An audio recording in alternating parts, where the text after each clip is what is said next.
The American Claimant, by Mark Twain. Chapter 1. It is a matchless morning in rural England. On a fair hill we see a majestic pile, the ivied walls and towers of Chumley Castle, huge relic and witness of the baronial grandeurs of the Middle Ages. This is one of the seats of the Earl of Rossmore, K.G.G.C.B.K.C.M.G.,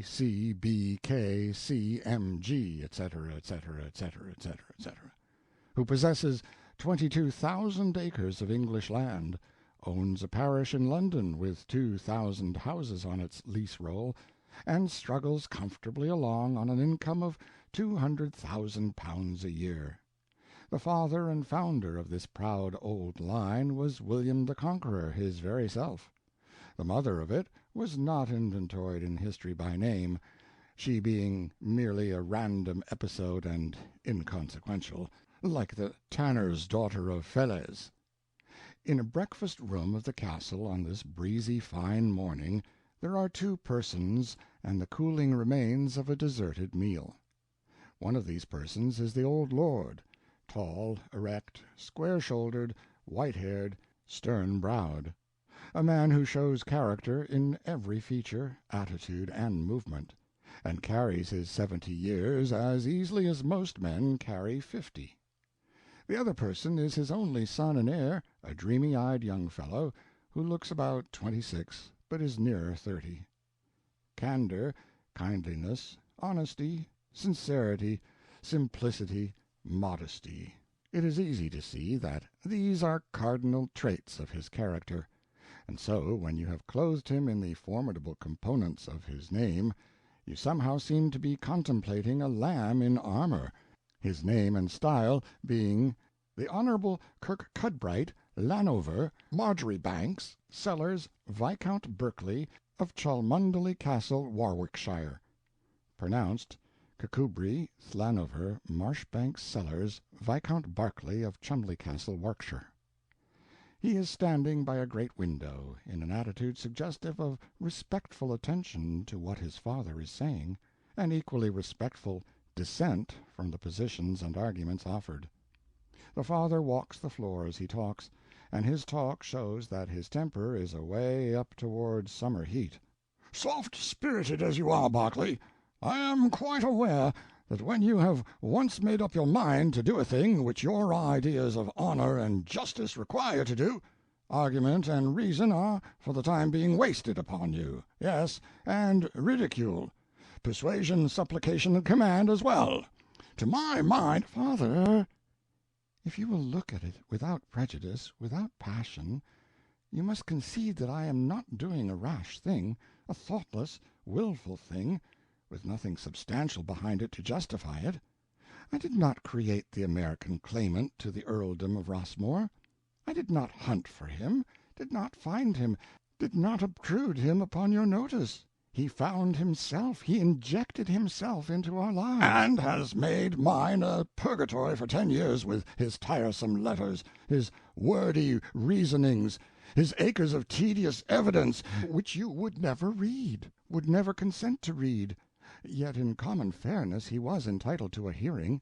That hearing would either prove he was the rightful earl, in which case our course would be plain, or it would prove that he wasn't, in which case our course would be equally plain. I have read his evidences, my lord. I have conned them well, studied them patiently and thoroughly. The chain seems to be complete, no important link wanting. I believe he is the rightful earl." "And I a usurper, a nameless pauper, a tramp. Consider what you are saying, sir." "Father, if he is the rightful earl, would you, could you, that fact being established, consent to keep his titles and his properties from him a day, an hour, a minute?" "You are talking nonsense, nonsense, lurid idiocy. Now listen to me. I will make a confession, if you wish to call it by that name. I did not read those evidences because I had no occasion to. I was made familiar with them in the time of this claimant's father, and of my own father 40 years ago. This fellow's predecessors have kept mine more or less familiar with them for close upon 150 years. The truth is, The rightful heir did go to America, with the Fairfax heir or about the same time, but disappeared somewhere in the wilds of Virginia, got married, and began to breed savages for the claimant market. Wrote no letters home, was supposed to be dead. His younger brother softly took possession. Presently the American did die, and straightway his eldest product put in his claim, by letter still in existence, and died before the uncle in possession found time, or maybe inclination, to answer. The infant son of that eldest product grew up, long interval, you see, and he took to writing letters and furnishing evidences. Well, successor after successor has done the same, down to the present idiot. It was a succession of paupers. Not one of them was ever able to pay his passage to England or institute suit. The Fairfaxes kept their lordship alive, and so they have never lost it to this day, although they live in Maryland. Their friend lost his by his own neglect. You perceive now that the facts in this case bring us to precisely this result. Morally, the American tramp is rightful Earl of Rossmore. Legally, he has no more right than his dog. There now, are you satisfied?" There was a pause. Then the son glanced at the crest carved in the great oaken mantel, and said, with a regretful note in his voice, "Since the introduction of heraldic symbols, the motto of this house has been suum cuique, to every man his own. By your own intrepidly frank confession, my lord, it is become a sarcasm. If Simon Lathers—" "Keep that exasperating name to yourself. For 10 years it has pestered my eye and tortured my ear, till at last my very footfalls time themselves to the brain-racking rhythm of Simon Lathers, Simon Lathers, Simon Lathers, and now to make its presence in my soul eternal, immortal, imperishable, you have resolved to—what is it you have resolved to do?" "To go to Simon Lathers, in America, and change places with him." "What? Deliver the reversion of the earldom into his hands?" "That is my purpose." "Make this tremendous surrender without even trying the fantastic case in the Lords?" "Yes," with hesitation and some embarrassment. "By all that is amazing, I believe you are insane, my son. See here, have you been training with that ass again, that radical, if you prefer the term, though the words are synonymous, Lord Tansey of Talmash?" The son did not reply, and the old lord continued, "Yes, you confess. That puppy, that shame to his birth and caste, who holds all hereditary lordships and privilege to be usurpation, all nobility a tinsel sham, all aristocratic institutions a fraud, all inequalities in rank a legalized crime and an infamy, and no bread, honest bread, that a man doesn't earn by his own work. Work! Pah!" And the old patrician brushed imaginary labor dirt from his white hands. "You have come to hold just those opinions yourself, suppose," he added with a sneer. A faint flush in the younger man's cheek told that the shot had hit and hurt, but he answered with dignity, "I have. I say it without shame, I feel none. And now my reason for resolving to renounce my heirship without resistance is explained. I wish to retire from what to me is a false existence, a false position, and begin my life over again, begin it right, begin it on the level of mere manhood, unassisted by factitious aids, and succeed or fail by pure merit or the want of it. I will go to America, where all men are equal and all have an equal chance. I will live or die, sink or swim, win or lose, as just a man, that alone, and not a single helping gaud or fiction back of it." "Hear, hear!" The two men looked each other steadily in the eye a moment or two. Then the elder one added, musingly, "Absolutely crazy, absolutely." After another silence he said, as one who, long troubled by clouds, detects a ray of sunshine, "Well, there will be one satisfaction. Simon Lathers will come here to enter into his own, and I will drown him in the horse-pond. The poor devil! Always so humble in his letters, so pitiful, so deferential, so steeped in reverence for our great line and lofty station, so anxious to placate us, so prayerful for recognition as a relative, a bearer in his veins of our sacred blood, and withal so poor, so needy, so threadbare and pauper-shod as to raiment, so despised, so laughed at for his silly claimantship by the lewd American scum around him. Ah, the vulgar, crawling, insufferable tramp! To read one of his cringing, nauseating letters— Well? This to a splendid flunkey, all in inflamed plush and buttons and knee-breeches as to his trunk, and a glinting white frostwork of ground-glass paste as to his head, who stood with his heels together and the upper half of him bent forward, a salver in his hands. "The letters, my lord." My lord took them, and the servant disappeared. "Among the rest, an American letter. From the tramp, of course. Jove, but here's a change. No brown paper envelope this time, filched from a shop, and carrying the shop's advertisement in the corner. Oh, no, a proper enough envelope, with a most ostentatiously broad mourning border, for his cat perhaps, since he was a bachelor, and fastened with red wax, a batch of it as big as a half-crown, and our crest for a seal, motto and all, and the ignorant sprawling hand is gone. He sports a secretary, evidently, a secretary with a most confident swing and flourish to his pen. Oh, indeed, our fortunes are improving over there. Our meek tramp has undergone a metamorphosis." "Read it, my lord, please." "Yes, this time I will, for the sake of the cat." 14,042 16th Street, Washington, May 2. My Lord, it is my painful duty to announce to you that the head of our illustrious house is no more. The Right Honorable, the most noble, the most puissant Simon Lathers, Lord Rossmore, having departed this life— "Gone at last! This is unspeakably precious news, my son." "At his seat in the environs of the hamlet of Duffy's Corners, in the grand old state of Arkansas, and his twin brother with him, both being crushed by a log at a smoke-house raising, owing to carelessness on the part of all present, referable to overconfidence and gaiety induced by overplus of sour mash." "Extolled be sour mash, whatever that may be, eh, Barclay?" 5 days ago, with no scion of our ancient race present to close his eyes and inter him with the honors due his historic name and lofty rank. In fact, he is on the ice yet, him and his brother. Friends took up a collection for it. But I shall take immediate occasion to have their noble remains shipped to you— "Great heavens!" "for interment, with due ceremonies and solemnities, in the family vault or mausoleum of our house. Meantime, I shall put up a pair of hatchments on my house front, and you will of course do the same at your several seats.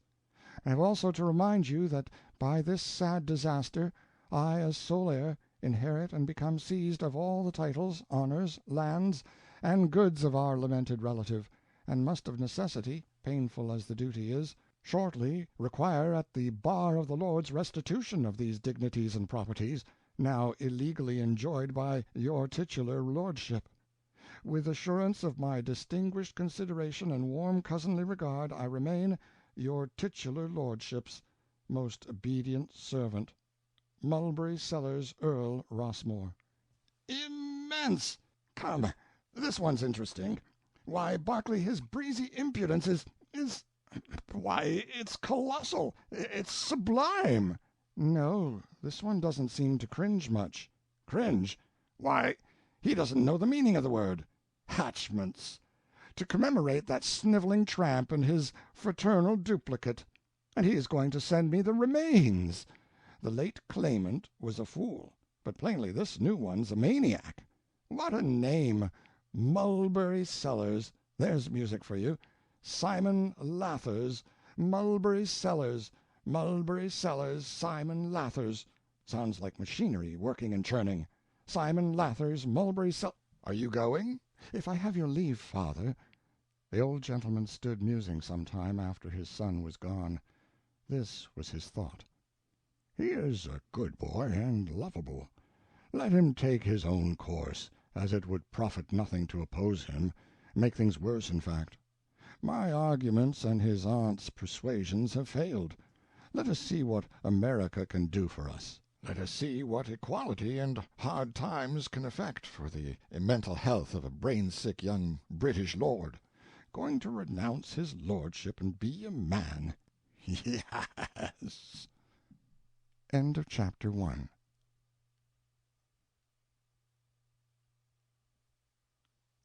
The American Claimant by Mark Twain, Chapter 2. Colonel Mulberry Sellers, this was some days before he wrote his letter to Lord Rossmore, was seated in his library, which was also his drawing-room, and was also his picture-gallery, and likewise his workshop. Sometimes he called it by one of these names, sometimes by another, according to occasion and circumstance. He was constructing what seemed to be some kind of a frail mechanical toy, and was apparently very much interested in his work.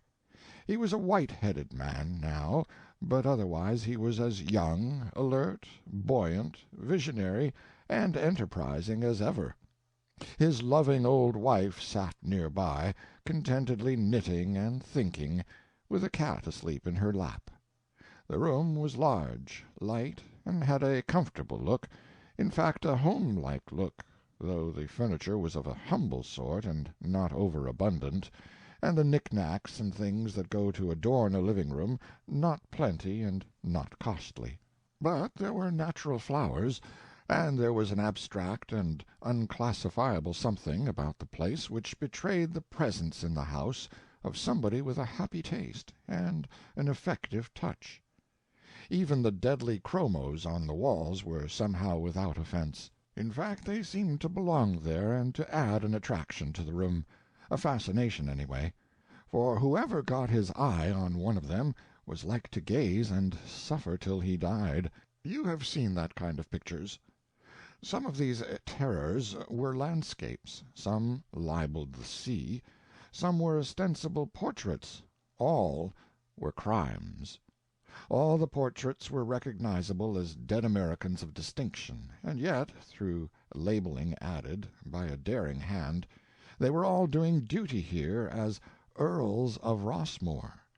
The newest one had left the works as Andrew Jackson, but was doing its best now as Simon Lather's Lord Rossmore, present Earl. On one wall was a cheap old railroad map of Warwickshire. This had been newly labeled the Rossmore Estates. On the opposite wall was another map, and this was the most imposing decoration of the establishment, and the first to catch a stranger's attention, because of its great size.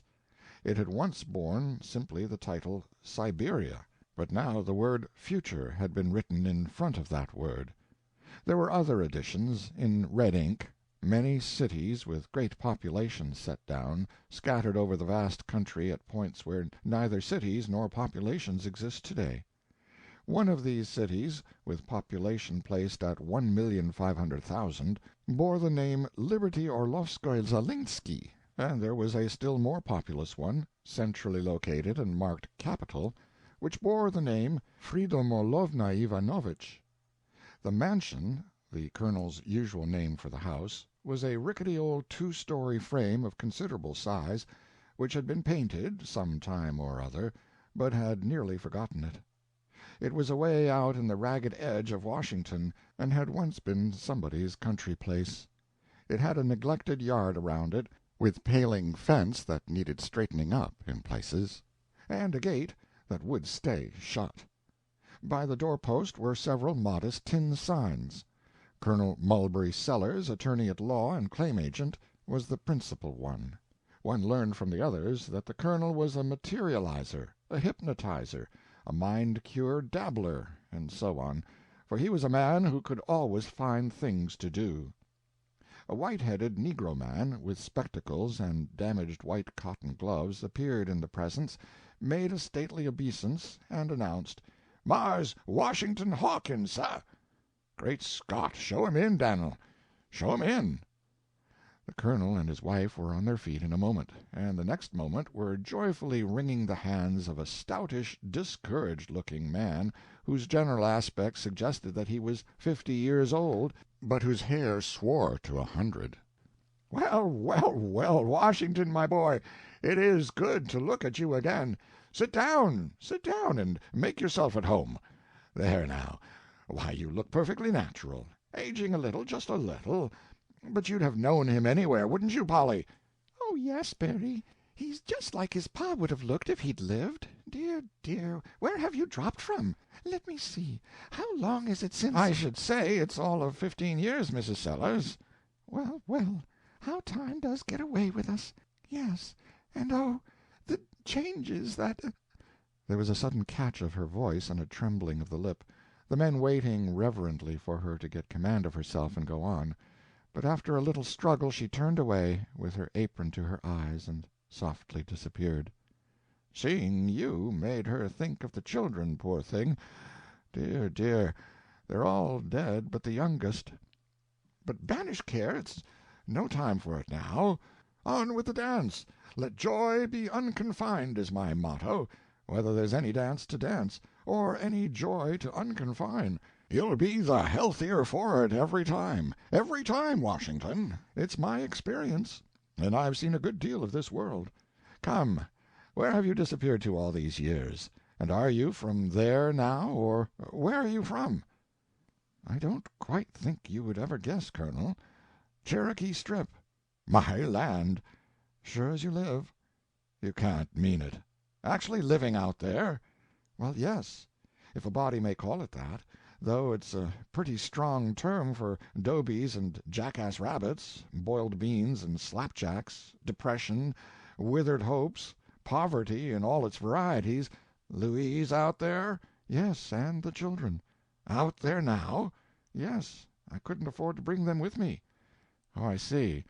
You had to come, claim against the government. Make yourself perfectly easy. I'll take care of that. But it isn't a claim against the government. No? Want to be postmaster? That's all right. Leave it to me. I'll fix it. But it isn't postmaster. You're all astray yet. Well, good gracious, Washington, why don't you come out and tell me what it is? What do you want to be so reserved and distrustful with an old friend like me for? Don't you reckon I can keep a secret? There's no secret about it. You merely don't give me a chance to— Now, look here, old friend. I know the human race, and I know that when a man comes to Washington, I don't care if it's from heaven, let alone Cherokee Strip, it's because he wants something, and I know that as a rule he's not going to get it, that he'll stay and try for another thing and won't get that. The same luck with the next and the next and the next, and keeps on till he strikes bottom and is too poor and ashamed to go back, even to Cherokee Strip, and at last his heart breaks, and they take up a collection and bury him. There, don't interrupt me. I know what I'm talking about. Happy and prosperous in the far West, wasn't I? You know that. Principal citizen of Hawkeye, looked up to by everybody, kind of an autocrat. Actually a kind of an autocrat, Washington. Well, nothing would do but I must go minister to St. James. The governor and everybody insisting, you know. And so at last I consented. No getting out of it. Had to do it. So here I came. A day too late, Washington. Think of that. What little things change the world's history. Yes, sir, the place had been filled. Well, there I was, you see. I offered to compromise and go to Paris. The president was very sorry and all that, but that place, you see, didn't belong to the West, so there I was again. There was no help for it, so I had to stoop a little. We all reach the day some time or other when we've got to do that, Washington, and it's not a bad thing for us, either, take it by and large and all around. I had to stoop a little, and offer to take Constantinople. Washington, consider this, for it's perfectly true. Within a month I asked for China. Within another month I begged for Japan. 1 year later I was away down, down, down, supplicating with tears and anguish for the bottom office in the gift of the government of the United States, flint picker in the cellars of the War Department. And by George, I didn't get it. Flint picker? Yes. Office established in the time of the Revolution, last century. The musket flints for the military posts were supplied from the Capitol. They do it yet. For although the flint arm has gone out and the forts have tumbled down, the decree hasn't been repealed. Been overlooked and forgotten, you see, and so the vacancies where old Ticonderoga and others used to stand still get their 6 quarts of gunflints a year just the same." Washington said musingly, after a pause, "How strange it seems to start for minister to England at 20,000 a year and fail for flint picker at $3 a week. It's human life, Washington, just an epitome of human ambition and struggle, and the outcome. You aim for the palace and get drowned in the sewer." There was another meditative silence. Then Washington said, with earnest compassion in his voice, "And so, after coming here, against your inclination, to satisfy your sense of patriotic duty and appease a selfish public clamor, you get absolutely nothing for it." "Nothing?" The colonel had to get up and stand to get room for his amazement to expand. "Nothing, Washington? I ask you this. To be a perpetual member, and the only perpetual member, of a diplomatic body accredited to the greatest country on earth, do you call that nothing?" It was Washington's turn to be amazed. He was stricken dumb. But the wide-eyed wonder, the reverent admiration expressed in his face, were more eloquent than any words could have been. The colonel's wounded spirit was healed, and he resumed his seat pleased and content. He leaned forward and said impressively, "What was due to a man who had become forever conspicuous by an experience without precedent in the history of the world, a man made permanently and diplomatically sacred, so to speak, by having been connected, temporarily, through solicitation, with every single diplomatic post in the roster of this government, from envoy extraordinary and minister plenipotentiary to the court of St. James, all the way down to consul to a guano rock in the Strait of Sunda, salary payable in guano, which disappeared by volcanic convulsion the day before they got down to my name in the list of applicants.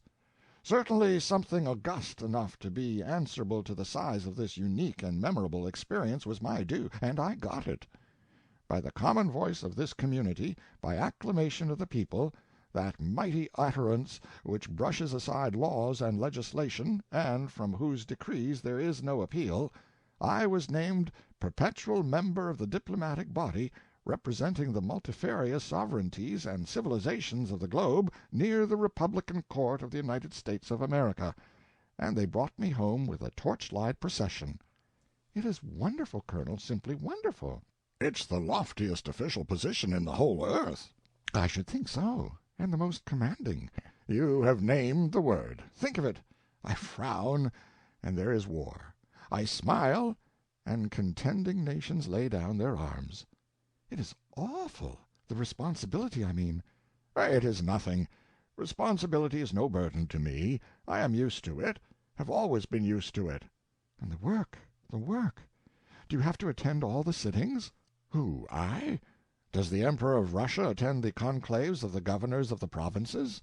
He sits at home and indicates his pleasure." Washington was silent a moment, then a deep sigh escaped him. "How proud I was an hour ago! How paltry seems my little promotion now! Colonel, the reason I came to Washington is I am congressional delegate from Cherokee Strip." The colonel sprang to his feet and broke out with prodigious enthusiasm. "Give me your hand, my boy. This is immense news. I congratulate you with all my heart. My prophecies stand confirmed. I always said it was in you. I always said you were born for high distinction and would achieve it. You ask Polly if I didn't." Washington was dazed by this most unexpected demonstration. "Why, Colonel, there's nothing to it.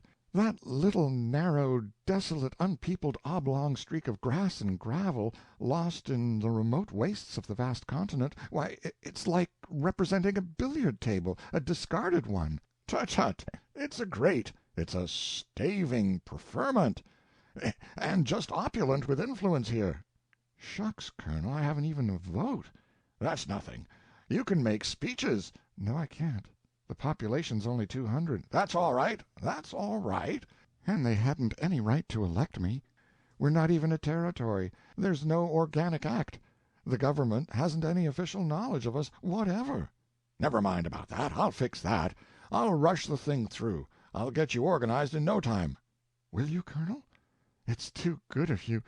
but it's just your old sterling self, the same old ever-faithful friend." And the grateful tears welled up in Washington's eyes. "It's just as good as done, my boy, just as good as done. Shake hands. We'll hitch teams together, you and we'll make things hum." End of chapter 2.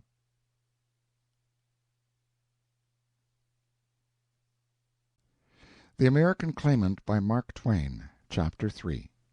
Mrs. Sellers returned now, with her composure restored, and began to ask after Hawkins's wife, and about his children, and the number of them, and so on, and her examination of the witness resulted in a circumstantial history of the family's ups and downs and driftings to and fro in the far West during the previous 15 years. There was a message, now, from out back, and Colonel Sellers went out there in answer to it. Hawkins took this opportunity to ask how the world had been using the Colonel during the past half-generation. "Oh, it's been using him just the same. It couldn't change its way of using him if it wanted to, for he wouldn't let it." "I can easily believe that, Mrs. Sellers." "Yes, you see, he doesn't change himself. Not the least little bit in the world. He's always Mulberry Sellers." "I can see that plain enough."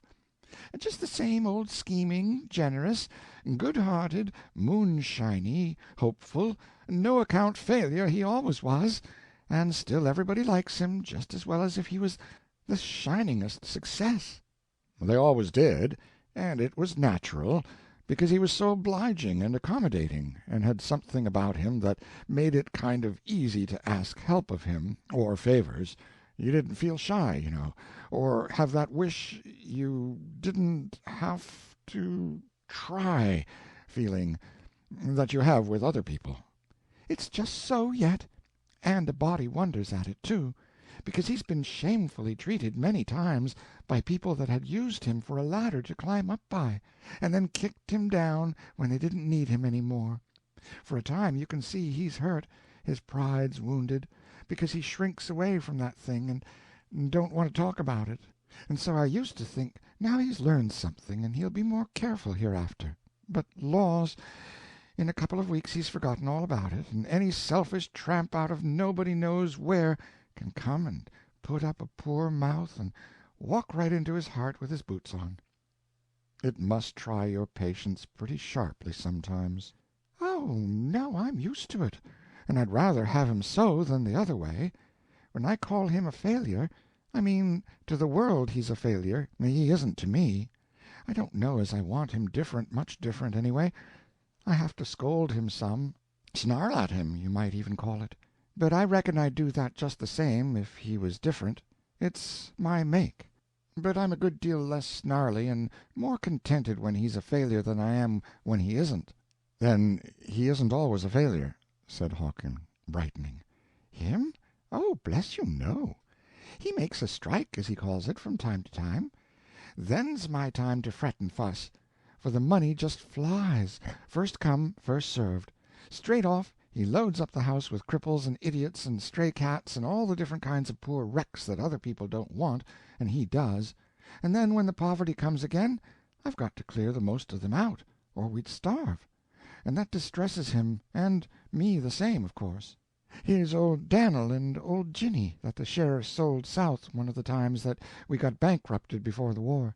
They came wandering back after the peace, worn out and used up on the cotton plantations, helpless, and not another lick of work left in their old hides for the rest of this earthly pilgrimage, and we so pinched, oh, so pinched, for the very crumbs to keep life in us, and he just flung the door wide, and the way he received them, you'd have thought they'd have come straight down from heaven in answer to prayer.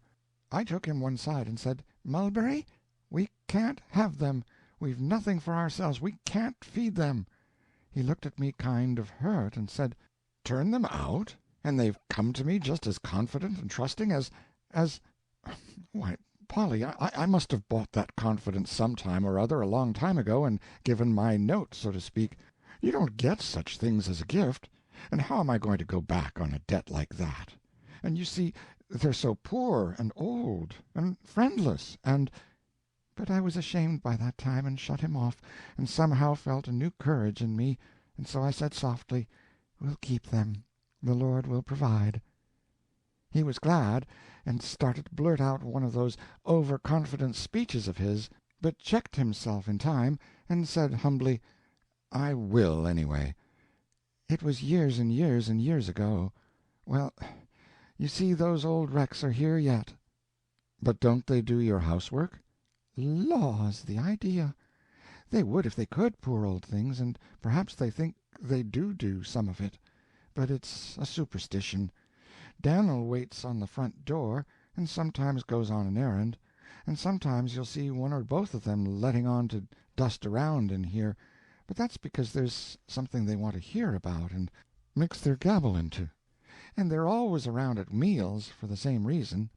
But the fact is, we have to keep a young negro girl just to take care of them, and a negro woman to do the housework and help take care of them. "Well, they ought to be tolerably happy, I should think." It's no name for it.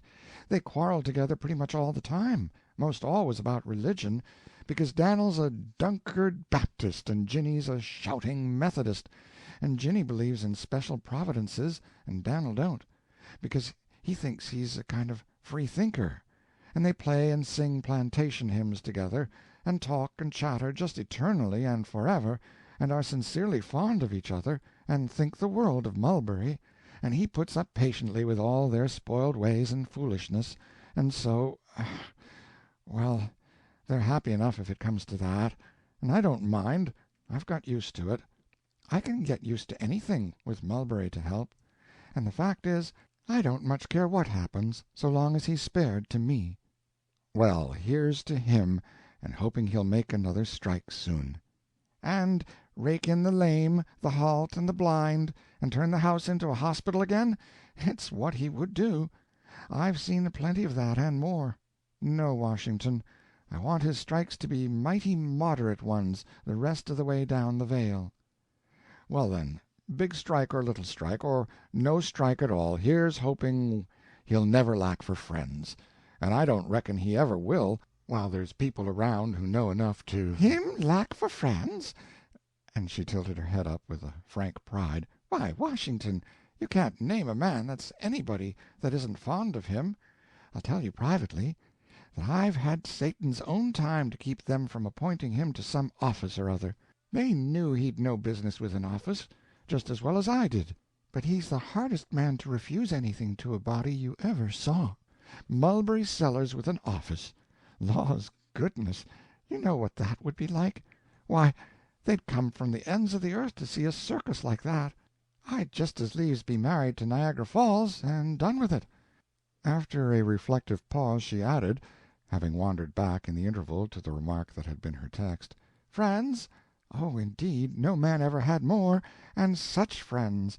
Grant, Sherman, Sheridan, Johnston, Longstreet, Lee, many's the time they've sat in that chair you're sitting in."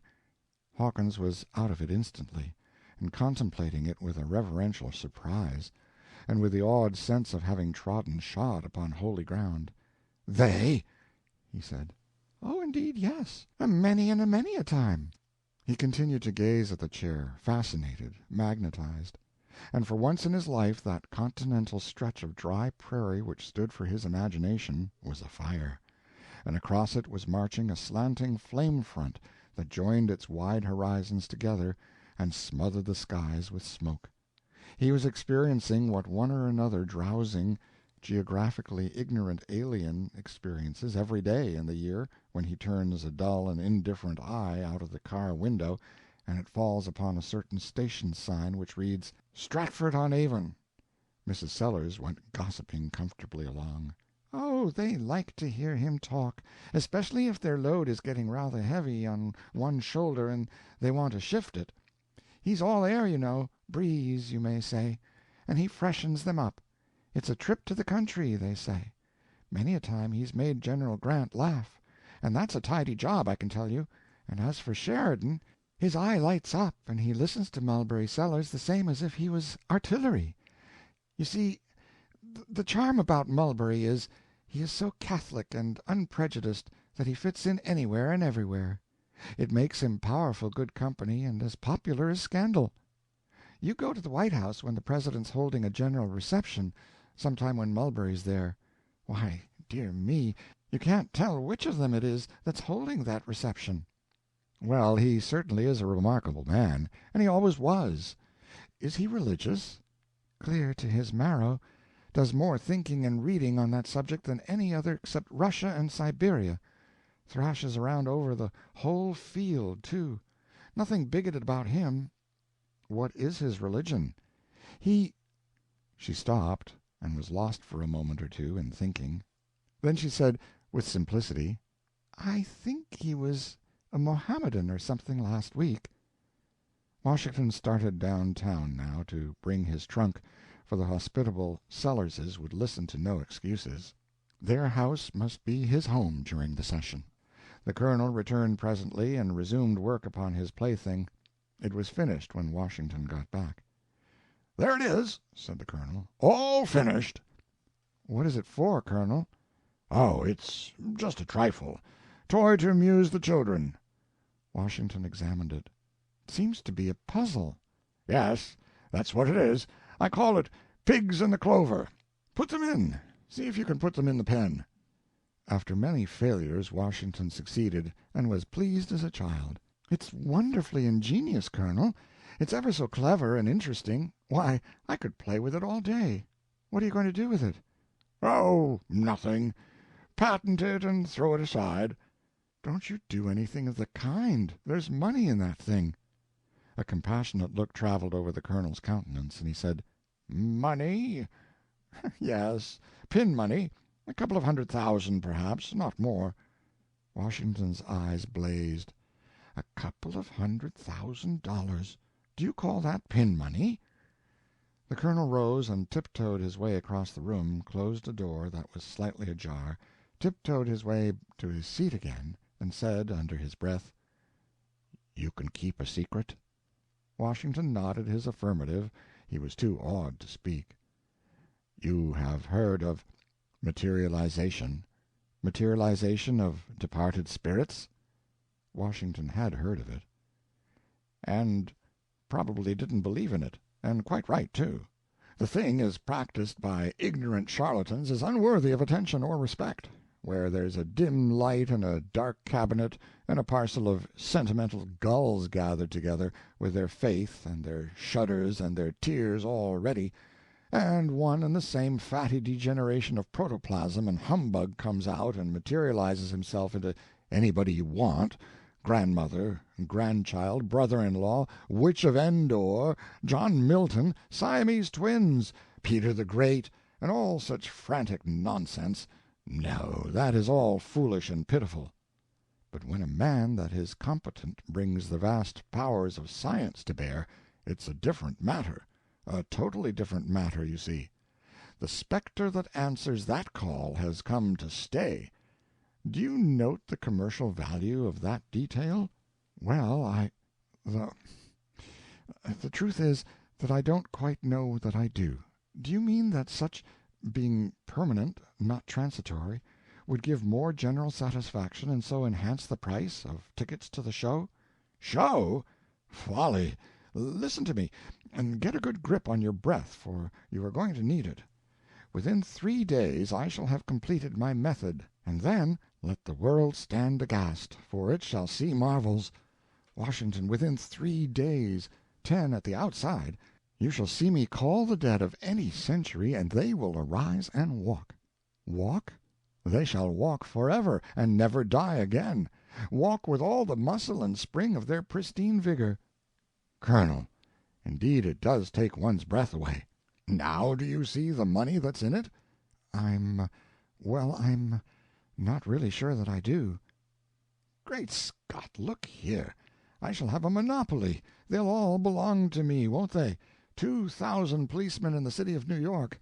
Wages $4 a day. I'll replace them with dead ones at half the money." "Oh, prodigious! I never thought of that. $4,000 a day. Now I do begin to see. But will dead policemen answer?"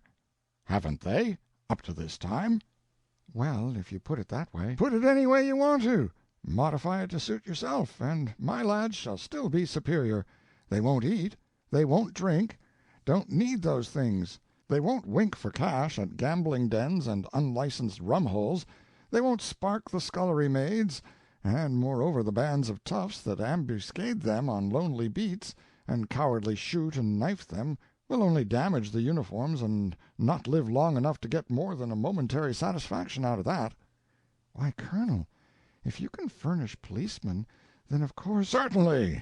I can furnish any line of goods that's wanted. Take the army, for instance. Now, 25,000 men. Expense, 22 millions a year. I will dig up the Romans. I will resurrect the Greeks. I will furnish the government, for 10 millions a year, 10,000 veterans drawn from the victorious legions of all the ages, soldiers that will chase Indians year in and year out on materialized horses, and cost never a cent for rations or repairs. The armies of Europe cost 2 billions a year now. I will replace them all for 1 billion. I will dig up the trained statesmen of all ages and all climes, and furnish this country with a Congress that knows enough to come in out of the rain, a thing that's never happened yet since the Declaration of Independence, and never will happen till these practically dead people are replaced with the genuine article. I will restock the thrones of Europe with the best brains and the best morals that all the royal sepulchres of all the centuries can furnish, which isn't promising very much, and I'll divide the wages and the civil list fair and square, merely taking my half and—" "Colonel, if the half of this is true, there's millions in it, millions." "Billions in it, billions, that's what you mean. Why, look here. The thing is so close at hand, so imminent, so absolutely immediate, that if a man were to come to me now and say, 'Colonel, I am a little short, and if you could lend me a couple of $1 billion for—' Come in." This in answer to a knock. An energetic-looking man bustled in with a big pocket-book in his hand, took a paper from it, and presented it, with the curt remark, "17th and last call. You want to out with that $3.40 this time without fail, Colonel Mulberry Sellers." The colonel began to slap this pocket and that one, and feel here and there and everywhere, muttering, "What have I done with that wallet? Let me see. Not here, not there. Oh, I must have left it in the kitchen. I'll just run and—" "No, you won't. You'll stay right where you are, and you're going to disgorge, too, this time." Washington innocently offered to go and look. When he was gone, the colonel said, "The fact is, I've got to throw myself on your indulgence just this once more, Suggs. You see, the remittances I was expecting—" "Hang the remittances! It's too stale. It won't answer. Come." The colonel glanced about him in despair. Then his face lighted. He ran to the wall and began to dust off a peculiarly atrocious chromo with his handkerchief. Then he brought it reverently, offered it to the collector, averted his face, and said, "Take it. But don't let me see it go. It's the sole remaining Rembrandt that—" "Rembrandt be damned! It's a chromo." "Oh, don't speak of it so, I beg you. It's the only really great original, the only supreme example of that mighty school of art which—" "Art! It's the sickest-looking thing I—" The colonel was already bringing another horror and tenderly dusting it. "Take this one, too, the gem of my collection, the only genuine Fra Angelico—" "Illuminated liver pad, that's what it is. Give it here. Good day. People will think I've robbed a nigger barber shop." As he slammed the door behind him, the colonel shouted with an anguished accent, "Do please cover them up. Don't let the damp get at them. The delicate tints in the Angelico—" But the man was gone. Washington reappeared and said he had looked everywhere, and so had Mrs. Sellers and the servants, but in vain, and went on to say he wished he could get his eye on a certain man about this time. No need to hunt up that pocketbook then. The colonel's interest was awake at once. "What man?" "One-armed Pete, they call him out there. Out in the Cherokee country, I mean. Robbed the bank in Tahlequah." "Do they have banks in Tahlequah?" "Yes, a bank, anyway. He was suspected of robbing it. Whoever did it got away with more than $20,000. They offered a reward of $5,000. I believe I saw that very man on my way east." "No, is that so?" "Well, I certainly saw a man on the train, the first day I struck the railroad, that answered the description pretty exactly, at least as to clothes and a lacking arm." "Why didn't you get him arrested and claim the reward?" "I couldn't. I had to get a requisition, of course, but I meant to stay by him till I got my chance." Well? Well, he left the train during the night sometime. Oh, hang it, that's too bad. Not so very bad, either. Why? Because he came down to Baltimore in the very train I was in, though I didn't know it in time. As we moved out of the station I saw him going toward the iron gate with a satchel in his hand. Good. We'll catch him. Let's lay a plan. Send description to the Baltimore police? Why, what are you talking about? No! Do you want them to get the reward? What shall we do, then? The colonel reflected. I'll tell you. Put a personal in the Baltimore Sun. Word it like this: A. Drop me a line, Pete. Hold on. Which arm has he lost? The right. Good. Now then. A. Drop me a line, Pete, even if you have to write with your left hand. Address X, Y, Z, General Post Office, Washington, from you-know-who. There, that'll fetch him. But he won't know who, will he? No, but he'll want to know, won't he? Why, certainly. I didn't think of that. What made you think of it? Knowledge of human curiosity. Strong trait, very strong trait. Now I'll go to my room and write it out and enclose $1 and tell them to print it to the worth of that. End of chapter 3.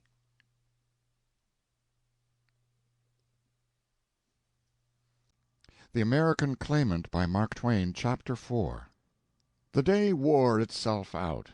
After dinner the two friends put in a long and harassing evening trying to decide what to do with the $5,000 reward, which they were going to get when they should find One-Armed Pete and catch him, and prove him to be the right person, and extradite him, and ship him to Tahlequah, in Indian Territory. But there were so many dazzling openings for ready cash that they found it impossible to make up their minds and keep them made up. Finally Mrs. Sellers grew very weary of it all, and said, "What is the sense in cooking a rabbit before it's caught?" Then the matter was dropped for the time being, and all went to bed. Next morning, being persuaded by Hawkins, the colonel made drawings and specifications, and went down and applied for a patent for his toy puzzle, and Hawkins took the toy itself and started out to see what chance there might be to do something with it commercially. He did not have far to go. In a small old wooden shanty, which had once been occupied as a dwelling by some humble negro family, he found a keen-eyed Yankee engaged in repairing cheap chairs and other second-hand furniture. This man examined the toy indifferently, attempted to do the puzzle, found it not so easy as he had expected, grew more interested, and finally emphatically so. Achieved a success at last, and asked, "Is it patented?" "Patent applied for." "Well, that will answer. What do you want for it?"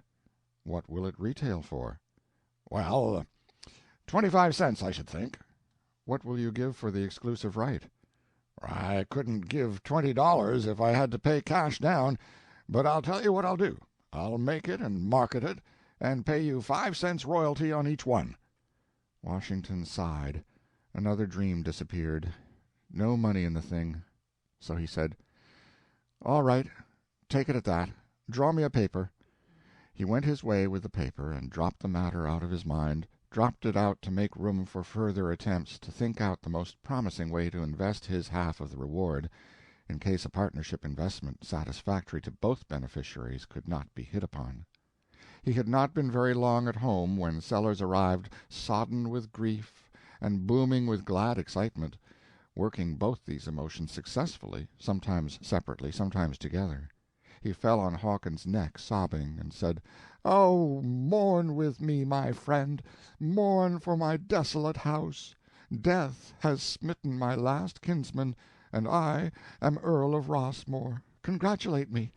He turned to his wife, who had entered while this was going on, put his arms about her, and said, "You will bear up for my sake, my lady. It had to happen. It was decreed." She bore up very well, and said, "It's no great loss.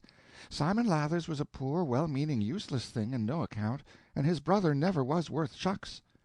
The rightful earl continued, "I am too much prostrated by these conflicting griefs and joys to be able to concentrate my mind upon affairs. I will ask our good friend here to break the news by wire or post. to the Lady Gwendolen, and instruct her to— What Lady Gwendolen?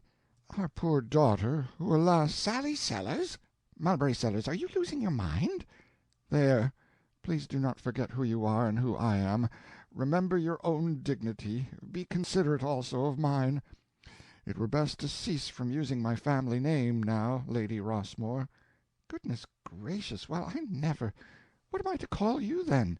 In private, the ordinary terms of endearment will still be admissible to some degree, but in public it will be more becoming if your ladyship will speak to me as my lord, or your lordship, and of me as Rossmore, or the Earl, or his lordship, and— Oh, scat! I can't ever do it, Berry. But indeed you must, my love. We must live up to our altered position, and submit with what grace we may to its requirements.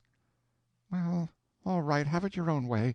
I've never set my wishes against your commands yet, my lord, and it's late to begin now, though to my mind it's the rottenest foolishness that ever was. Spoken like my own true wife. There, kiss and be friends again. But, Gwendolen, I don't know how I am ever going to stand that name. Why, a body wouldn't know Sally Sellers in it. It's too large for her, kind of like a cherub in an ulster. And it's a most outlandish sort of a name, anyway, to my mind. You'll not hear her find fault with it, my lady. That's a true word. She takes to any kind of romantic rubbish like she was born to it. She never got it from me, that's sure. And sending her to that silly college hasn't helped the matter any. Just the other way. Now hear her, Hawkins. Rowena Ivanhoe College is the selectest and most aristocratic seat of learning for young ladies in our country. Under no circumstances can a girl get in there unless she is either very rich and fashionable, or can prove 4 generations of what may be called American nobility.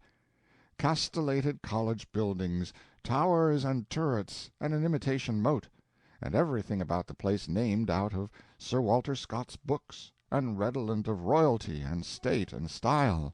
And all the richest girls keep phaetons, and coachmen in livery, and riding horses, with English grooms in plug hats and tight-buttoned coats, and top-boots, and a whip-handle, without any whip to it, to ride 63 feet behind them. And they don't learn a blessed thing, Washington Hawkins, not a single blessed thing but showy rubbish and un-American pretentiousness. But send for the Lady Gwendolen, do, for I reckon the peerage regulations require that she must come home and let on to go into seclusion and mourn for those Arkansas blatherskites she's lost. My darling, blatherskites? Remember, noblesse oblige. There, there, talk to me in your own tongue, Ross. You don't know any other, and you only botch it when you try. Oh, don't stare, it was a slip and no crime. Customs of a lifetime can't be dropped in a second. Rossmore, there, now, be appeased, and go along with you and attend to Gwendolen. Are you going to write, Washington, or telegraph? He will telegraph, dear. I thought as much, my lady muttered, as she left the room. Wants it so the address will have to appear on the envelope. It will just make a fool of that child. She'll get it, of course, for if there are any other Sellerses there, they'll not be able to claim it. And just leave her alone to show it around and make the most of it. Well, maybe she's forgivable for that. She's so poor, and they're so rich. Of course, she's had her share of snubs from the livery flunky sort, and I reckon it's only human to want to get even. Uncle Dan'l was sent with a telegram, for although a conspicuous object in a corner of the drawing-room was a telephone hanging on a transmitter, Washington found all attempts to raise the central office vain.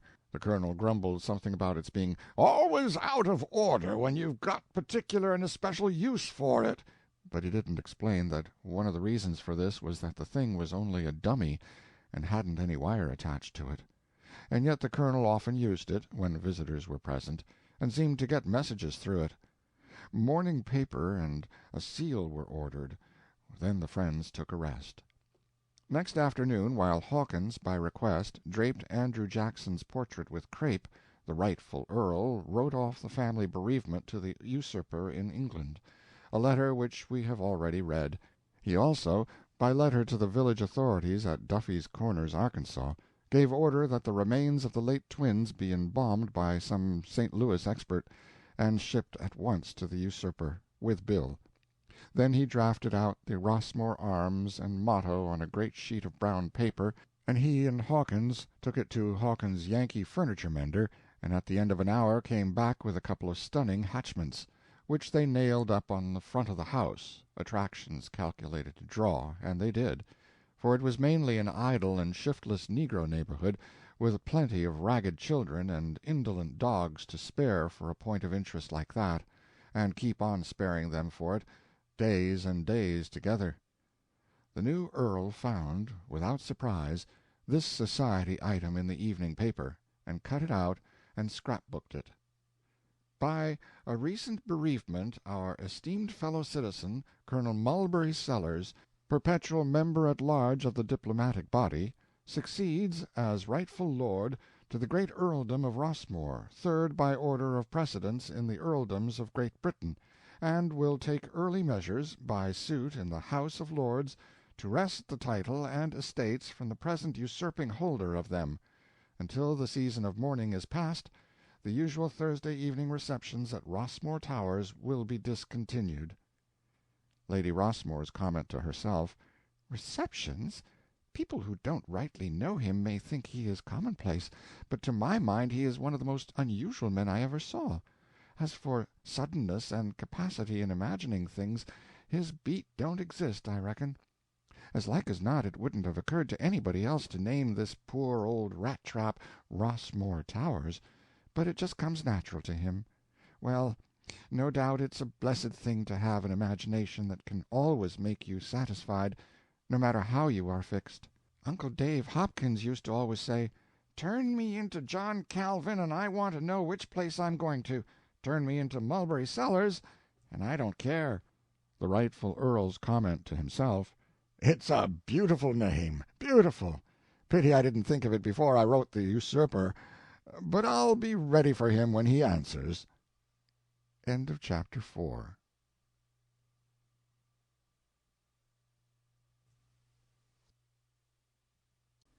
The American Claimant by Mark Twain, Chapter 5.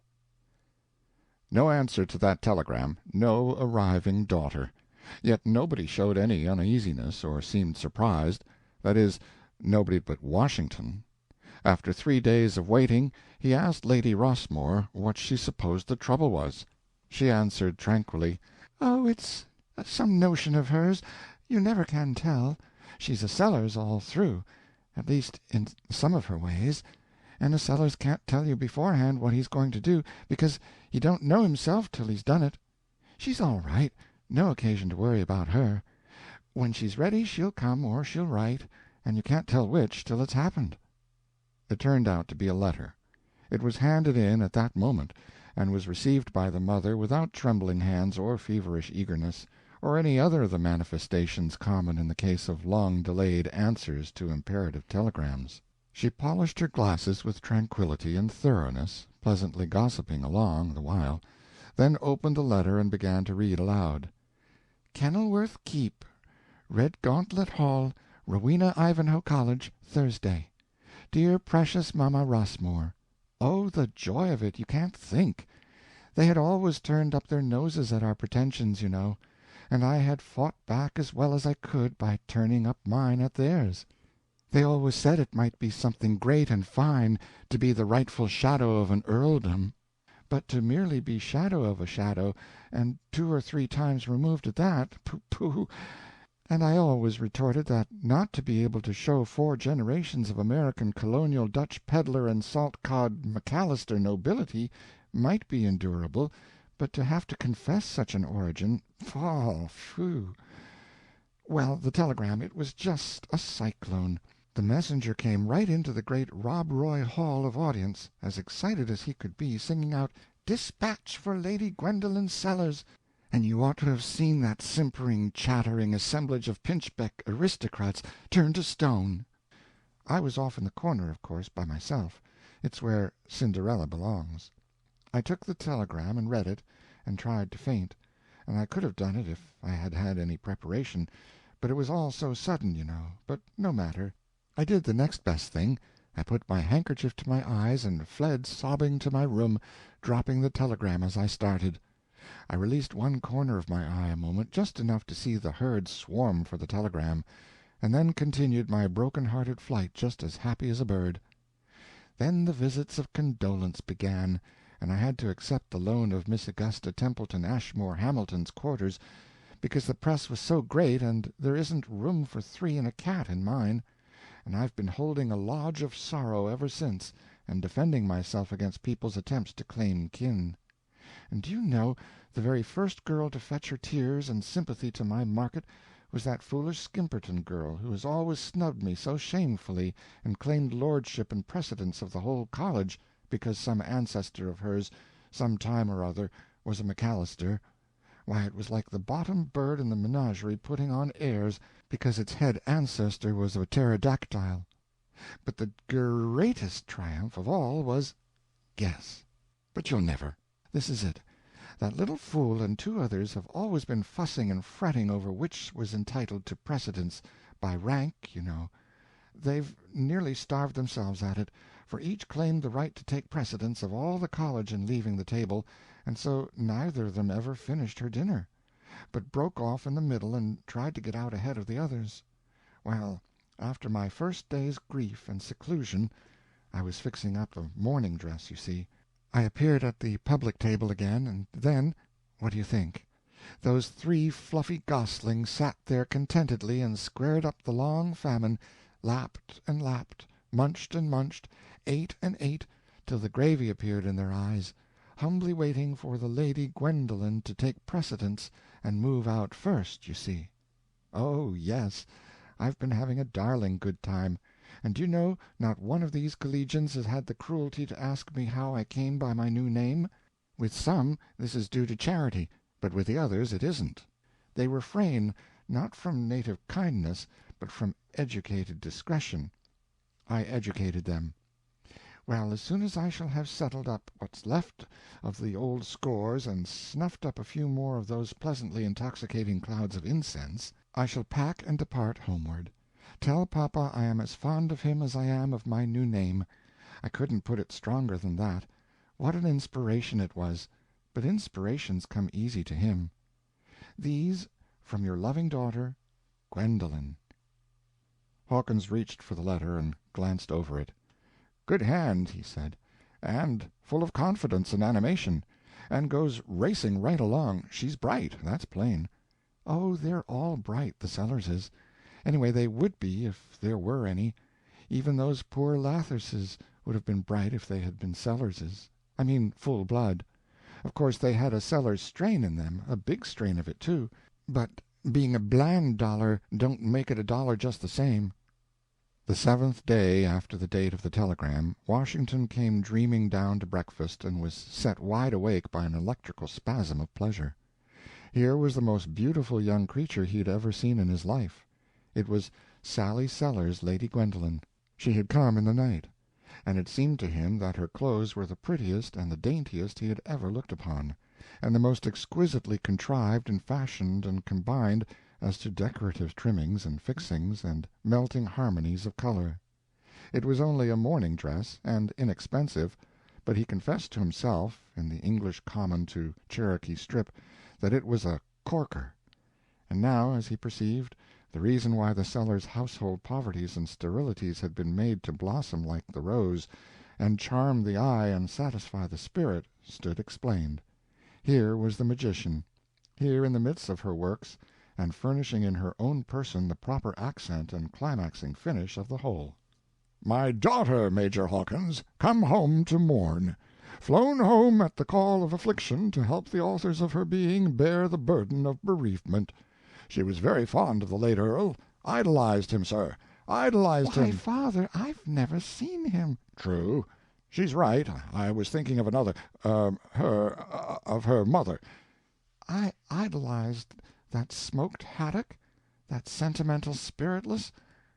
"I was thinking of myself. Poor noble fellow, we were inseparable Hear the man. Mulberry Rossmore, hang the troublesome name, I can never— If I've heard you say once, I've heard you say 1,000 times that if that poor sheep— I was thinking of I don't know who I was thinking of, and it doesn't make any difference anyway.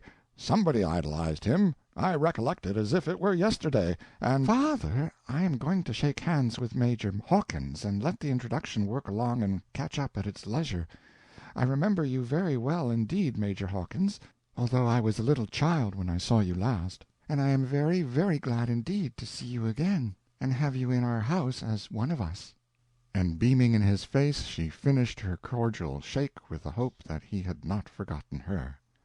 He was prodigiously pleased by her outspoken heartiness, and wanted to repay her by assuring her that he remembered her, and not only that, but better even than he remembered his own children, but the facts would not quite warrant this. Still he stumbled through a tangled sentence which answered just as well, since the purport of it was an awkward and unintentional confession that her extraordinary beauty had so stupefied him that he hadn't got back to his bearings yet, and therefore couldn't be certain as to whether he remembered her at all or not. The speech made him her friend. It couldn't well help it. In truth, the beauty of this fair creature was of a rare type, and may well excuse a moment of our time spent in its consideration. It did not consist in the fact that she had eyes, nose, mouth, chin, hair, ears. It consisted in their arrangement. In true beauty, more depends upon right location and judicious distribution of feature than upon multiplicity of them. So also as regards color. The very combination of colors which in a volcanic eruption would add beauty to a landscape might detach it from a girl. Such was Gwendolen Sellers. The family circle being completed by Gwendolen's arrival, it was decreed that the official mourning should now begin, that it should begin at 6 o'clock every evening, the dinner hour, and end with the dinner. It's a grand old line, Major, a sublime old line, and deserves to be mourned for, almost royally, almost imperially, I may say. Lady Gwendolen— but she's gone. Never mind. I wanted my peerage. I'll fetch it myself presently, and show you a thing or two that will give you a realizing idea of what our house is. I've been glancing through Burke, and I find that of William the Conqueror's 64 natural My dear, would you mind getting me that book? It's on the escritoire in our boudoir. Yes, as I was saying, there's only St. Albans, Buccleuch, and Grafton ahead of us on the list. All the rest of the British nobility are in procession behind us. Thanks, my lady. Now then, we turn to William, and we find— Letter for XYZ? Oh, splendid! When'd you get it? Last night, but I was asleep before you came, you were out so late, and when I came to breakfast, Miss Gwendolen— well, she knocked everything out of me, you know. Wonderful girl, wonderful. Her great origin is detectable in her step, her carriage, her features. But what does he say? Come, this is exciting. I haven't read it. Mr. My lord, just cut it short like that. It's the English way. I'll open it. Now, let's see. A. To you know who. Think I know you. Wait 10 days. Coming to Washington. The excitement died out of both men's faces. There was a brooding silence for a while. Then the younger one said with a sigh, "Why, we can't wait 10 days for the money." "No, the man's unreasonable. We are down to the bed rock, financially speaking. If we could explain to him in some way that we are so situated that time is of the utmost importance to us." Yes, that's it. And so if it would be as convenient for him to come at once it would be a great accommodation to us, and one which we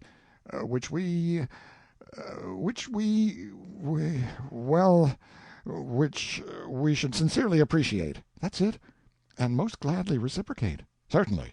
That'll fetch him. Worded right, if he's a man, got any of the feelings of a man, sympathies and all that, he'll be here inside of 24 hours. Pen and paper. Come, we'll get right at it. Between them they framed 22 different advertisements, but none was satisfactory. A main fault in all of them was urgency. That feature was very troublesome. If made prominent, it was calculated to excite Pete's suspicion. If modified below the suspicion point, it was flat and meaningless. Finally the colonel resigned, and said, I have noticed in such literary experiences as I have had that one of the most taking things to do is to conceal your meaning when you are trying to conceal it.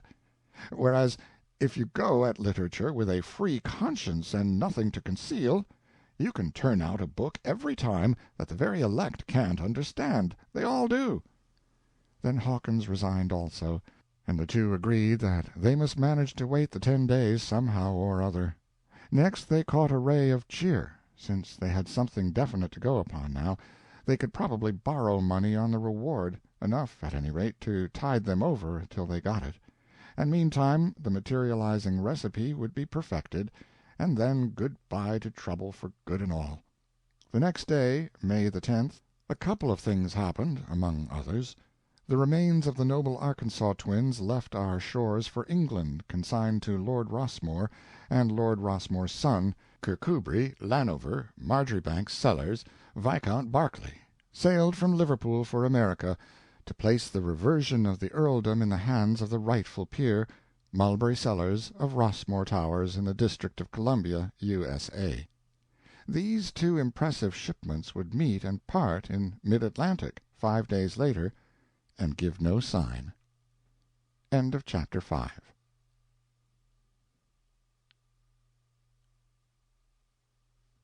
The American Claimant by Mark Twain, Chapter 6. In the course of time the twins arrived and were delivered to their great kinsman. To try to describe the rage of that old man would profit nothing. The attempt would fall so far short of the purpose. However, when he had worn himself out and got quiet again, he looked the matter over and decided that the twins had some moral rights, although they had no legal ones. They were of his blood, and it could not be decorous to treat them as common clay. So he laid them with their majestic kin in the Chumley Church, with imposing state and ceremony, and added the supreme touch by officiating as chief mourner himself. But he drew the line at hatchments. Our friends in Washington watched the weary days go by while they waited for Pete and covered his name with reproaches because of his calamitous procrastinations.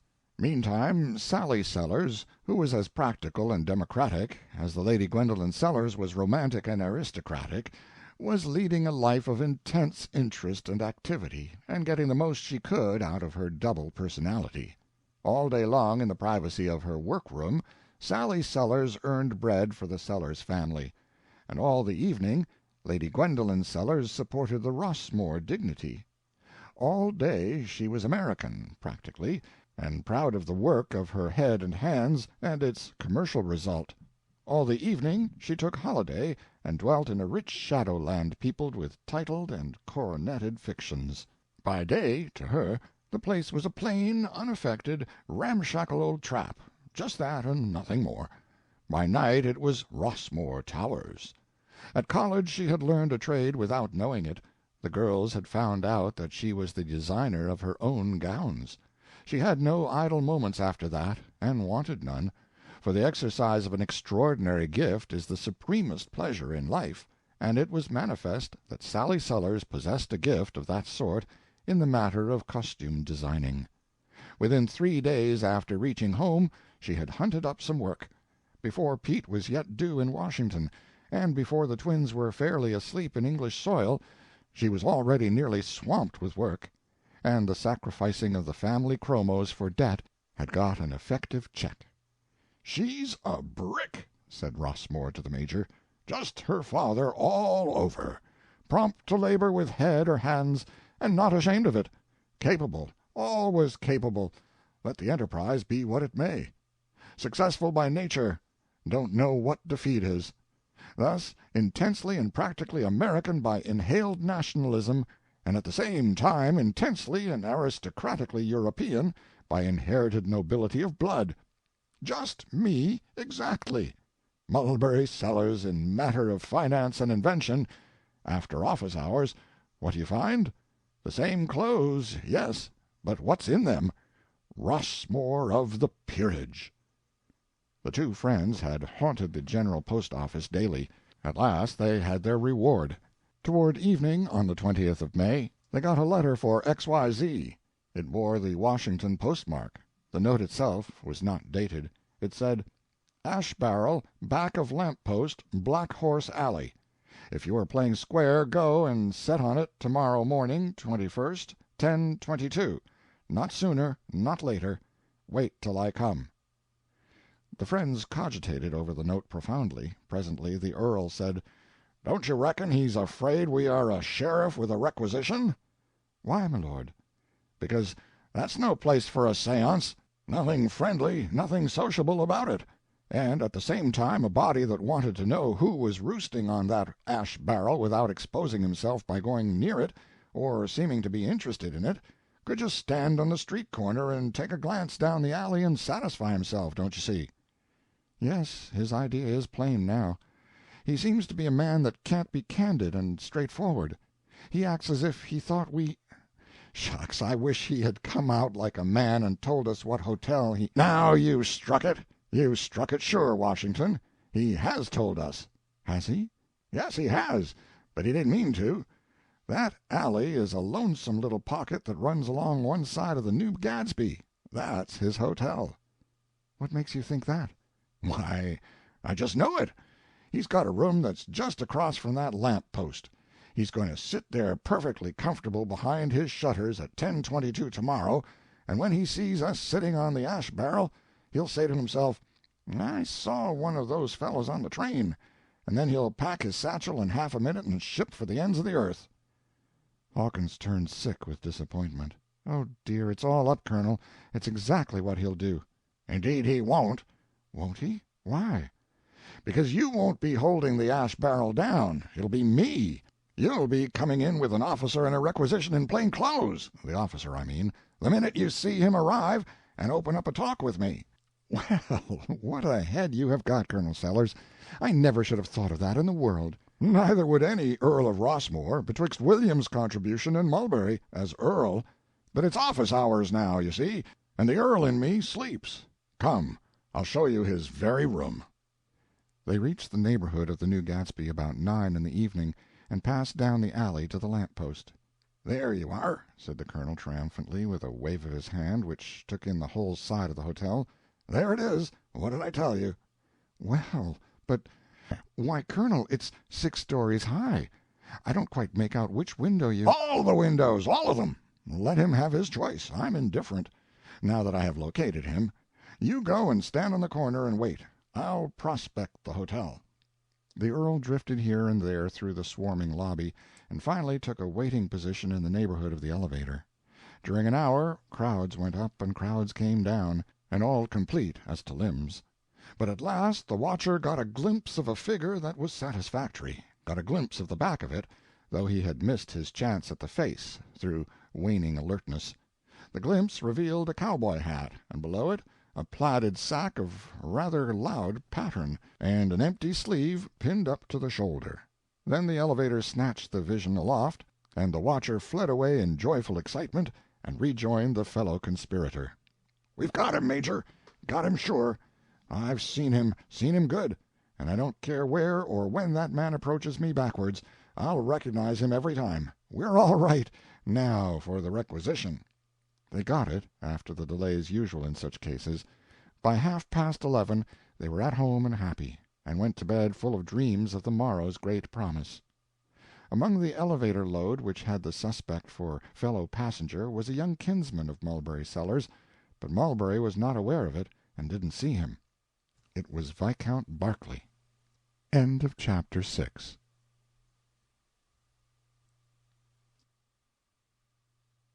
The American Claimant by Mark Twain, Chapter 7. Arrived in his room, Lord Berkeley made preparations for that first and last and all-the-time duty of the visiting Englishman, the jotting down in his diary of his impressions to date. His preparations consisted in ransacking his box for a pen. There was a plenty of steel pens on his table with the ink bottle, but he was English. The English people manufacture steel pens for 19/20ths of the globe, but they never use any themselves. They use exclusively the prehistoric quill. My lord not only found a quill pen, but the best one he had seen in several years, and after writing diligently for some time, closed with the following entry: "But in one thing I have made an immense mistake. I ought to have sunk my title and changed my name before I started." He sat admiring that pen awhile, and then went on: "All attempts to mingle with the common people and become permanently one of them are going to fail, unless I can get rid of it, disappear from it, and reappear with the solid protection of a new name. I am astonished and pained to see how eager the most of these Americans are to get acquainted with a lord, and how diligent they are in pushing attentions upon him. They lack English servility, it is true, but they could acquire it with practice. My quality travels ahead of me in the most mysterious way. I write my family name, without additions, on the register of this hotel, and imagine that I am going to pass for an obscure and unknown wanderer, but the clerk promptly calls out, 'Front! Show his lordship to 482,' and before I can get to the lift there is a reporter trying to interview me, as they call it. This sort of thing shall cease at once. I will hunt up the American Claimant the first thing in the morning, accomplish my mission, then change my lodging and vanish from scrutiny under a fictitious name." He left his diary on the table, where it would be handy in case any new impressions should wake him up in the night. Then he went to bed and presently fell asleep. An hour or two passed, and then he came slowly to consciousness with a confusion of mysterious and augmenting sounds hammering at the gates of his brain for admission. The next moment he was sharply awake, and those sounds burst with the rush and roar and boom of an undammed freshet into his ears. Banging and slamming of shutters, smashing of windows, and the ringing clash of falling glass, clatter of flying feet along the halls, shrieks, supplications, dumb moanings of despair within, hoarse shouts of command outside, cracklings and snappings, and the windy roar of victorious flames. Bang, bang, bang on the door, and a cry, "Turn out! The house is on fire!" The cry passed on, and the banging. Lord Berkeley sprang out of bed and moved with all possible speed toward the clothes-press in the darkness and the gathering smoke, but fell over a chair and lost his bearings. He groped desperately about on his hands and presently struck his head against the table, and was deeply grateful, for it gave him his bearings again, since it stood close by the door. He seized his most precious possession, his journaled impressions of America, and darted from the room. He ran down the deserted hall toward the red lamp which he knew indicated the place of a fire-escape. The door of the room beside it was open. In the room the gas was burning full head. On a chair was a pile of clothing. He ran to the window, could not get it up, but smashed it with a chair, and stepped out on the landing of the fire-escape. Below him was a crowd of men, with a sprinkling of women and youth, massed in a ruddy light. Must he go down in his spectral night-dress? No, this side of the house was not yet on fire, except at the farther end. He would snatch on those clothes, which he did. They fitted well enough, though a trifle loosely, and they were just a shade loud as to pattern, also as to hat, which was of a new breed to him, Buffalo Bill not having been to England yet. One side of the coat went on, but the other side refused. One of its sleeves was turned up and stitched to the shoulder. He started down without waiting to get it loose, made the trip successfully, and was promptly hustled outside the limit rope by the police. The cowboy hat and the coat, but half on, made him too much of a center of attraction for comfort, although nothing could be more profoundly respectful, not to say deferential, than was the manner of the crowd toward him. In his mind he framed a discouraged remark for early entry in his diary: "It is of no use. They know a lord through any disguise, and show awe of him, even something very like fear indeed." Presently one of the gaping and adoring half-circle of boys ventured a timid question. My lord answered it. The boys glanced wonderingly at each other, and from somewhere fell the comment, "English cowboy! Well, if that ain't curious!" Another mental note to be preserved for the diary: "Cowboy. Now what might a cowboy be? Perhaps But the Viscount perceived that some more questions were about to be asked. So he worked his way out of the crowd, released the sleeve, put on the coat, and wandered away to seek a humble and obscure lodging. He found it, and went to bed, and was soon asleep. In the morning he examined his clothes. They were rather assertive, it seemed to him, but they were new and clean, at any rate. There was considerable property in the pockets. Item, 5 $100 bills. Item, near $50 in small bills and silver. Plug of tobacco. Hymn book, which refuses to open. Found to contain whiskey. Memorandum book, bearing no name. Scattering entries in it, recording in a sprawling, ignorant hand appointments, bets, horse trades, and so on, with people of strange hyphenated name, Six-fingered Jake, young man afraid of his shadow, and the like. No letters, no documents. The young man muses, maps out his course. His letter of credit is burned. He will borrow the small bills and the silver in these pockets, apply part of it to advertising for the owner, and use the rest for sustenance while he seeks work. He sends out for the morning paper next, and proceeds to read about the fire. The biggest line in the display head announces his own death. The body of the account furnishes all the particulars, and tells how, with the inherited heroism of his caste, he went on saving women and children until escape for himself was impossible. Then, with the eyes of weeping multitudes upon him, he stood with folded arms and sternly awaited the approach of the devouring fiend. And so standing, amid a tossing sea of flame and onrushing billows of smoke, the noble young heir of the great house of Rossmore was caught up in a whirlwind of fiery glory, and disappeared forever from the vision of men. The thing was so fine and generous and knightly that it brought the moisture to his eyes. Presently he said to himself, "What to do is as plain as day now. My Lord Berkeley is dead, let him stay so. Died creditably, too. That will make the calamity the easier for my father. And I don't have to report to the American Claimant now. Yes, nothing could be better than the way matters have turned out. I have only to furnish myself with a new name, and take my new start in life totally untrammeled. Now I breathe my first breath of real freedom, and how fresh and breezy and inspiring it is. At last I am a man on equal terms with my neighbor, and by my manhood, and by it alone, I shall rise and be seen of the world, or I shall sink from sight and deserve it.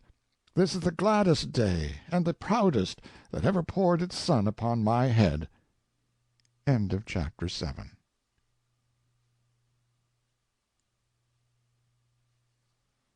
The American Claimant, by Mark Twain, Chapter 8. God bless my soul, Hawkins! The morning paper dropped from the Colonel's nerveless grasp. What is it? He's gone! The bright, the young, the gifted, the noblest of his illustrious race, gone! Gone up in flames and unimaginable glory. Who? My precious, precious young kinsman, Kirkcudbright Llanover Marjoribanks Sellers Viscount Berkeley, son and heir of usurping Rossmore. No. It's true, too true. When? Last night. Where? Right here in Washington, where he arrived from England last night, the papers say. You don't say. Hotel burned down. What hotel? The New Gadsby. Oh, my goodness. And have we lost both of them? Both who? One-armed Pete. Oh, great guns, I forgot all about him. Oh, I hope not. Hope? Well, I should say. Oh, we can't spare him. We can better afford to lose 1,000,000 viscounts than our only support and stay. They searched the paper diligently, and were appalled to find that a one-armed man had been seen flying along one of the halls of the hotel in his underclothing, and apparently out of his head with fright, and as he would listen to no one, and persisted in making for a stairway which would carry him to certain death, his case was given over as a hopeless one. "Poor fellow," sighed Hawkins, "and he had friends so near. I wish he hadn't come away from there. Maybe we could have saved him." The Earl looked up and said calmly, "His being dead doesn't matter. He was uncertain before. We've got him sure this time." "Got him? How?" I will materialize him." "Rossmore, don't trifle with me. Do you mean that? Can you do it?" "I can do it, just as sure as you are sitting there, and I will." "Give me your hand, and let me have the comfort of shaking it. I was perishing, and you have put new life into me. Get at it, oh, get at it right away." "It will take a little time, Hawkins, but there's no hurry, none in the world, in the circumstances. And of course certain duties have devolved upon me now, which necessarily claim my first attention. This poor young nobleman— Why, yes, I am sorry for my heartlessness, and you smitten with this new family affliction. Of course you must materialize him first. I quite understand that." Well, I wasn't meaning just that, but, why, what am I thinking of? Of course I must materialize him. Oh, Hawkins, selfishness is the bottom trait in human nature. I was only thinking that now, with the usurper's heir out of the way. But you'll forgive that momentary weakness and forget it. Don't ever remember it against me that Mulberry Sellers was once mean enough to think the thought that I was thinking. I'll materialize him, I will, on my honor, and I'd do it were he 1,000 heirs jammed into one and stretching in a solid rank from here to the stolen estates of Rossmore, and barring the road forever to the rightful earl. There spoke the real Sellers. The other had a false ring, old friend. Hawkins, my boy, it just occurs to me, a thing I keep forgetting to mention, a matter that we've got to be mighty careful about. What is that? We must keep absolutely still about these materializations. Mind, not a hint of them must escape, not a hint. To say nothing of how my wife and daughter, high-strung, sensitive organizations, might feel about them, the negroes wouldn't stay on the place a minute. That's true, they wouldn't. It's well you spoke, for I'm not naturally discreet with my tongue when I'm not warned. Sellers reached out and touched a bell button in the wall, set his eye upon the rear door and waited, touched it again and waited. And just as Hawkins was remarking admiringly that the Colonel was the most progressive and most alert man he had ever seen in the matter of impressing into his service every modern convenience the moment it was invented, and always keeping breast to breast with the drum major in the great work of material civilization, he forsook the button, which hadn't any wire attached to it, rang a vast dinner bell which stood on the table, and remarked that he had tried that new-fangled dry battery now, to his entire satisfaction, and had got enough of it, and added, "Nothing would do Graham Bell but I must try it. Said the mere fact of my trying it would secure public confidence, and get it a chance to show what it could do. I told him that in theory a dry battery was just a curled darling and no mistake, but when it come to practice, sho! And here's the result. Was I right? What should you say, Washington Hawkins? You've seen me try that button twice. Was I right? That's the idea. Did I know what I was talking about, or didn't I?" "Well, you know how I feel about you, Colonel Sellers, and always have felt. It seems to me that you always know everything about everything.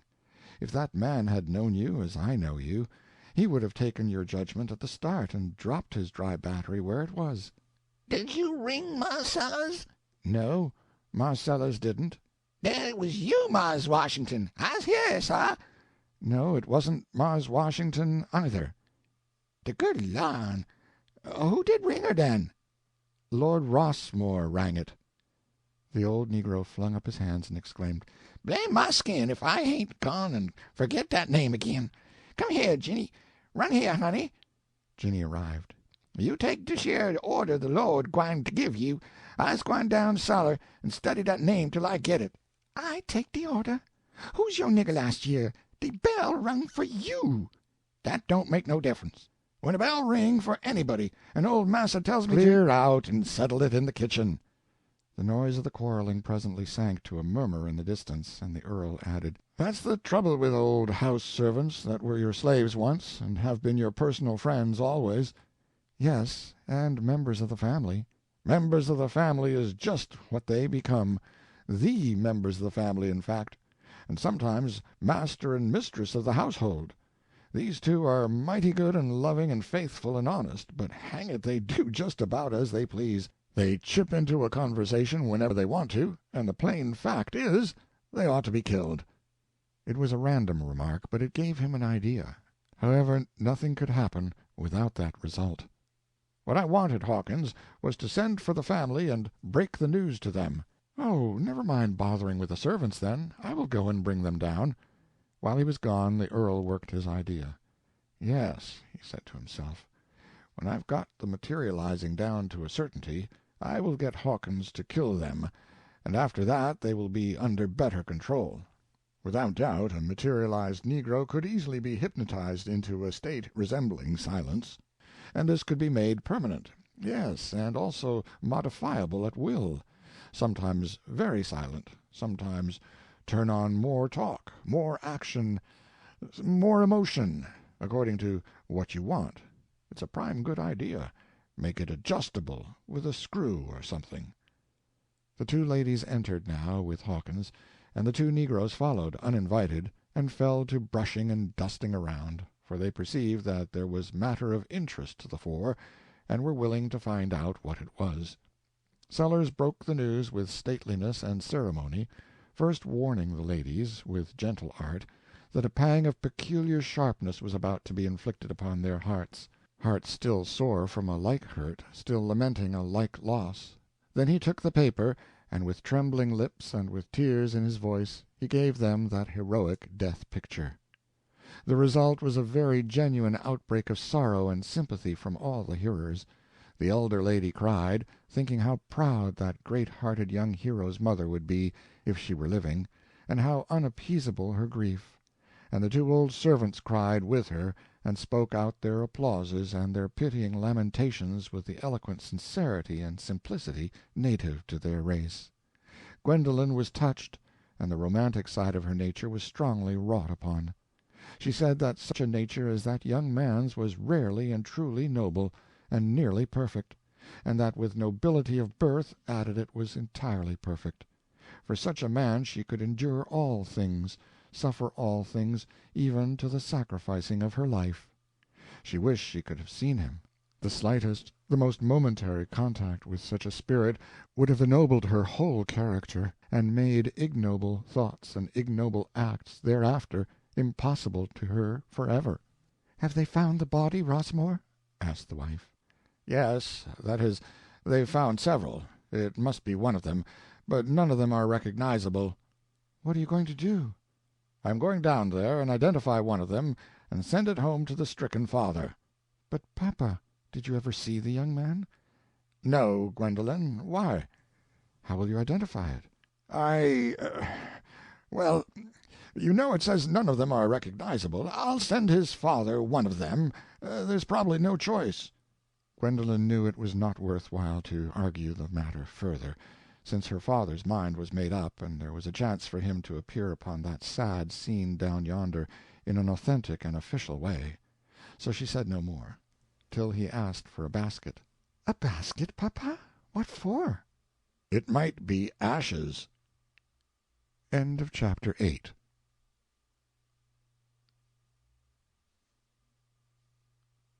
The American Claimant, by Mark Twain, Chapter 9. The Earl and Washington started on the sorrowful errand, talking as they walked. "And, as usual—" "What, Colonel?" "7 of them in that hotel. Actresses, and all burnt out, of course." "Any of them burnt up?" "Oh, no, they escaped. They always do. But there's never a one of them that knows enough to fetch out her jewelry with her." "That's strange." "Strange. It's the most unaccountable thing in the world. Experience teaches them nothing. They can't seem to learn anything except out of a book. In some cases there's manifestly a fatality about it. For instance, take, what's her name, that plays those sensational thunder and lightning parts. She's got a perfectly immense reputation. Draws like a dog fight, and it all came from getting burned out in hotels." "Why, how could that give her a reputation as an actress?" "It didn't.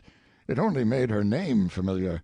People want to see her play because her name is familiar, but they don't know what made it familiar, because they don't remember. First she was at the bottom of the ladder, and absolutely obscure. Wages $13 a week, and find her own pads." "Pads?" "Yes, things to fat up her spindles with, so as to be plump and attractive. Well, She got burnt out in a hotel and lost $30,000 worth of diamonds. She? Where'd she get them? Goodness knows. Given to her, no doubt, by spoony young flats and sappy old bald-heads in the front row. All the papers were full of it. She struck for higher pay and got it. Well, she got burnt out again and lost all her diamonds, and it gave her such a lift that she went starring. Well, if hotel fires are all she's got to depend on to keep up her name, it's a pretty precarious kind of a reputation, I should think. Not with her. No, anything but that. Because she's so lucky. Born lucky, I reckon. Every time there's a hotel fire, she's in it. She's always there. And if she can't be there herself, her diamonds are. Now, you can't make anything out of that, but just sheer luck. I never heard of such a thing. She must have lost quarts of diamonds. Quartz? She's lost bushels of them. It's got so that the hotels are superstitious about her. They won't let her in. They think there will be a fire. And besides, if she's there it cancels the insurance. She's been waning a little lately, but this fire will set her up. She lost $60,000 worth last night. I think she's a fool. If I had $60,000 worth of diamonds, I wouldn't trust them in a hotel. I wouldn't either. But you can't teach an actress that. This one's been burnt out 35 times, and yet if there's a hotel fire in San Francisco tonight, she's got to bleed again. You mark my words. Perfect ass. They say she's got diamonds in every hotel in the country. When they arrived at the scene of the fire, the poor old Earl took one glimpse at the melancholy morgue and turned away, his face overcome by the spectacle. He said, "It is too true, Hawkins. Recognition is impossible. Not one of the 5 could be identified by its nearest friend.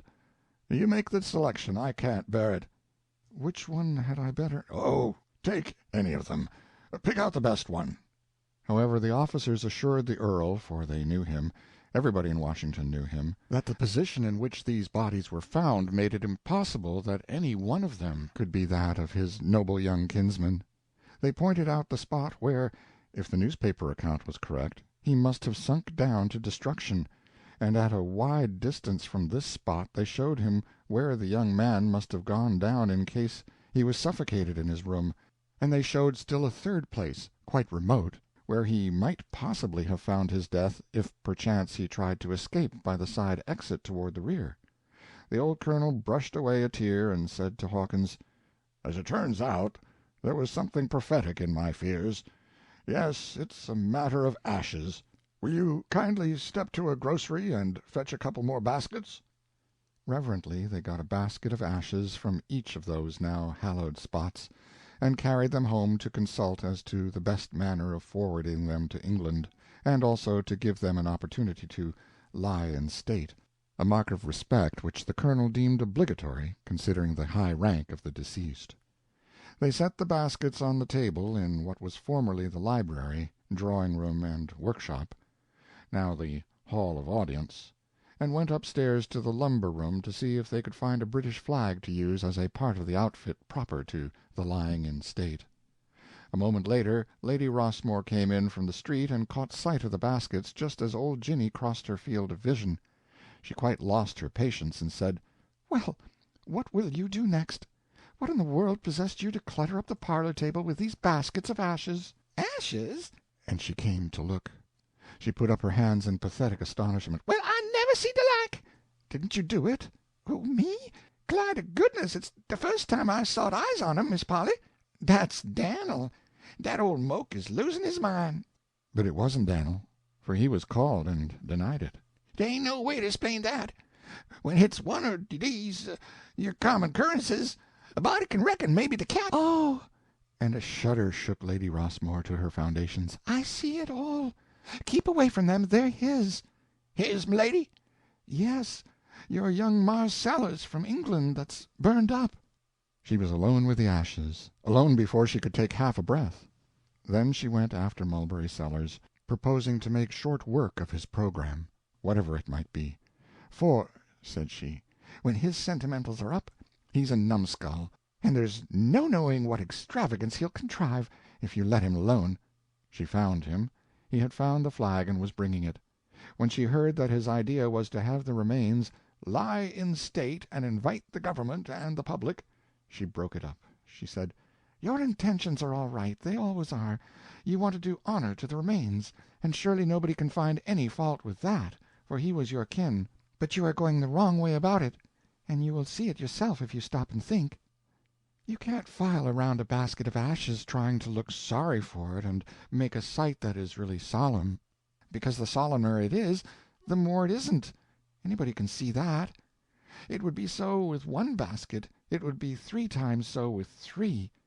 Well, it stands to reason that if it wouldn't be solemn with one mourner, it wouldn't be with a procession, and there would be 5,000 people here. I don't know, but it would be pretty near ridiculous. I think it would. No, Mulberry, they can't lie in state. It would be a mistake. Give that up and think of something else." So he gave it up, and not reluctantly, when he had thought it over and realized how right her instinct was. He concluded to merely sit up with the remains, just himself and Hawkins. Even this seemed a doubtful attention to his wife, but she offered no objection, for it was plain that he had a quite honest and simple-hearted desire to do the friendly and honorable thing by these forlorn poor relics, which could command no hospitality in this far-off land of strangers but his. He draped the flag about the baskets, put some crape on the door-knob, and said with satisfaction, "There. He is as comfortable now as we can make him in the circumstances. Except, yes, we must strain a point there. One must do as one would wish to be done by. He must have it." "Have what, dear?" "Hatchment." The wife felt that the house front was standing about all it could well stand in that way.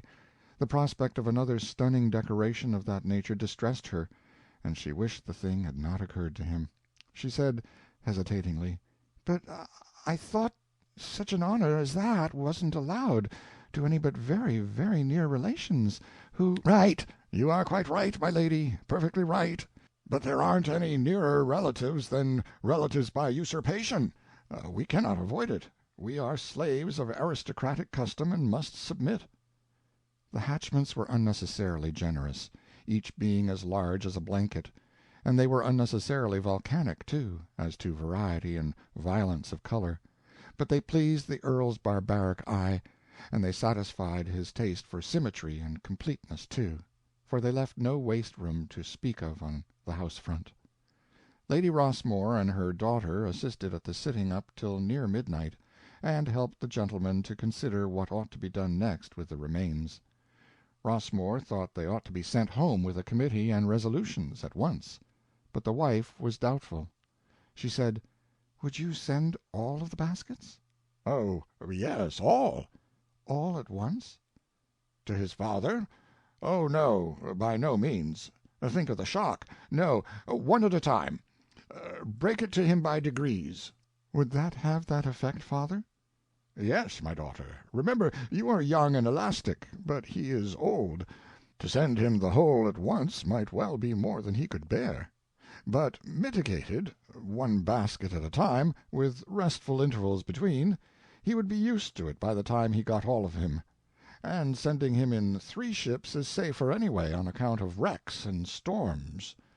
"I don't like the idea, father.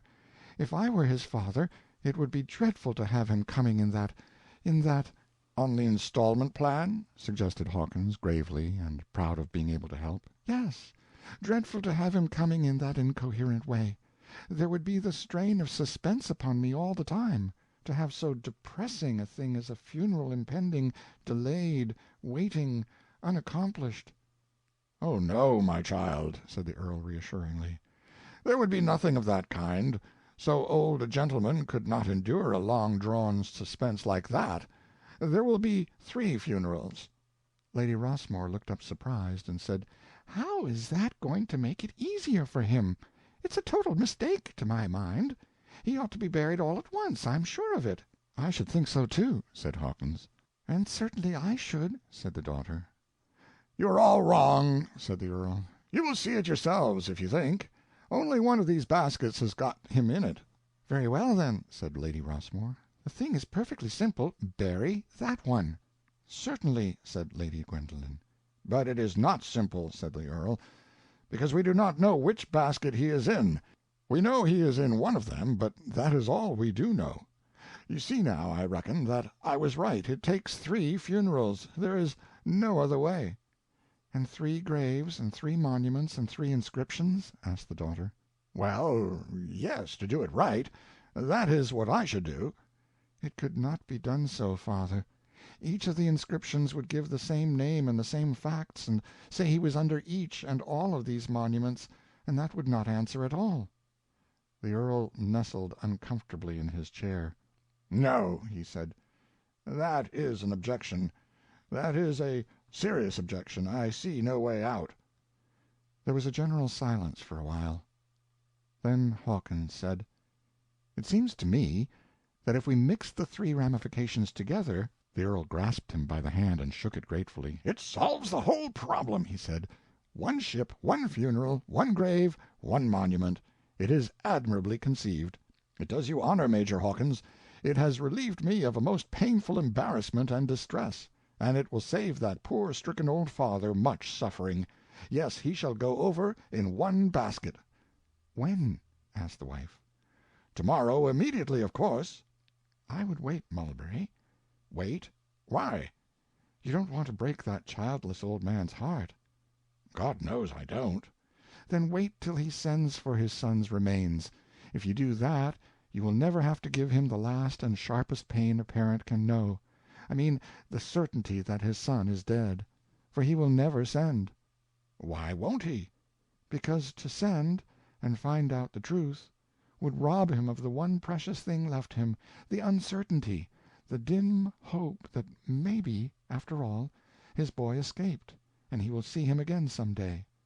"Why, Polly, he'll know by the papers that he was burnt up." "He won't let himself believe the papers.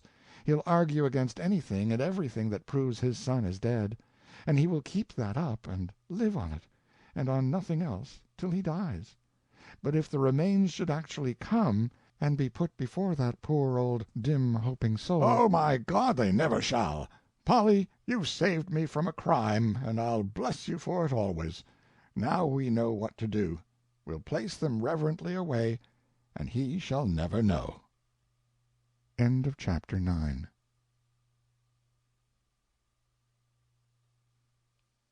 The American Claimant, by Mark Twain, Chapter 10.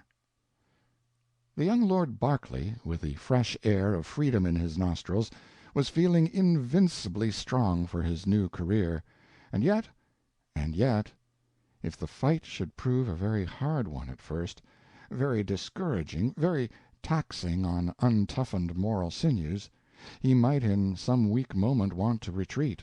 Not likely, of course, but possibly that might happen.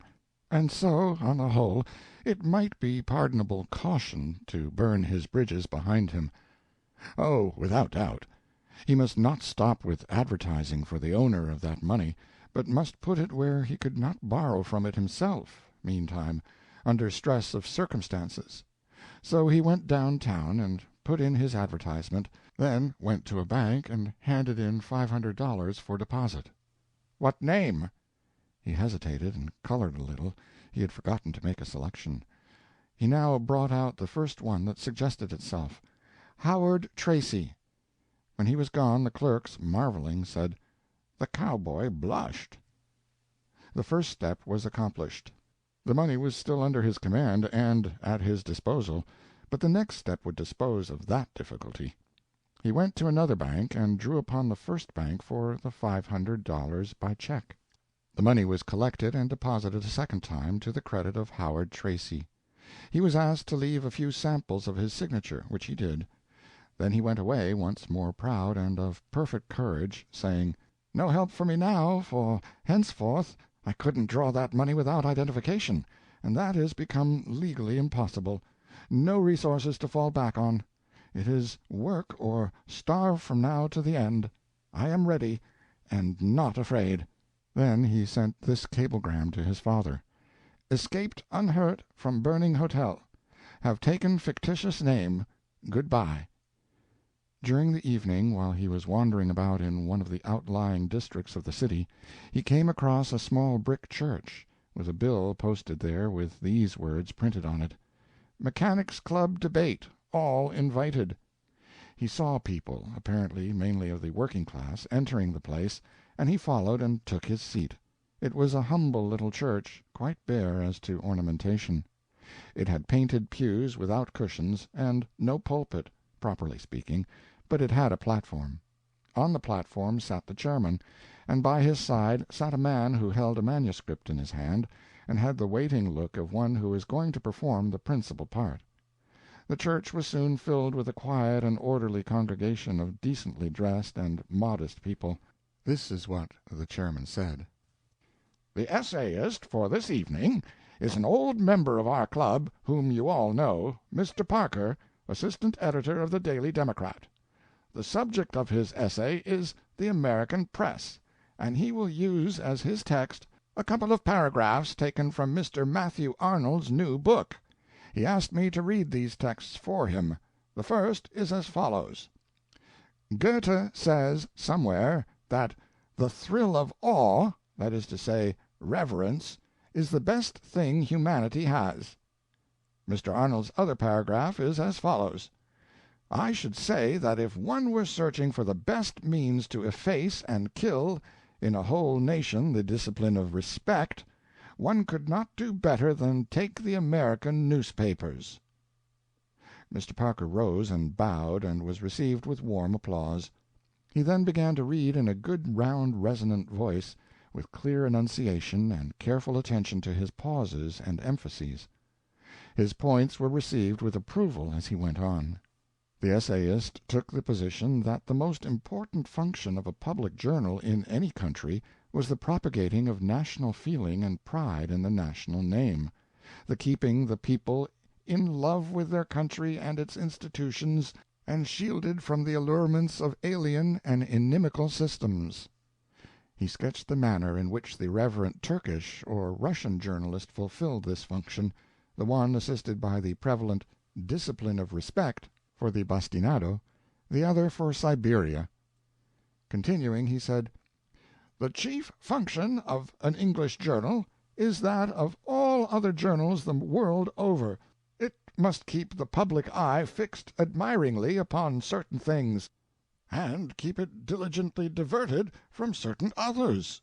For instance, it must keep the public eye fixed admiringly upon the glories of England, a processional splendor stretching its receding line down the hazy vistas of time, with the mellowed lights of 1,000 years glinting from its banners, and it must keep it diligently diverted from the fact that all these glories were for the enrichment and aggrandizement of the petted and privileged few, at cost of the blood and sweat and poverty of the unconsidered masses who achieved them but might not enter in and partake of them. It must keep the public eye fixed in loving and awful reverence upon the throne as a sacred thing, and diligently divert it from the fact that no throne was ever set up by the unhampered vote of a majority of any nation, and that hence no throne exists that has a right to exist, and no symbol of it, flying from any flagstaff, is righteously entitled to wear any device but the skull and crossbones of that kindred industry which differs from royalty only business-wise, merely as retail differs from wholesale. It must keep the citizen's eye fixed in reverent docility upon that curious invention of machine politics, an established church, and upon that bald contradiction of common justice, a hereditary nobility, and diligently divert it from the fact that the one damns him if he doesn't wear its collar, and robs him under the gentle name of taxation whether he wears it or not, and the other gets all the honors while he does all the work. The essayist thought that Mr. Arnold, with his trained eye and intelligent observation, ought to have perceived that the very quality which he so regretfully missed from our press, respectfulness, reverence, was exactly the thing which would make our press useless to us if it had it, rob it of the very thing which differentiates it from all other journalism in the world, and makes it distinctively and preciously American, its frank and cheerful irreverence being by all odds the most valuable of all its qualities. For its mission, overlooked by Mr. Arnold, is to stand guard over a nation's liberties, not its humbugs and shams. He thought that if during 50 years the institutions of the Old World could be exposed to the fire of a flouting and scoffing press like ours, monarchy and its attendant crimes would disappear from Christendom. Monarchists might doubt this. Then why not persuade the Czar to give it a trial in Russia? Concluding, he said, "Well, the charge is that our press has but little of that old world quality, reverence. Let us be candidly grateful that it is so. With its limited reverence, it at least reveres the things which this nation reveres, as a rule, and that is sufficient. What other people revere is fairly and properly matter of light importance to us. Our press does not reverence kings, it does not reverence so-called nobilities, it does not reverence established ecclesiastical slaveries, it does not reverence laws which rob a younger son to fatten an elder one, it does not reverence any fraud or sham or infamy, howsoever old or rotten or holy, which sets one citizen above his neighbor by accident of birth.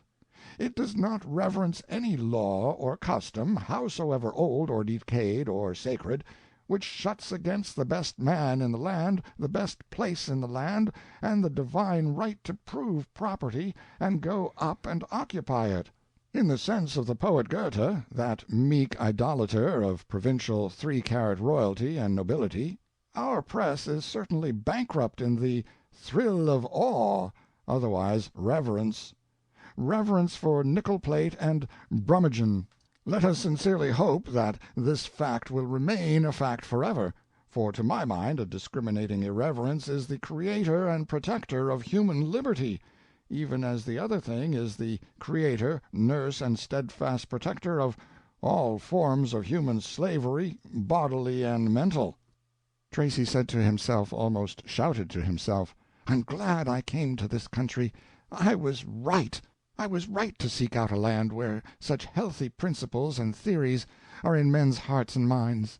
Think of the innumerable slaveries imposed by misplaced reverence." How well he brought that out. And how true it is. There's manifestly prodigious force in reverence. If you can get a man to reverence your ideals, he's your slave.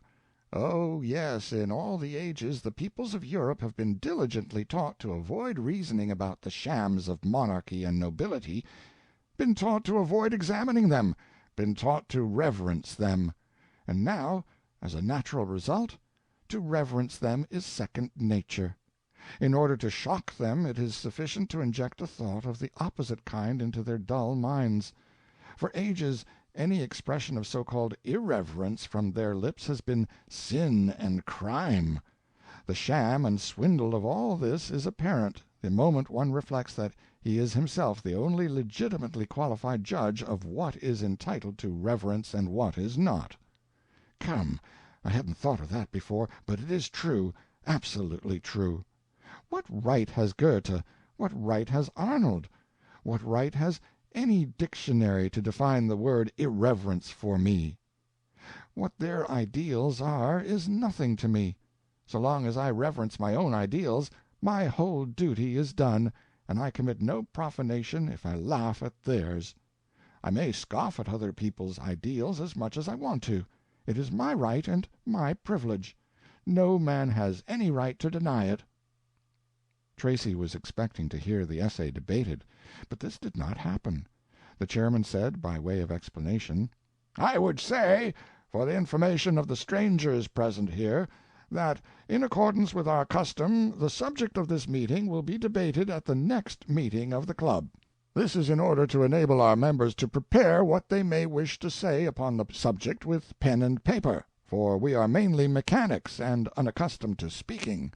We are obliged to write down what we desire to say."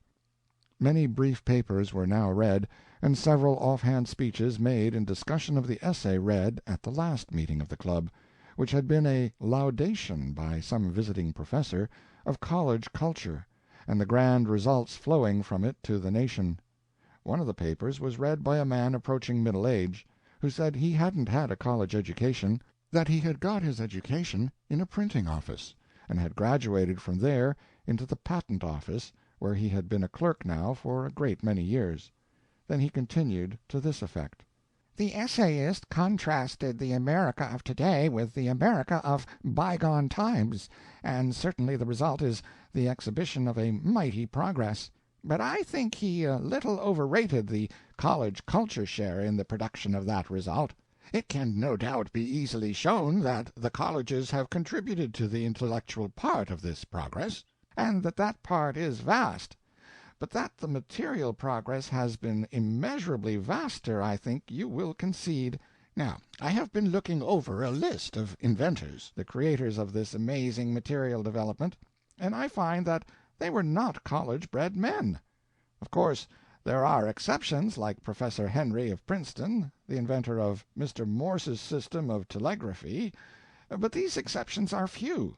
It is not overstatement to say that the imagination-stunning material development of this century, the only century worth living in since time itself was invented, is the creation of men not college-bred. We think we see what these inventors have done. No, we see only the visible vast frontage of their work.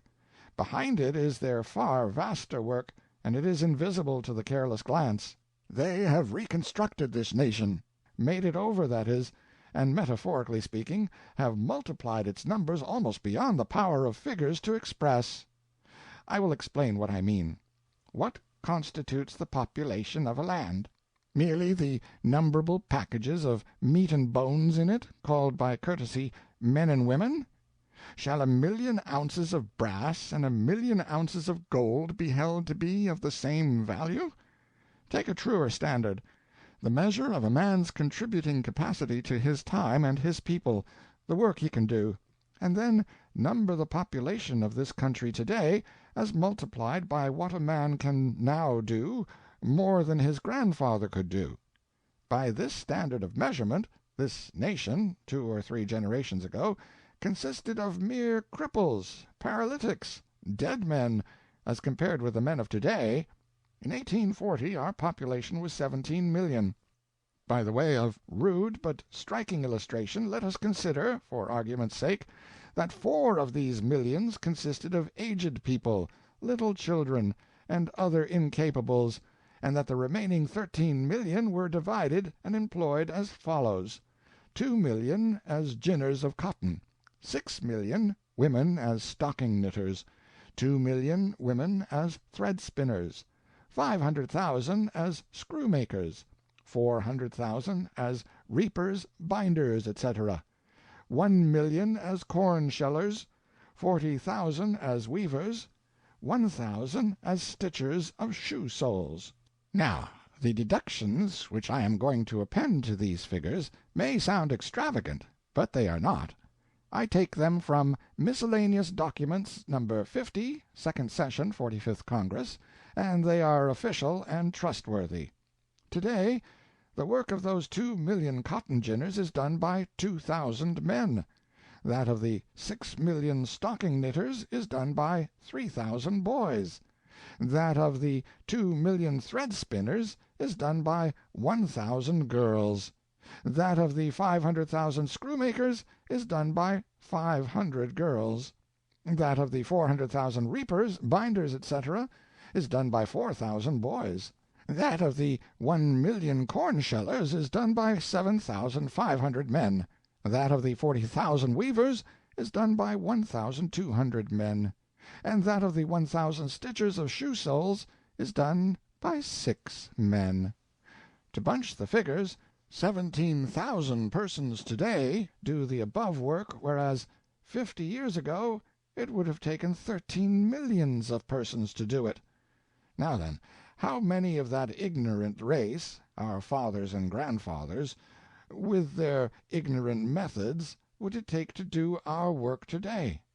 It would take 40,000 millions, 100 times the swarming population of China, 20 times the present population of the globe. You look around you, and you see a nation of 60 millions, apparently, but secreted in their hands and brains, and invisible to your eyes, is the true population of this republic, and it numbers 40 billions. It is the stupendous creation of those humble, unlettered, uncollege-bred inventors, all honor to their name."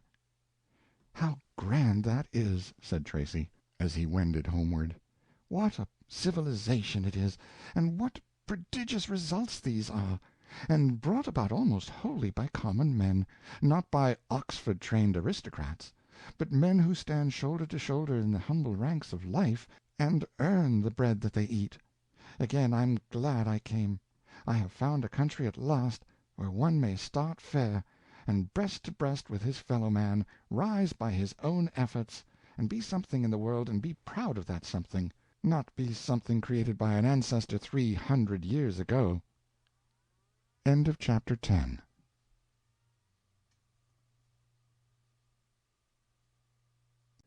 The American Claimant, Chapter 11. During the first days he kept the fact diligently before his mind that he was in a land where there was work and bread for all. In fact, for convenience' sake, he fitted it to a little tune, and hummed it to himself. But as time wore on, the fact itself began to take on a doubtful look, and next the tune got fatigued, and presently ran down and stopped. His first effort was to get an upper clerkship in one of the departments, where his Oxford education could come into play and do him service.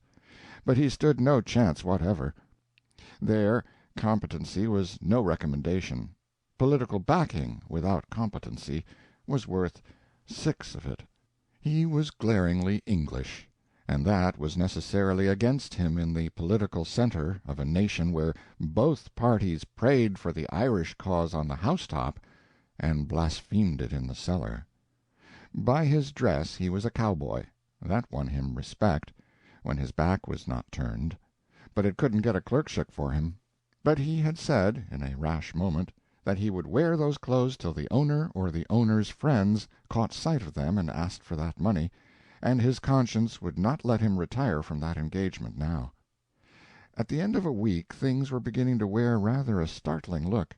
He had hunted everywhere for work, descending gradually the scale of quality, until apparently he had sued for all the various kinds of work a man without a special calling might hope to be able to do, except ditching and the other coarse manual sorts, and had got neither work nor the promise of it.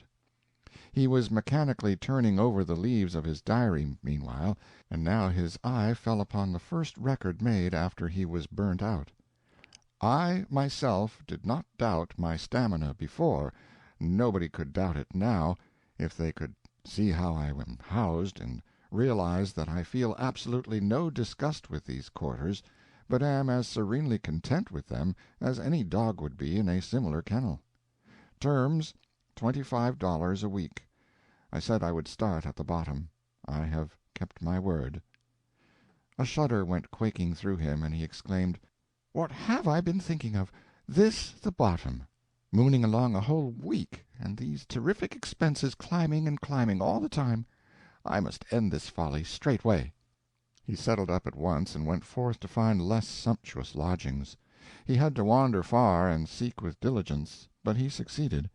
They made him pay in advance, $4.50. This secured both bed and food for a week. The good-natured, hard-worked landlady took him up 3 flights of narrow, uncarpeted stairs, and delivered him into his room. There were 2 double bedsteads in it, and 1 single one. He would be allowed to sleep alone in one of the double beds until some new boarder should come, but he wouldn't be charged extra. So he would presently be required to sleep with some stranger. The thought of it made him sick. Mrs. Marsh, the landlady, was very friendly, and hoped he would like her house. They all liked it, she said. "And they're a very nice set of boys. They carry on a good deal, but that's their fun. You see, this room opens right into this back one, and sometimes they're all in one and sometimes in the other. And hot nights they all sleep on the roof when it don't rain. They get out there the minute it's hot enough. The season's so early that they've already had a night or 2 up there. If you'd like to go up and pick out a place, you can. You'll find chalk in the side of the chimney where there's a brick wanting. You just take the chalk and But of course you've done it before." "Oh, no, I haven't." "Why, of course you haven't. What am I thinking of? Plenty of room on the plains without chalking, I'll be bound. Well, you just chalk out a place the size of a blanket anywhere on the tin that ain't already marked off, you know, and that's your property. You and your bedmate take turnabout carrying up the blanket and pillows and fetching them down again. Or one carries them up and the other fetches them down. You fix it the way you like, you know. You'll like the boys. They're everlasting sociable, except the printer. He's the one that sleeps in that single bed, the strangest creature. Why, I don't believe you could get that man to sleep with another man, not if the house was afire. Mind you, I'm not just talking, I know. The boys tried him, to see. They took his bed out one night, and so when he got home about 3 in the morning, he was on a morning paper then, but he's on an evening one now, there wasn't any place for him but with the iron moulder. And if you'll believe me, he just set up the rest of the night. He did, honest. They say he's cracked, but it ain't so. He's English. They're awful particular. You won't mind my saying that. You're English?" Yes. "I thought so. I could tell it by the way you mispronounce the words that's got A's in them, you know. Such as saying loff when you mean laugh. But you'll get over that.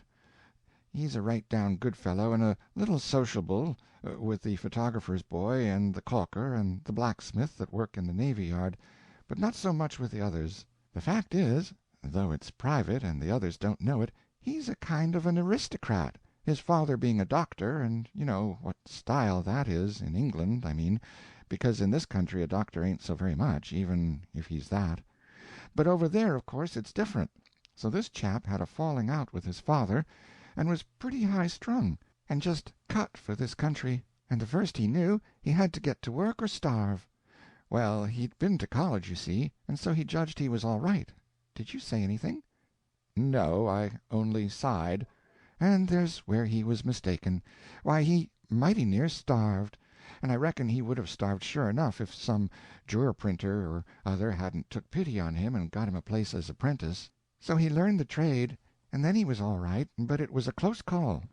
Once he thought he had got to haul in his pride and holler for his father, and— Why, you're sighing again. Is anything the matter with you? Does my clatter— Oh, dear, no. Pray go on, I like it. Yes, you see, he's been over here 10 years. He's 28 now, and he ain't pretty well satisfied in his mind, because he can't get reconciled to being a mechanic and associating with mechanics, he being, as he says to me, a gentleman, which is a pretty plain letting on that the boys ain't, but of course I know enough not to let that cat out of the bag." Why, would there be any harm in it? "Harm in it? They'd lick him, wouldn't they? Wouldn't you? Of course you would. Don't you ever let a man say you ain't a gentleman in this country. But laws, what am I thinking about? I reckon a body would think twice before he said a cowboy wasn't a gentleman." A trim, active, slender, and very pretty girl of about 18 walked into the room now, in the most satisfied and unembarrassed way. She was cheaply but smartly and gracefully dressed, and the mother's quick glance at the stranger's face as he rose was of the kind which inquires what effect has been produced, and expects to find indications of surprise and admiration. "This is my daughter Hattie. We call her Puss. It's the new boarder, Puss." This without rising. The young Englishman made the awkward bow common to his nationality and time of life in circumstances of delicacy and difficulty, and these were of that sort, for, being taken by surprise, his natural lifelong self sprang to the front, and that self of course would not know just how to act when introduced to a chambermaid, or to the heiress of a mechanic's boarding-house. His other self, the self which recognized the equality of all men, would have managed the thing better, if it hadn't been caught off guard and robbed of its chance. The young girl paid no attention to the bow, but put out her hand frankly and gave the stranger a friendly shake, and said, "How do you do?" Then she marched to the one washstand in the room, tilted her head this way and that before the wreck of a cheap mirror that hung above it, dampened her fingers with her tongue, perfected the circle of a little lock of hair that was pasted against her forehead, then began to busy herself with the slops. "Well, I must be going. It's getting towards supper time. Make yourself at home, Mr. Tracy. You'll hear the bell when it's ready." The landlady took her tranquil departure without commanding either of the young people to vacate the room. The young man wondered a little that a mother who seemed so honest and respectable should be so thoughtless, and was reaching for his hat, intending to disembarrass the girl of his presence, but she said, "Where are you going?" "Well, nowhere in particular, but as I am only in the way here—" "Why, who said you were in the way? Sit down. I'll move you when you are in the way." She was making the beds now. He sat down and watched her deft and diligent performance. "What gave you that notion? Do you reckon I need a whole room just to make up a bed or two in?" "Well, no, it wasn't that, exactly. We are away up here in an empty house, and your mother being gone—" The girl interrupted him with an amused laugh, and said, "Nobody to protect me? Bless you, I don't need it. I'm not afraid. I might be if I was alone, because I do hate ghosts, and I don't deny it. Not that I believe in them, for I don't. I'm only just afraid of them." "How can you be afraid of them if you don't believe in them?" "Oh, I don't know the how of it. That's too many for me. I only know it's so. It's the same with Maggie Lee." "Who is that?" "One of the boarders. A young lady that works in the factory." "She works in a factory?" "Yes, shoe factory." "In a shoe factory? And you call her a young lady?" "Why, she's only 22. What should you call her?" "I wasn't thinking of her age. I was thinking of the title. The fact is, I came away from England to get away from artificial forms, for artificial forms suit artificial people only, and here you've got them too. I'm sorry. I hoped you had only men and women, everybody equal, no differences in rank." The girl stopped with a pillow in her teeth and the case spread open below it, contemplating him from under her brows with a slightly puzzled expression. She released the pillow and said, "Why, they are all equal. Where's any difference in rank?" "Well, if you call a factory girl a young lady, what do you call the president's wife?" "Call her an old one." "Oh, you make age the only distinction." "There ain't any other to make as far as I can see." "Then all women are ladies?" "Certainly they are. All the respectable ones." "Well, that puts a better face on it. Certainly there is no harm in a title when it is given to everybody. It is only an offense and a wrong when it is restricted to a favored few. But Hattie." Miss Hattie, be frank. Confess that that title isn't accorded by everybody to everybody. The rich American doesn't call her cook a lady, isn't that so?" "Yes, it's so. What of it?" He was surprised and a little disappointed to see that his admirable shot had produced no perceptible effect. "What of it?" he said. "Why, this. Equality is not conceded here, after all, and the Americans are no better off than the English. In fact, there's no difference." "Now, what an idea! There's nothing in a title except what is put into it. You said that yourself. Suppose the title is Clean instead of Lady. You get that?" "I believe so. Instead of speaking of a woman as a lady, you substitute clean and say she's a clean person." "That's it. In England the swell folks don't speak of the working people as gentlemen and ladies?" "Oh, no." "And the working people don't call themselves gentlemen and ladies?" "Certainly not." "So if you used the other word, there wouldn't be any change. The swell people wouldn't call anybody but themselves clean, and those others would drop sort of meekly into their way of talking, and they wouldn't call themselves clean. We don't do that way here. Everybody calls himself a lady or gentleman, and thinks he is, and don't care what anybody else thinks him, so long as he doesn't say it out loud. You think there's no difference. You knuckle down and we don't. Ain't that a difference?" It is a difference I hadn't thought of, I admit that. Still, calling oneself a lady doesn't— I wouldn't go on if I were you. Howard Tracy turned his head to see who it might be that had introduced this remark. It was a short man about 40 years old, with sandy hair, no beard, and a pleasant face badly freckled but alive and intelligent, and he wore slop-shop clothing, which was neat but showed wear. He had come from the front room beyond the hall, where he had left his hat, and he had a chipped and cracked white wash-bowl in his hand. The girl came and took the bowl. "I'll get it for you. You go right ahead and give it to him, Mr. Barrow. He's the new boarder, Mr. Tracy, and I just got to where it was getting too deep for me." Much obliged if you will, Hattie. I was coming to borrow of the boys. He sat down at his ease on an old trunk and said, "I've been listening and got interested, and, as I was saying, I wouldn't go on if I were you. You see where you are coming to, don't you? Calling yourself a lady doesn't elect you. That is what you were going to say, and you saw that if you said it you were going to run right up against another difference that you hadn't thought of, to wit, whose right is it to do the electing? Over there 20,000 people in a million elect themselves gentlemen and ladies, and the 980,000 accept that decree and swallow the affront which it puts upon them. Why, if they didn't accept it, it wouldn't be an election. It would be a dead letter and have no force at all. Over here the 20,000 would-be exclusives come up to the polls and vote themselves to be ladies and gentlemen. But the thing doesn't stop there. The 980,000 come and vote themselves to be ladies and gentlemen too, and that elects the whole nation. Since the whole million vote themselves ladies and gentlemen, there is no question about that election. It does make absolute equality, and there is no fiction about it. While over yonder the inequality, by decree of the infinitely feeble and consent of the infinitely strong, is also absolute, as real and absolute as our equality." Tracy had shrunk promptly into his English shell when this speech began, notwithstanding he had now been in severe training several weeks for contact and intercourse with the common herd on the common herd's terms.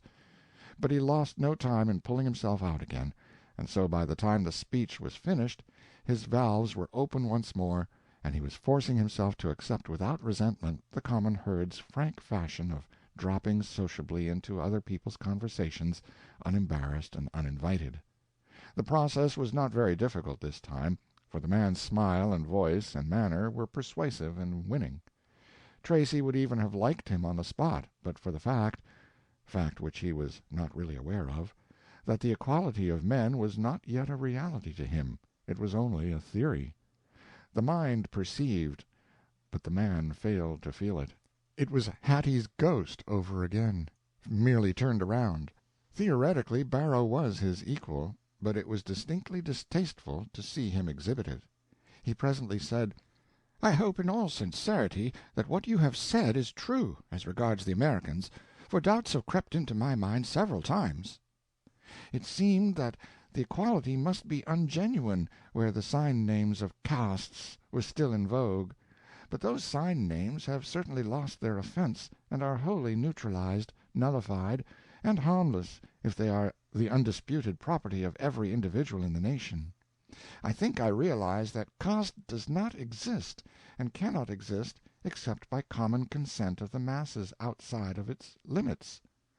I thought caste created itself and perpetuated itself, but it seems quite true that it only creates itself and is perpetuated by the people whom it despises, and who can dissolve it at any time by assuming its mere sign-names themselves." "It's what I think. There isn't any power on earth that can prevent England's 30 millions from electing themselves dukes and duchesses tomorrow and calling themselves so, and within 6 months all the former dukes and duchesses would have retired from the business. I wish they'd try that. Royalty itself couldn't survive such a process. A handful of frowners against 30 million laughers in a state of eruption. Why, it's Herculaneum against Vesuvius. It would take another 18 centuries to find that Herculaneum after the cataclysm. What's a colonel in our South? He's a nobody, because they're all colonels down there. No, Tracy." Shudder from Tracy. "Nobody in England would call you a gentleman, and you wouldn't call yourself one. And I tell you it's a state of things that makes a man put himself into most unbecoming attitudes sometimes. The broad and general recognition and acceptance of caste as caste does, I mean, makes him do it unconsciously, being bred in him, you see, and never thought over and reasoned out. You couldn't conceive of the Matterhorn being flattered by the notice of one of your comely little English hills, could you?" "Why, no." "Well, then, let a man in his right mind try to conceive of Darwin feeling flattered by the notice of a princess. It's so grotesque that it paralyzes the imagination. Yet that Memnon was flattered by the notice of that statuette. He says so himself. the system that can make a god disown his godship and profane it. Oh, well, it's all wrong. It's all wrong and ought to be abolished, I should say. The mention of Darwin brought on a literary discussion, and this topic roused such enthusiasm in Barrow that he took off his coat and made himself the more free and comfortable for it, and detained him so long that he was still at it when the noisy proprietors of the room came shouting and skylarking in, and began to romp, scuffle, wash, and otherwise entertain themselves. He lingered yet a little longer to offer the hospitalities of his room and his bookshelf to Tracy and ask him a personal question or two. What is your trade? Well, they call me a cowboy, but that is a fancy. I'm not that. I haven't any trade. What do you work at for your living? Oh, anything. I mean, I would work at anything I could get to do, but thus far I haven't been able to find an occupation. Maybe I can help you. I'd like to try. I shall be very glad. I've tried myself to weariness. Well, of course, where a man hasn't a regular trade he's pretty bad off in this world. What you needed, I reckon, was less book learning and more bread-and-butter learning. I don't know what your father could have been thinking of. You ought to have had a trade. You ought to have had a trade by all means. But never mind about that. We'll stir up something to do, I guess. And don't you get homesick. That's a bad business. We'll talk the thing over and look around a little. You'll come out all right. Wait for me. I'll go down to supper with you. By this time Tracy had achieved a very friendly feeling for Barrow, and would have called him a friend, maybe, if not taken too suddenly on a straight-out requirement to realize on his theories. He was glad of his society, anyway, and was feeling lighter-hearted than before. Also, he was pretty curious to know what vocation it might be which had furnished Barrow such a large acquaintanceship with books and allowed him so much time to read. End of chapter 11.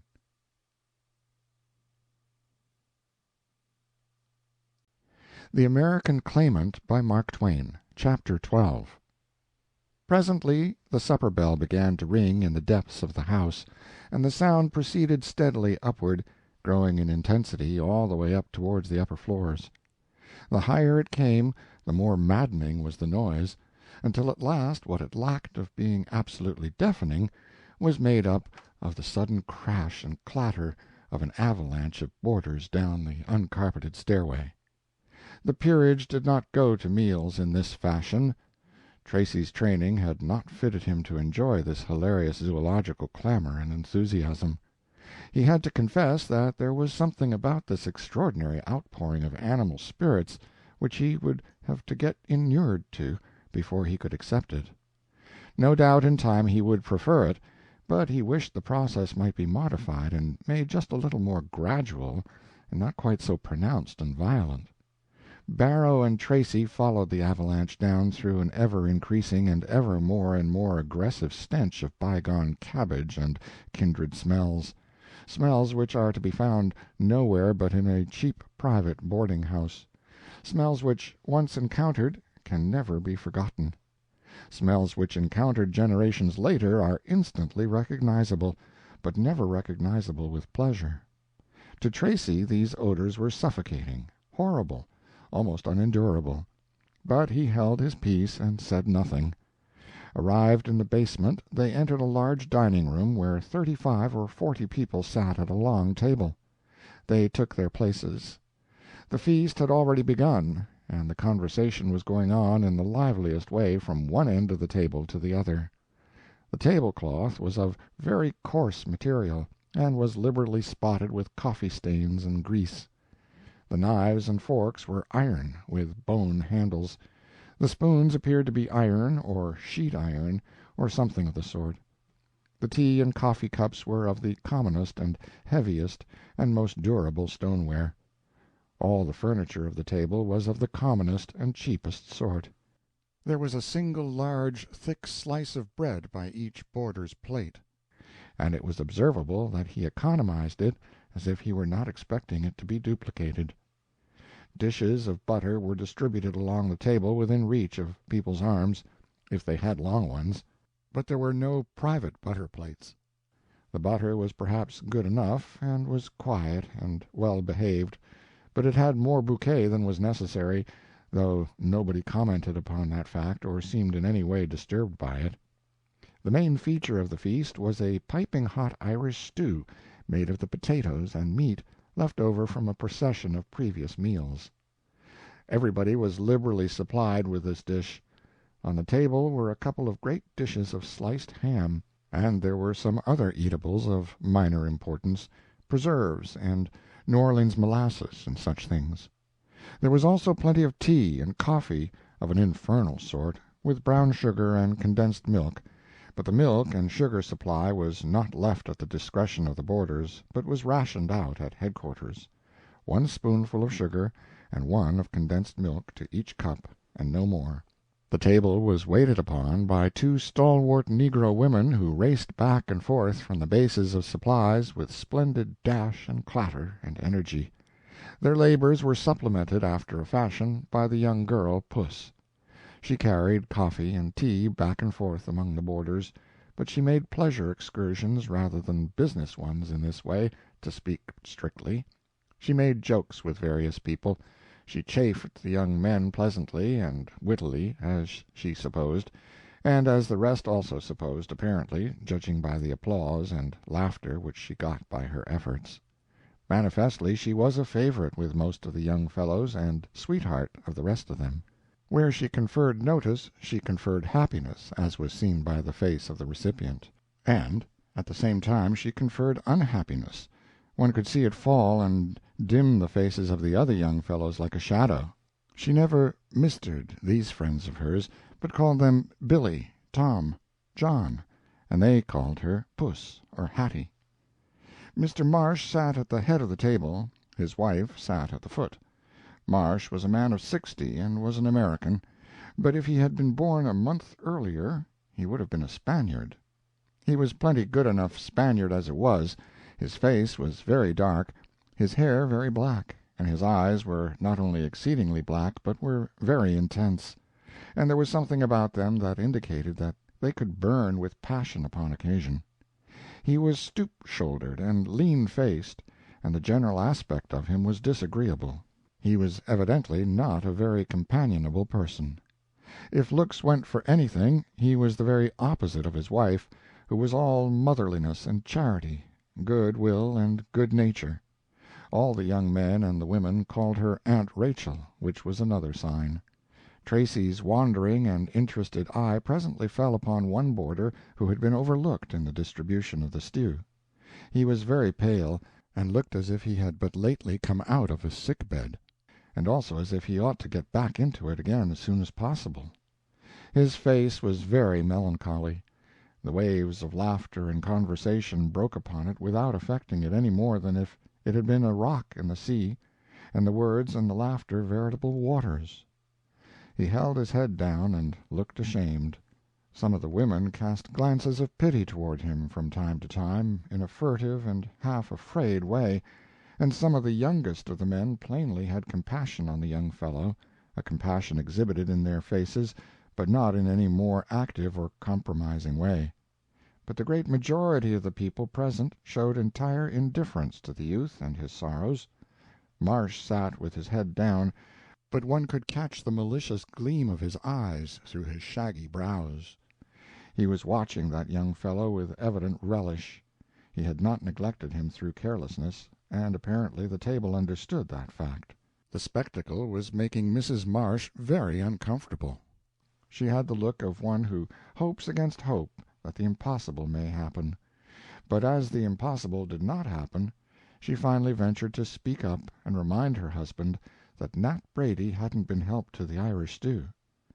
Marsh lifted his head and gasped out with mock courtliness, "Oh, he hasn't he? What a pity that is! I don't know how I came to overlook him. Ah, he must pardon me. You must indeed, Mr. Barker. You must pardon me. My attention was directed to some other matter, I don't know what. The thing that grieves me mainly is that it happens every meal now. But you must try to overlook these little things, Mr. Bunker, these little neglects on my part. They're always likely to happen with me in any case, and they are especially likely to happen where a person has, well, where a person is, say, about 3 weeks in arrears for his board. You get my meaning? You get my idea? Here is your Irish stew, and it gives me the greatest pleasure to send it to you, and I hope that you will enjoy the charity as much as I enjoy conferring it."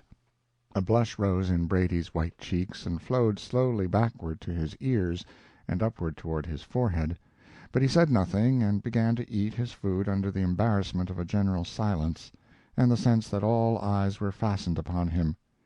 Barrow whispered to Tracy, "The old man's been waiting for that. He wouldn't have missed that chance for anything." "It's a brutal business," said Tracy. Then he said to himself, proposing to set the thought down in his diary later, "Well, here in this very house is a republic where all are free and equal, if men are free and equal anywhere in the earth, therefore I have arrived at the place I started to find, and I am a man among men, and on the strictest equality possible to men, no doubt. Yet here, on the threshold, I find an inequality. There are people at this table who are looked up to, for some reason or another, and here is a poor devil of a boy who is looked down upon, treated with indifference, and shamed by humiliations, when he has committed no crime but that common one of being poor. Equality ought to make men noble-minded. In fact, I had supposed it did do that." After supper Barrow proposed a walk, and they started. Barrow had a purpose. He wanted Tracy to get rid of that cowboy hat. He didn't see his way to finding mechanical or manual employment for a person rigged in that fashion. Barrow presently said, "As I understand it, you're not a cowboy." "No, I'm not." "Well, now if you will not think me too curious, how did you come to mount that hat? Where'd you get it?" Tracy didn't know quite how to reply to this, but presently said, "Well, without going into particulars, I exchanged clothes with a stranger under stress of weather, and I would like to find him and re-exchange." "Well, why don't you find him? Where is he?" "I don't know. I supposed the best way to find him would be to continue to wear his clothes, which are conspicuous enough to attract his attention if I should meet him on the street." "Oh, very well," said Barrow. "The rest of the outfit is well enough, and while it's not too conspicuous, it isn't quite like the clothes that anybody else wears. Suppress the hat. When you meet your man, he'll recognize the rest of his suit. That's a mighty embarrassing hat, you know, in a center of civilization like this. I don't believe an angel could get employment in Washington in a halo like that." Tracy agreed to replace the hat with something of a modester form, and they stepped aboard a crowded car and stood with others on the rear platform. Presently, as the car moved swiftly along the rails, two men crossing the street caught sight of the backs of Barrow and Tracy, and both exclaimed at once, "There he is!" It was Sellers and Hawkins. Both were so paralyzed with joy that before they could pull themselves together and make an effort to stop the car, it was gone too far, and they decided to wait for the next one. They waited a while, then it occurred to Washington that there could be no use in chasing one horse-car with another, and he wanted to hunt up a hack. But the Colonel said, "When you come to think of it, there's no occasion for that at all. Now that I've got him materialized I can command his motions. I'll have him at the house by the time we get there." Then they hurried off home in a state of great and joyful excitement. The hat exchange accomplished, the two new friends started to walk back leisurely to the boarding-house. Barrow's mind was full of curiosity about this young fellow. He said, "You've never been to the Rocky Mountains?" "No." "You've never been out on the plains?" "No." "How long have you been in this country?" "Only a few days." "You've never been in America before?" "No." Then Barrows communed with himself. "Now what odd shapes the notions of romantic people take. Here's a fellow who's read in England about cowboys and adventures on the plains. He comes here and buys a cowboy suit, thinks he can play himself on folks for a cowboy, all inexperienced as he is. Now the minute he's caught in this poor little game he's ashamed of it and ready to retire from it. It is that exchange that he has put up as an explanation. It's rather thin, too thin altogether. Well, he's young, never been anywhere, knows nothing about the world, Sentimental, no doubt. Perhaps it was the natural thing for him to do, but it was a most singular choice, curious freak altogether. Both men were busy with their thoughts for a time. Then Tracy heaved a sigh and said, "Mr. Barrow, the case of that young fellow troubles me." "You mean Nat Brady?" "Yes, Brady, or Baxter, or whatever it was. The old landlord called him by several different names." "Oh, yes, he has been very liberal with names for Brady since Brady fell into arrears for his board. Well, that's one of his sarcasms. The old man thinks he's great on sarcasm." "Well, what is Brady's difficulty? What is Brady? Who is he?" "Brady is a tinner. He's a young journeyman tinner who was getting along all right till he fell sick and lost his job. He was very popular before he lost his job. Everybody in the house liked Brady. The old man was rather especially fond of him. But you know that when a man loses his job and loses his ability to support himself and to pay his way as he goes, it makes a great difference in the way people look at him and feel about him." "Is that so? Is it so?" Barrow looked at Tracy in a puzzled way. "Why, of course it's so.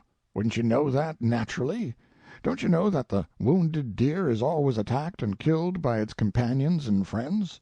Tracy said to himself, while a chilly and boding discomfort spread itself through his system, "In a republic of deer and men, where all are free and equal, misfortune is a crime, and the prosperous gore the unfortunate to death."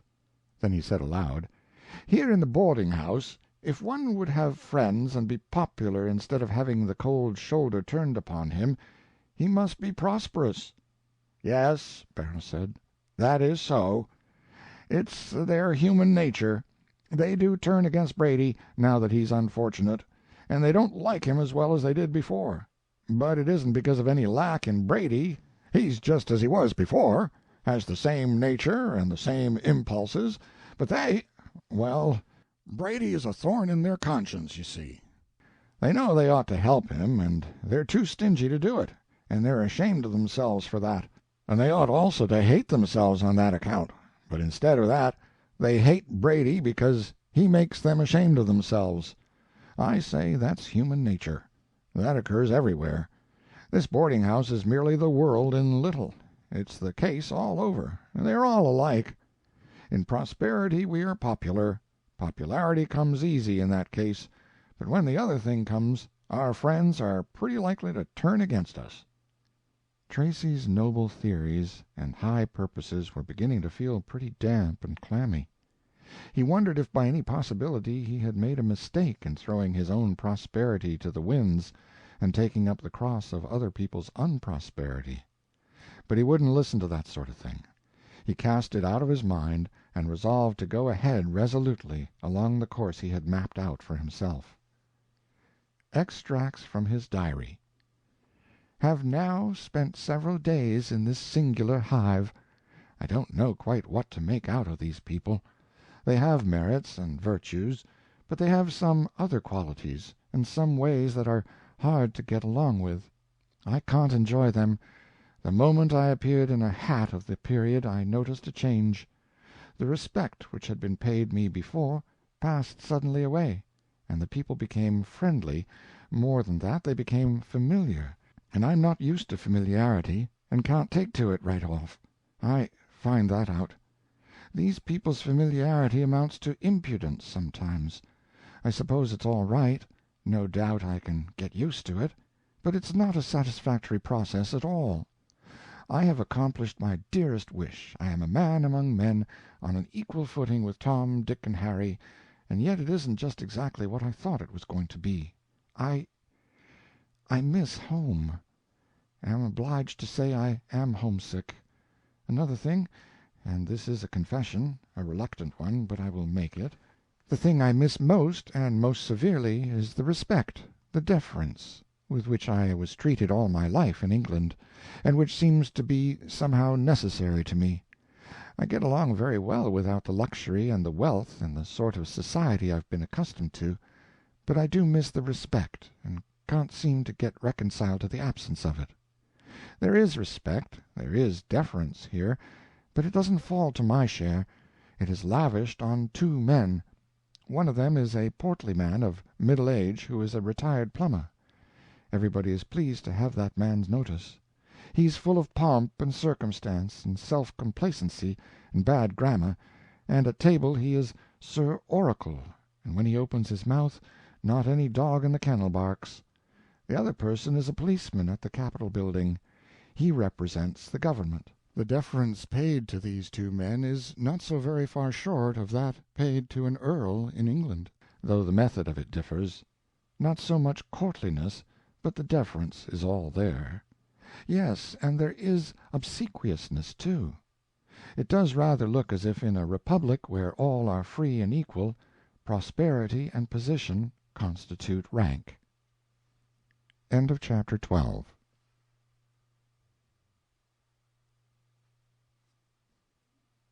The American Claimant by Mark Twain, Chapter 13. The days drifted by, and they grew ever more dreary. For Barrow's efforts to find work for Tracy were unavailing. Always the first question asked was, "What union do you belong to?" Tracy was obliged to reply that he didn't belong to any trade union. "Very well, then, it's impossible to employ you. My men wouldn't stay with me if I should employ a scab, or rat, or whatever the phrase was. Finally Tracy had a happy thought. He said, "Why, the thing for me to do, of course, is to join a trade union." "Yes," Barrow said, "that is the thing for you to do, if you can." "If I can? Is it difficult?" "Well, yes," Barrow said. "It's sometimes difficult, in fact very difficult. But you can try, and of course it will be best to try." Therefore Tracy tried, but he did not succeed. He was refused admission with a good deal of promptness, and was advised to go back home, where he belonged, not come here taking honest men's bread out of their mouths. Tracy began to realize that the situation was desperate, and the thought made him cold to the marrow. He said to himself, "So there is an aristocracy of position here, and an aristocracy of prosperity, and apparently there is also an aristocracy of the ins as opposed to the outs, and I am with the outs. So the ranks grow daily here. Plainly there are all kinds of castes here, and only one that I belong to, the outcasts." But he couldn't even smile at his small joke, although he was obliged to confess that he had a rather good opinion of it. He was feeling so defeated and miserable by this time that he could no longer look with philosophical complacency on the horseplay of the young fellows in the upper rooms at night. At first it had been pleasant to see them unbend and have a good time after having so well earned it by the labors of the day.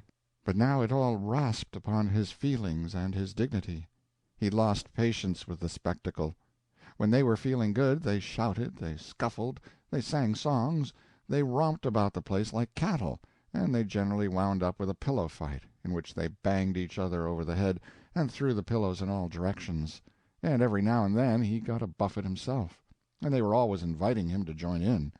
They called him Johnny Bull, and invited him with excessive familiarity to take a hand. At first he had endured all this with good nature, but latterly he had shown by his manner that it was distinctly distasteful to him, and very soon he saw a change in the manner of these young people toward him. They were souring on him, as they would have expressed it in their language. He had never been what might be called popular. That was hardly the phrase for it. He had merely been liked, but now dislike for him was growing. His case was not helped by the fact that he was out of luck, couldn't get work, didn't belong to a union, and couldn't gain admission to one.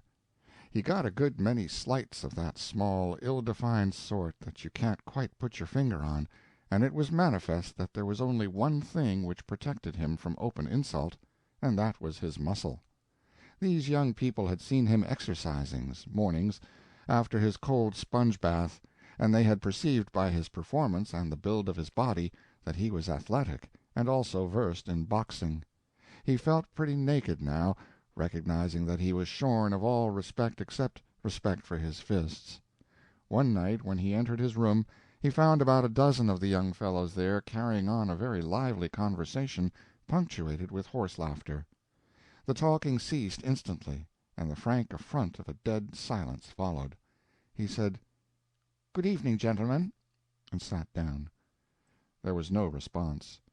He flushed to the temples, but forced himself to maintain silence. He sat there in this uncomfortable stillness some time, then got up and went out. The moment he had disappeared, he heard a prodigious shout of laughter break forth. He saw that their plain purpose had been to insult him. He ascended to the flat roof, hoping to be able to cool down his spirit there and get back his tranquillity. He found the young tinner up there, alone and brooding, and entered into conversation with him. They were pretty fairly matched now in unpopularity and general ill luck and misery, and they had no trouble in meeting upon this common ground with advantage and something of comfort to both. But Tracy's movements had been watched, and in a few minutes the tormentors came straggling one after another to the roof, where they began to stroll up and down in an apparently purposeless way. But presently they fell to dropping remarks that were evidently aimed at Tracy, and some of them at the tinner. The ringleader of this little mob was a short-haired bully and amateur prize-fighter named Allen, who was accustomed to lording it over the upper floor, and had more than once shown a disposition to make trouble with Tracy. Now there was an occasional catcall, and hootings, and whistlings, and finally the diversion of an exchange of connected remarks was introduced. "How many does it take to make a pair?"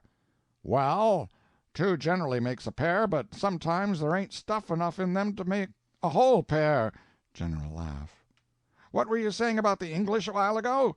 "Oh, nothing. The English are all right, only what was it you said about them?" "Oh, I only said they swallow well." "Swallow better than other people?" "Oh, yes, the English swallow a good deal better than other people." "What is it they swallow best?" "Oh, insults." Another general laugh. "Pretty hard to make 'em fight, ain't it?" "No, 'tain't hard to make 'em fight." "Ain't it, really?" "No, 'tain't hard. It's impossible." Another laugh. "This one's kind of spiritless, that's certain." "Couldn't be the other way, in his case." "Why? Don't you know the secret of his birth?" "No. Has he got a secret of his birth?" "You bet he has." "What is it?" "His father was a wax figure." Allen came strolling by where the pair were sitting, stopped, and said to the tinner, "How are you off for friends these days?" "Well enough off." "Got a good many?" "Well, as many as I need." "A friend is valuable sometimes as a protector, you know. What do you reckon would happen if I was to snatch your cap off and slap you in the face with it?" "Please don't trouble me, Mr. Allen. I ain't doing anything to you." "You answer me. What do you reckon would happen?" "Well, I don't know." Tracy spoke up with a good deal of deliberation and said, "Don't trouble the young fellow. I can tell you what would happen." "Oh, you can you? Boys, Johnny Bull can tell us what would happen if I was to snatch this chump's cap off and slap him in the face with it. Now you'll see." He snatched the cap and struck the youth in the face, and before he could inquire what was going to happen, it had already happened, and he was warming the tin with the broad of his back. Instantly there was a rush, and shouts of, "A ring! A ring! Make a ring! Fair play all around! Johnny's grit! Give him a chance!" The ring was quickly chalked on the tin, and Tracy found himself as eager to begin as he could have been if his antagonist had been a prince instead of a mechanic. At bottom he was a little surprised at this, because although his theories had been all in that direction for some time, he was not prepared to find himself actually eager to measure strength with quite so common a man as this ruffian. In a moment all the windows in the neighborhood were filled with people, and the roofs also. The men squared off, and the fight began. But Allen stood no chance whatever against the young Englishman. Neither in muscle nor in science was he his equal. He measured his length on the tin time and again. In fact, as fast as he could get up, he went down again, and the applause was kept up in liberal fashion from all the neighborhood around. Finally, Allen had to be helped up. Then Tracy declined to punish him further, and the fight was at an end. Allen was carried off by some of his friends in a very much humbled condition, his face black and blue and bleeding, and Tracy was at once surrounded by the young fellows, who congratulated him, and told him that he had done the whole house a service, and that from this out Mr. Allen would be a little more particular about how he handled slights and insults and maltreatment around among the boarders. Tracy was a hero now, and exceedingly popular. Perhaps nobody had ever been quite so popular on that upper floor before. But if being discountenanced by these young fellows had been hard to bear, their lavish commendations and approval and hero-worship were harder still to endure. He felt degraded, but he did not allow himself to analyze the reasons why too closely. He was content to satisfy himself with the suggestion that he looked upon himself as degraded by the public spectacle which he had made of himself, fighting on a tin roof for the delectation of everybody a block or two around. But he wasn't entirely satisfied with that explanation of it. Once he went a little too far and wrote in his diary that his case was worse than that of the prodigal son. He said the prodigal son merely fed swine, he didn't have to chum with them. But he struck that out and said, "All men are equal. I will not disown my principles. These men are as good as I am." Tracy was become popular on the lower floors also. Everybody was grateful for Allen's reduction to the ranks, and for his transformation from a doer of outrages to a mere threatener of them. The young girls, of whom there were half a dozen, showed many attentions to Tracy, particularly that boarding-house pet Hattie, the landlady's daughter. She said to him very sweetly, "I think you're ever so nice." And when he said, "I'm glad you think so, Miss Hattie," she said, still more sweetly, "Don't call me Miss Hattie. Call me Puss."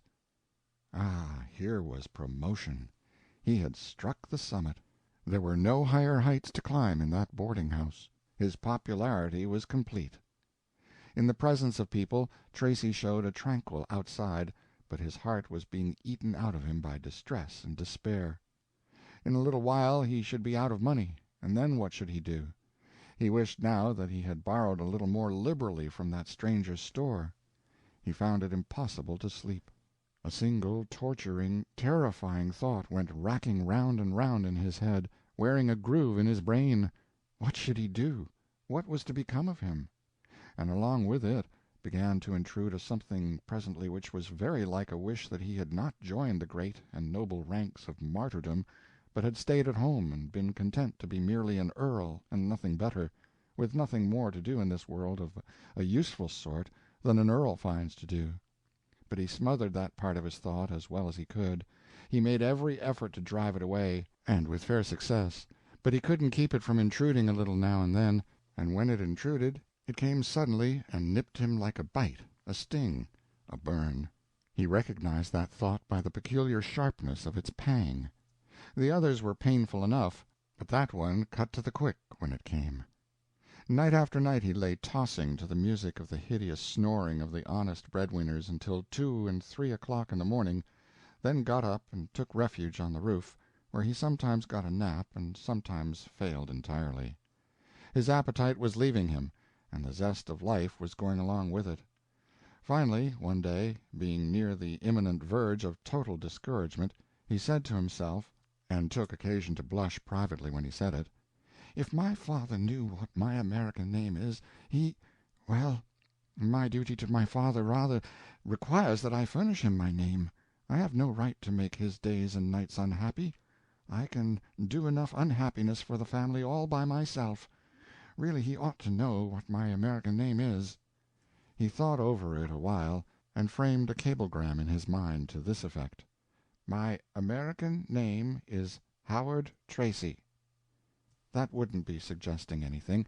His father could understand that as he chose, and doubtless he would understand it as it was meant, as a dutiful and affectionate desire on the part of a son to make his old father happy for a moment.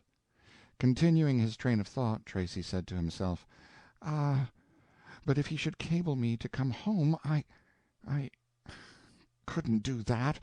I mustn't do that. I've started out on a mission, and I mustn't turn my back on it in cowardice. No, I couldn't go home at least I shouldn't want to go home." After a reflective pause, "Well, perhaps it would be my duty to go in the circumstances. He's very old, and he does need me by him to stay his footsteps down the long hill that inclines westward toward the sunset of his life. Well, I'll think about that. Yes, of course it wouldn't be right to stay here. Well, perhaps I could just drop him a line and put it off a little while and satisfy him in that way. It would be, Well, it would mar everything to have him require me to come instantly. Another reflective pause, then, and yet, if he should do that, I don't know but, oh, dear me, home, how good it sounds! And a body is excusable for wanting to see his home again, now and then, anyway. He went to one of the telegraph offices in the avenue and got the first end of what Barrow called the usual Washington courtesy, where "they treat you as a tramp until they find out you're a congressman, and then they slobber all over you." There was a boy of 17 on duty there, tying his shoe. He had his foot on a chair and his back turned toward the wicket. He glanced over his shoulder, took Tracy's measure, turned back, and went on tying his shoe. Tracy finished writing his telegram, and waited, and still waited, for that performance to finish. But there didn't seem to be any finish to it. So finally Tracy said, "Can't you take my telegram?" The youth looked over his shoulder and said by his manner, not his words, "Don't you think you could wait a minute if you tried?" However, he got the shoe tied at last, and came and took the telegram, glanced over it, then looked up surprised at Tracy. There was something in his look that bordered upon respect, almost reverence, it seemed to Tracy. Although he had been so long without anything of this kind, he was not sure that he knew the signs of it. The boy read the address aloud, with pleased expression in face and voice. "The Earl of Rossmore. Cracky! Do you know him?" "Yes." "Is that so? Does he know you?" "Well, yes." "Well, I swear! Will he answer you?" "I think he will." "Will he, though? Where'll you have it sent?" "Oh, nowhere. I'll call here and get it. When shall I call?" "Oh, I don't know. I'll send it to you. Where shall I send it? Give me your address. I'll send it to you soon's it comes." But Tracy didn't propose to do this. He had acquired the boy's admiration and deferential respect, and he wasn't willing to throw these precious things away, a result sure to follow if he should give the address of that boarding-house. So he said again that he would call and get the telegram, and went his way. He idled along, reflecting. He said to himself, "There is something pleasant about being respected. I have acquired the respect of Mr. Allen and some of those others, and almost the deference of some of them on pure merit, for having thrashed Allen. While their respect and their deference, if it is deference, is pleasant, a deference based upon a sham, a shadow, does really seem pleasanter still. It's no real merit to be in correspondence with an earl, and yet, after all, that boy makes me feel as if there was." The cablegram was actually gone home. The thought of it gave him an immense uplift. He walked with a lighter tread. His heart was full of happiness. He threw aside all hesitances and confessed to himself that he was glad, through and through, that he was going to give up this experiment and go back to his home again. His eagerness to get his father's answer began to grow now, and it grew with marvelous celerity after it began.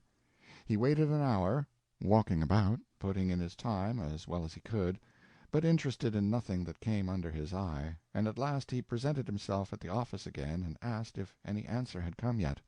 The boy said, "No, no answer yet," then glanced at the clock and added, "I don't think it's likely you'll get one today."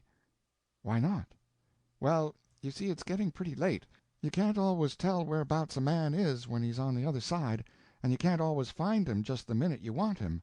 And you see, it's getting about 6 o'clock now, and over there it's pretty late at night." "Why, yes," said Tracy. "I hadn't thought of that." "Yes, pretty late now, 10:30 or 11. Oh, yes, you probably won't get any answer tonight." End of chapter 13.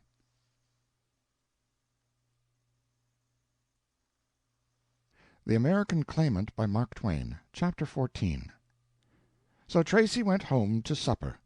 The odors in that supper-room seemed more strenuous and more horrible than ever before, and he was happy in the thought that he was so soon to be free from them again. When the supper was over, he hardly knew whether he had eaten any of it or not, and he certainly hadn't heard any of the conversation. His heart had been dancing all the time, his thoughts had been far away from these things, and in the visions of his mind the sumptuous appointments of his father's castle had risen before him without rebuke.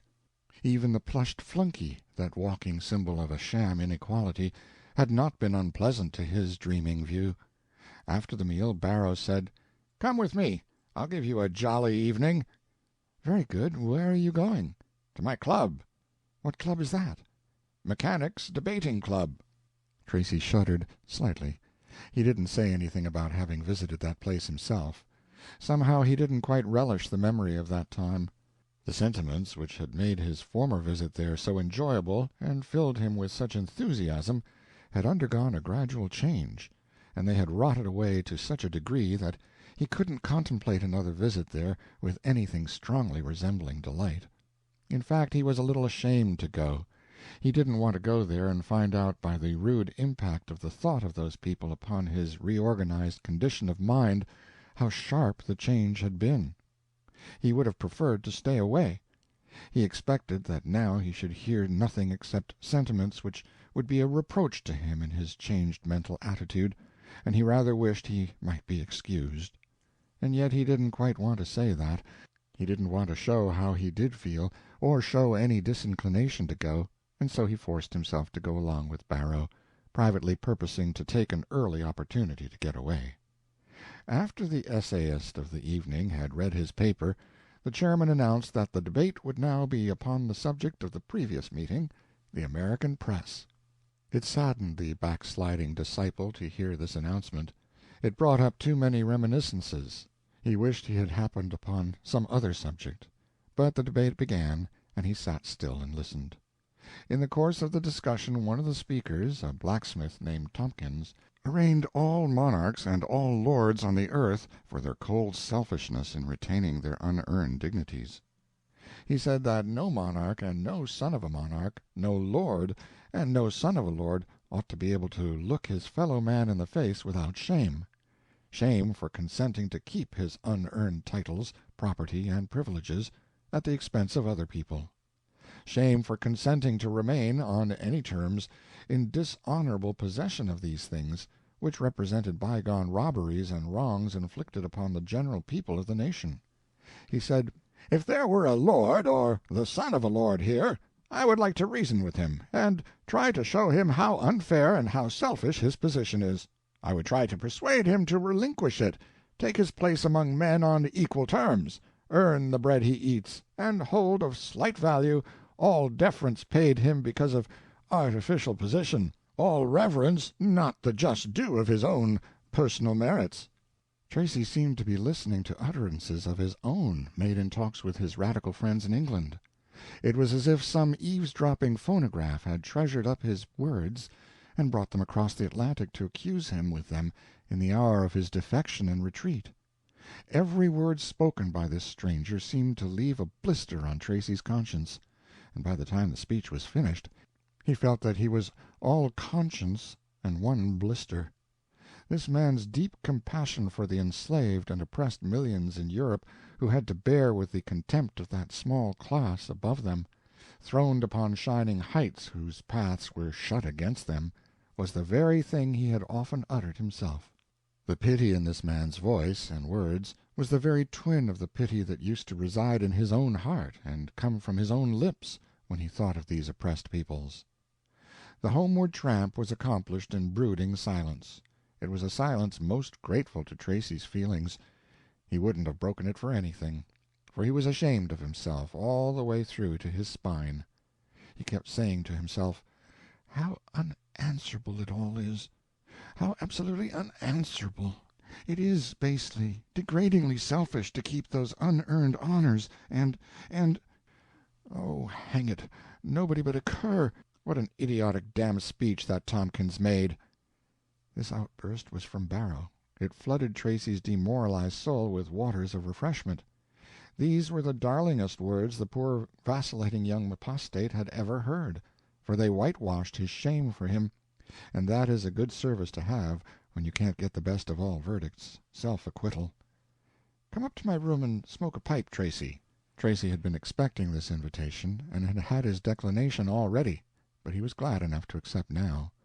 Was it possible that a reasonable argument could be made against that man's desolating speech?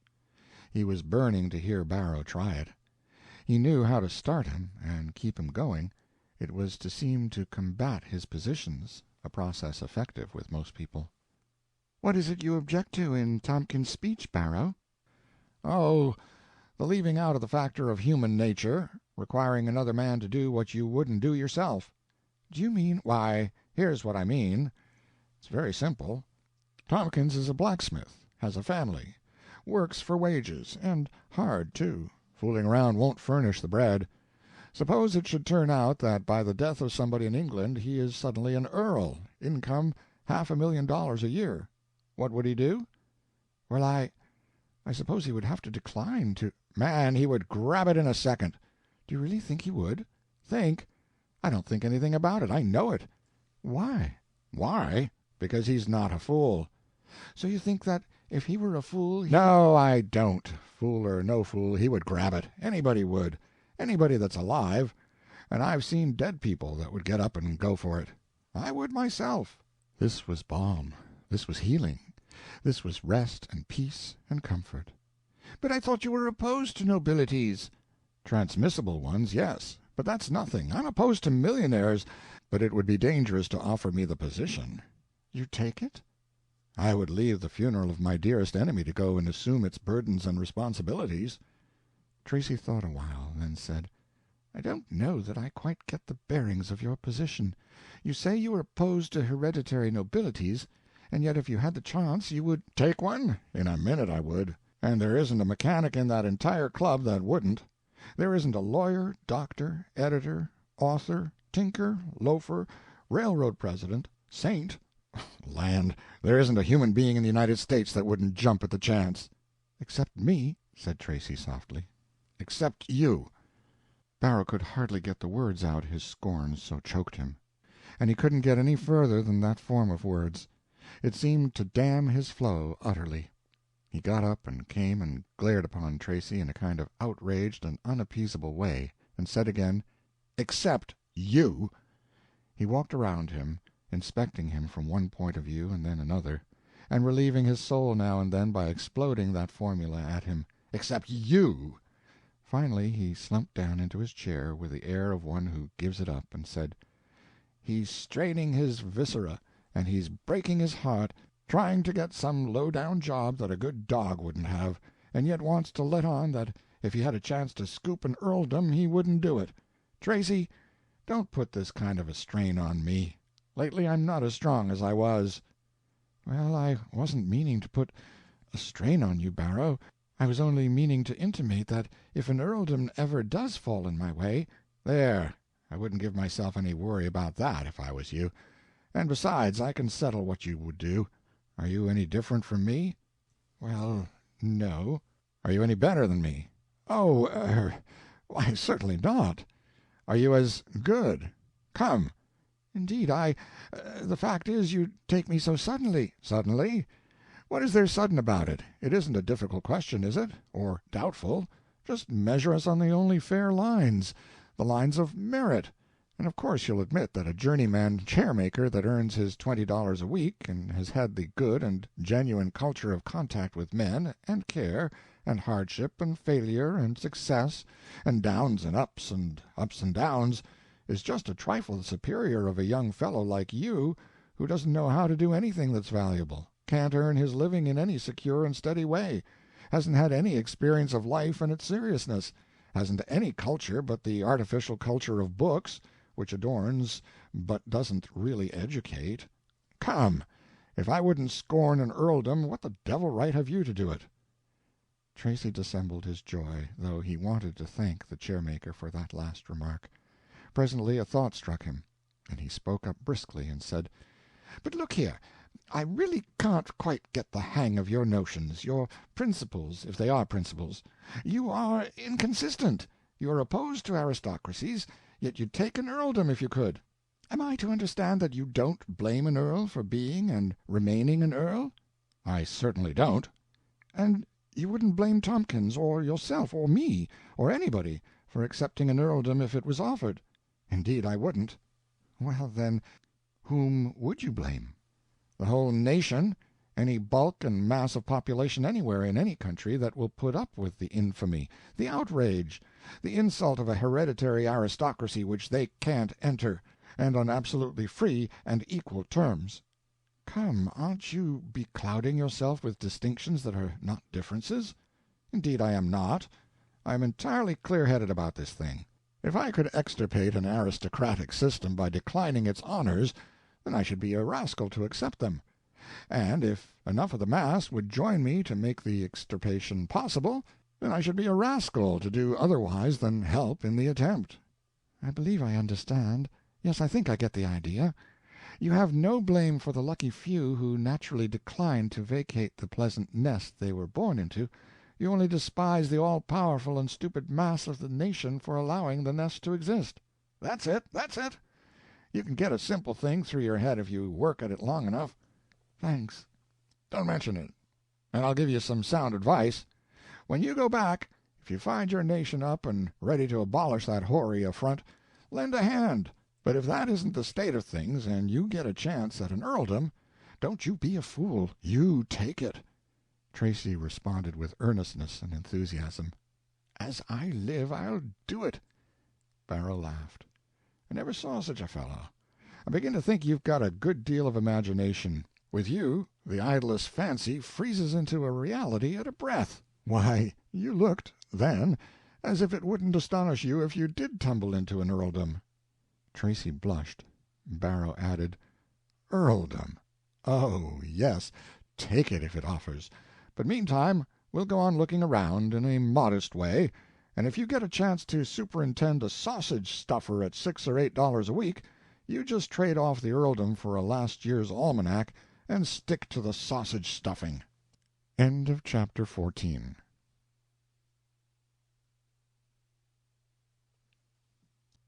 The American Claimant by Mark Twain, Chapter 15. Tracy went to bed happy once more, at rest in his mind once more. He had started out on a high emprise. That was to his credit, he argued. He had fought the best fight he could, considering the odds against him. That was to his credit. He had been defeated. Certainly there was nothing discreditable in that. Being defeated, he had a right to retire with the honors of war and go back without prejudice to the position in the world society to which he had been born. Why not? Even the rabid Republican chairmaker would do that. Yes, his conscience was comfortable once more. He woke refreshed, happy, and eager for his cablegram. He had been born an aristocrat. He had been a democrat for a time. He was now an aristocrat again. He marveled to find that this final change was not merely intellectual. It had invaded his feeling. And he also marveled to note that this feeling seemed a good deal less artificial than any he had entertained in his system for a long time. He could also have noted, if he had thought of it, that his bearing had stiffened overnight, and that his chin had lifted itself a shade. Arrived in the basement, he was about to enter the breakfast-room when he saw old Marsh in the dim light of a corner of the hall, beckoning him with his finger to approach. The blood welled slowly up in Tracy's cheek, and he said with a grade of injured dignity almost ducal, "Is that for me?" "Yes." "What is the purpose of it?" "I want to speak to you, in private." "This spot is private enough for me." Marsh was surprised, and not particularly pleased. He approached and said, "Oh, in public, then, if you prefer, though it hasn't been my way." The boarders gathered to the spot, interested. "Speak out," said Tracy. "What is it you want?" "Well, haven't you forgot something?" "I? I'm not aware of it." "Oh, you're not? Now you stop and think a minute." "I refuse to stop and think. It doesn't interest me. If it interests you, speak out." "Well, then," said Marsh, raising his voice to a slightly angry pitch, "you forgot to pay your board yesterday, if you're bound to have it public." Oh, yes, this heir to an annual $1,000,000 or so had been dreaming and soaring, and had forgotten that pitiful $3 or $4. For penalty he must have it coarsely flung in his face in the presence of these people in whose countenances was already beginning to dawn an uncharitable enjoyment of the situation. "Is that all? Take your money, and give your terrors a rest." Tracy's hand went down into his pocket with angry decision, but it didn't come out. The color began to ebb out of his face. The countenances about him showed a growing interest, and some of them a heightened satisfaction. There was an uncomfortable pause, then he forced out, with difficulty, the words, "I've been robbed." Old Marsh's eyes flamed up with Spanish fire, and he exclaimed, "Robbed, is it? That's your tune? It's too old. Been played in this house too often. Everybody plays it that can't get work when he wants it, and won't work when he can get it. Trot out Mr. Allen, somebody, and let him take a toot at it. It's his turn next. He forgot, too, last night. I'm laying for him." One of the negro women came scrambling downstairs as pale as a sorrel horse with consternation and excitement. "Mr. Marsh, Mr. Allen skipped out." "What?" "Yasser, and cleaned out his room clean. Tuck both towels and the soap." "You lie, you hussy." "It's just so, just as I tells you. And Mr. Summers' socks is gone, and Mr. Naylor's yuther shirt." Mr. Marsh was at boiling point by this time. He turned upon Tracy. "Answer up, now. When are you going to settle?" "Today, since you seem to be in a hurry." "Today, is it? Sunday. And you out of work? I like that. Come, where are you going to get the money?" Tracy's spirit was rising again. He proposed to impress these people. "I'm expecting a cablegram from home." Old Marsh was caught out with the surprise of it. The idea was so immense, so extravagant, that he couldn't get his breath at first. When he did get it, it came rancid with sarcasm. "A cablegram! Think of it, ladies and gents, he's expecting a cablegram! He's expecting a cablegram! This duffer, this scrub, this bilk! From his father, eh? Yes, without a doubt. $1 or $2 a word. Oh, that's nothing. They don't mind a little thing like that. This kind's fathers don't. Now, his father is, well, I reckon his father—" "My father is an English earl." The crowd fell back aghast at the sublimity of the young loafer's cheek. Then they burst into a laugh that made the windows rattle. Tracy was too angry to realize that he had done a foolish thing. He said, "Stand aside, please. "Wait a minute, your lordship," said Marsh, bowing low. "Where's your lordship going?" "For the cablegram. Let me pass." "Excuse me, your lordship, you'll stay right where you are." "What do you mean by that?" "I mean that I didn't begin to keep boarding-house yesterday. It means that I am not the kind that can be taken in by every hack-driver's son that comes loafing over here because he can't bum a living at home. It means that you can't skip out on any such—" Tracy made a step toward the old man, but Mrs. Marsh sprang between and said, "Don't, Mr. Tracy, please." She turned to her husband and said, "Do bridle your tongue. What has he done to be treated so? Can't you see he has lost his mind with trouble and distress?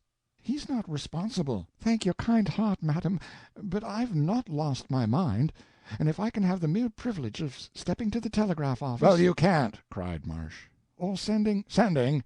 That beats everything. If there's anybody that's fool enough to go on such a chuckle-headed errand—" "Here comes Mr. Barrow. He will go for me. Barrow!" A brisk fire of exclamation broke out. "Say, Barrow, he's expecting a cablegram." "Cablegram from his father, you know." "Yes, cablegram from the wax figure. And say, Barrow, this fellow's an earl. Take off your hat, pull down your vest. Yes, he's come off and forgot his crown that he wears Sundays. He's cabled over to his pappy to send it. You step out and get that cablegram, Barrow. His Majesty's a little lame today." "Oh, stop!" cried Barrow. "Give the man a chance." He turned and said with some severity, "Tracy, what's the matter with you? What kind of foolishness is this you've been talking? You ought to have more sense." "I've not been talking foolishness, and if you'll go to the telegraph office—" "Oh, don't talk so. I'm your friend in trouble and out of it, before your face and behind your back, for anything in reason. But you've lost your head, you see, and this moonshine about a cablegram—" "I'll go there and ask for it." "Thank you from the bottom of my heart, Brady. Here, I'll give you a written order for it. Fly now and fetch it. We'll soon see." Brady flew. Immediately the sort of quiet began to steal over the crowd which means dawning doubt, misgiving, and might be translated into the words, "Maybe he is expecting a cablegram. Maybe he has got a father somewhere. Maybe we've been just a little too fresh, just a shade too previous." Loud talk ceased. Then the mutterings and low murmurings and whisperings died out. The crowd began to crumble apart. By ones and twos the fragments drifted to the breakfast table. Barrow tried to bring Tracy in, but he said, "Not yet, Barrow. Presently." Mrs. Marsh and Hattie tried, offering gentle and kindly persuasions, but he said, "I would rather wait till he comes." Even old Marsh began to have suspicions that maybe he had been a trifle too brash, as he called it in the privacy of his soul, and he pulled himself together and started toward Tracy with invitation in his eyes. But Tracy warned him off with a gesture which was quite positive and eloquent. Then followed the stillest quarter of an hour which had ever been known in that house at that time of day. It was so still and so solemn withal that when somebody's cup slipped from his fingers and landed in his plate the shock made people start, and the sharp sound seemed as indecorous there and as out of place as if a coffin and mourners were imminent and being waited for. And at last when Brady's feet came clattering down the stairs the sacrilege seemed unbearable. Everybody rose softly and turned toward the door, where stood Tracy, then with a common impulse moved a step or two in that direction and stopped. While they gazed, young Brady arrived, panting, and put into Tracy's hand, sure enough, an envelope. Tracy fastened a bland, victorious eye upon the gazers, and kept it there till one by one they dropped their eyes, vanquished and embarrassed. Then he tore open the telegram and glanced at its message. The yellow paper fell from his fingers and fluttered to the floor, and his face turned white. There was nothing there but one word: thanks. The humorist of the house, the tall, raw-boned Billy Nash, caulker from the Navy Yard, was standing in the rear of the crowd. In the midst of the pathetic silence that was now brooding over the place and moving some few hearts there toward compassion, he began to whimper. Then he put his handkerchief to his eyes and buried his face in the neck of the bashfulest young fellow in the company, a Navy Yard blacksmith, shrieked, "Oh, Pappy, how could you!" and began to bawl like a teething baby, if one may imagine a baby with the energy and the devastating voice of a jackass. So perfect was the imitation of a child's cry, and so vast the scale of it and so ridiculous the aspect of the performer, that all gravity was swept from the place as if by a hurricane, and almost everybody there joined in the crash of laughter provoked by the exhibition. Then the small mob began to take its revenge for the discomfort and apprehension it had brought upon itself by its own too rash freshness of a little while before. It guyed its poor victim, baited him, worried him as dogs do with a cornered cat. The victim answered back with defiances and challenges, which included everybody, and which only gave the sport new spirit and variety.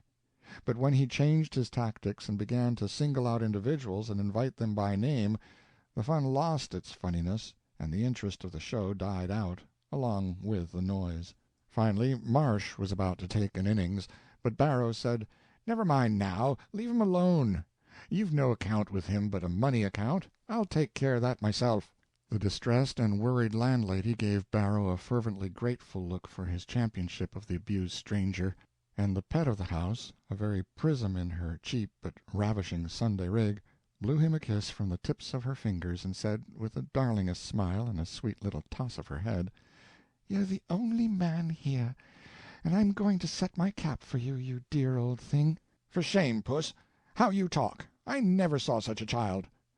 It took a good deal of argument and persuasion, that is to say, petting, under these disguises, to get Tracy to entertain the idea of breakfast.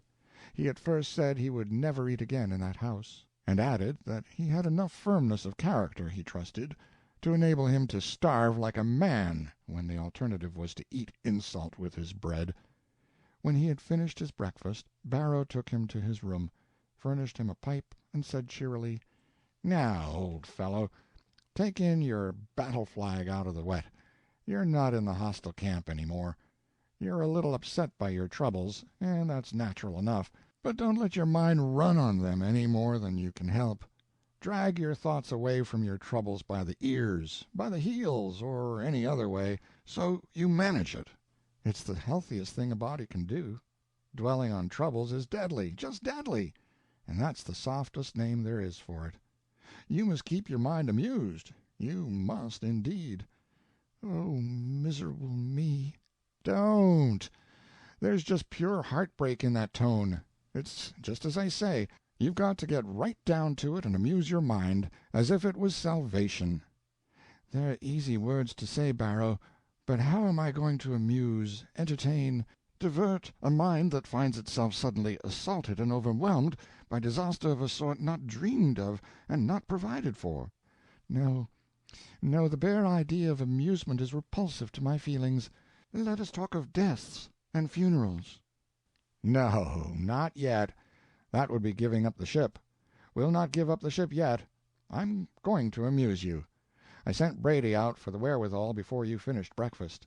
You did? What is it? Come, this is a good sign. Curiosity. Oh, there's hope for you yet. End of chapter 15.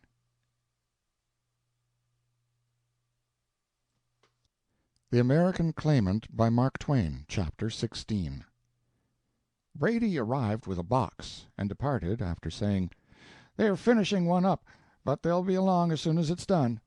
Barrow took a frameless oil portrait a foot square from the box, set it up in a good light without comment, and reached for another, taking a fugitive glance at Tracy meantime.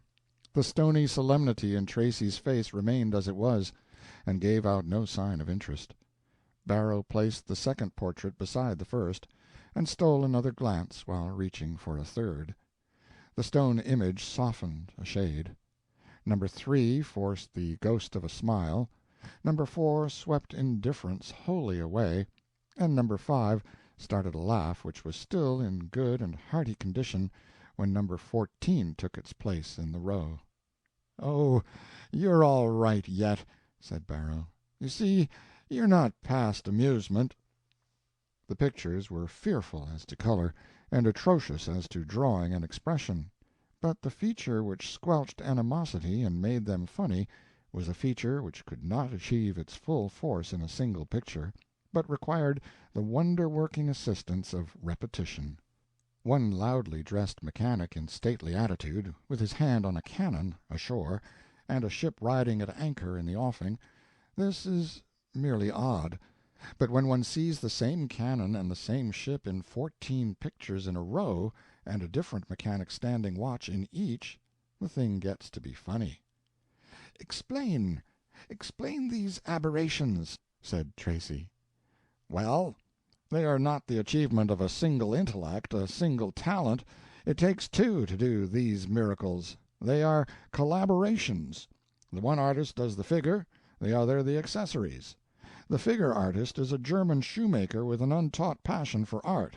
The other is a simple-hearted old Yankee sailorman whose possibilities are strictly limited to his ship, his cannon, and his patch of petrified sea. They work these things up from 25-cent tintypes. They get $6 apiece for them, and they can grind out a couple a day when they strike what they call a boost, that is, an inspiration." People actually pay money for these calumnies?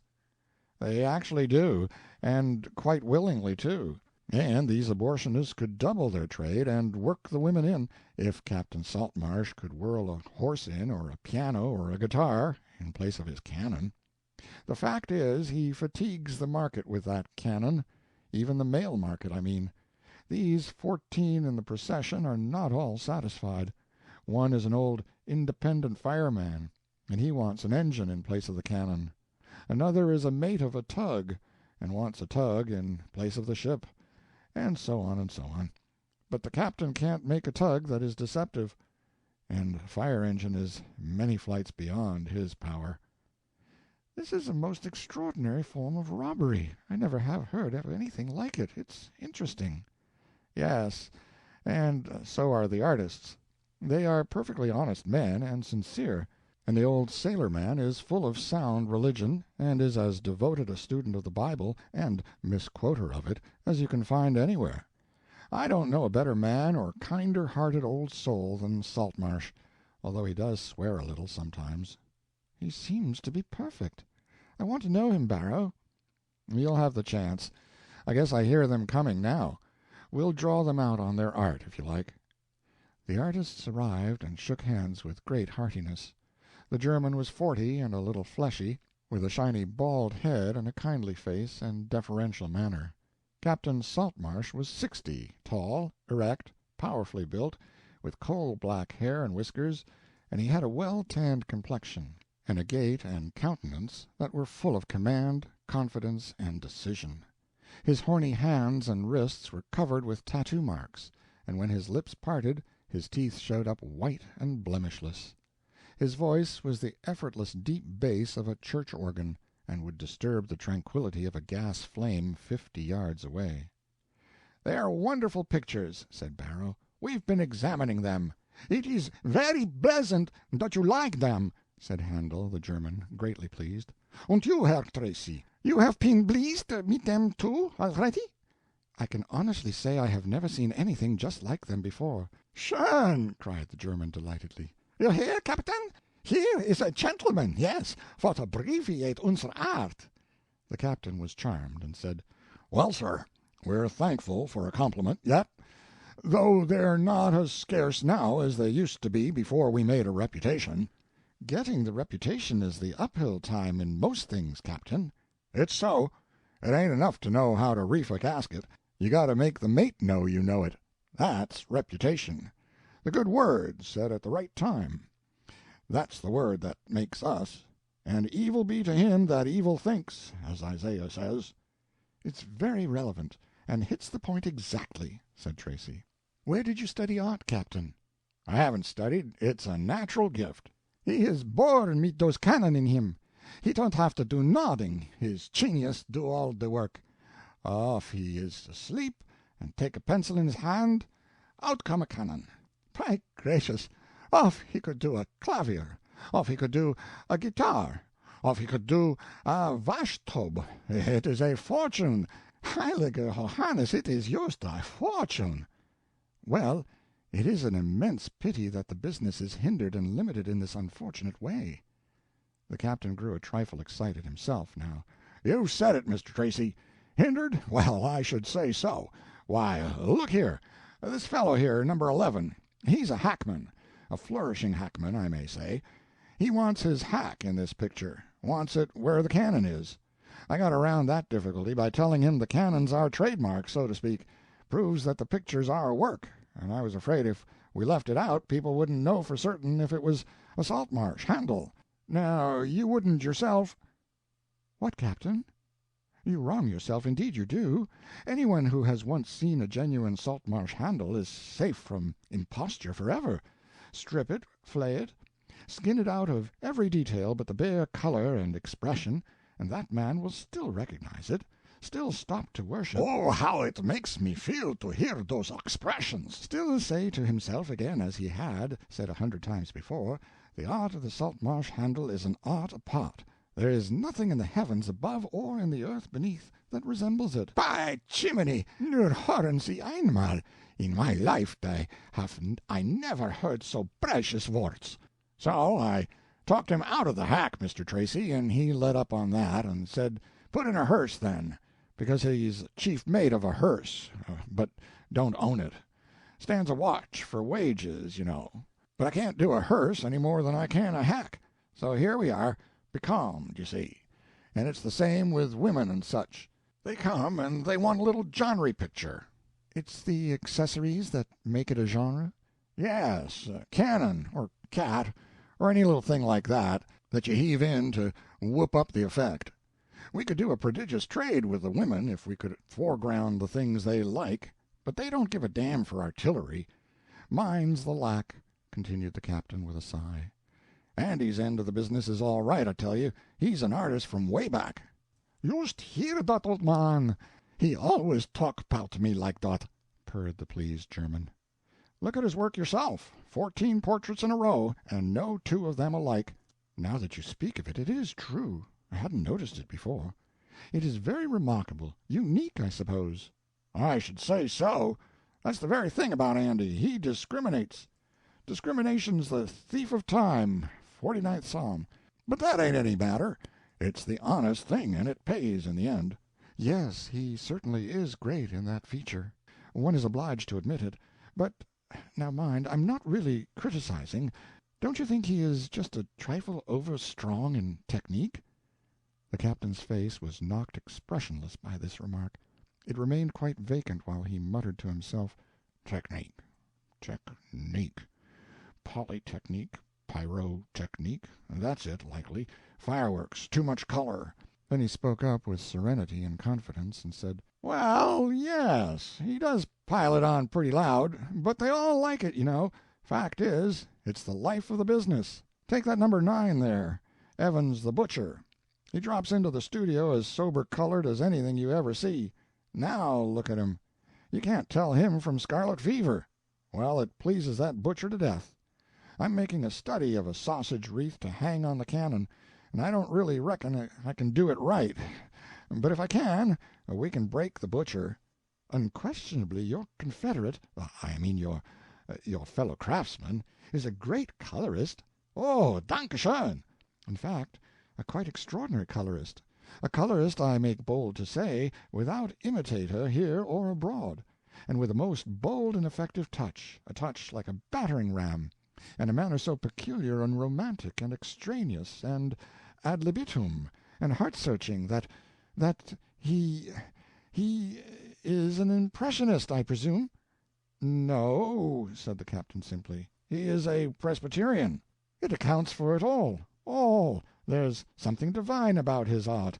Soulful, unsatisfactory, yearning, dim, hearkening on the void horizon, vague, murmuring to the spirit out of ultramarine distances and far-sounding cataclysms of uncreated space.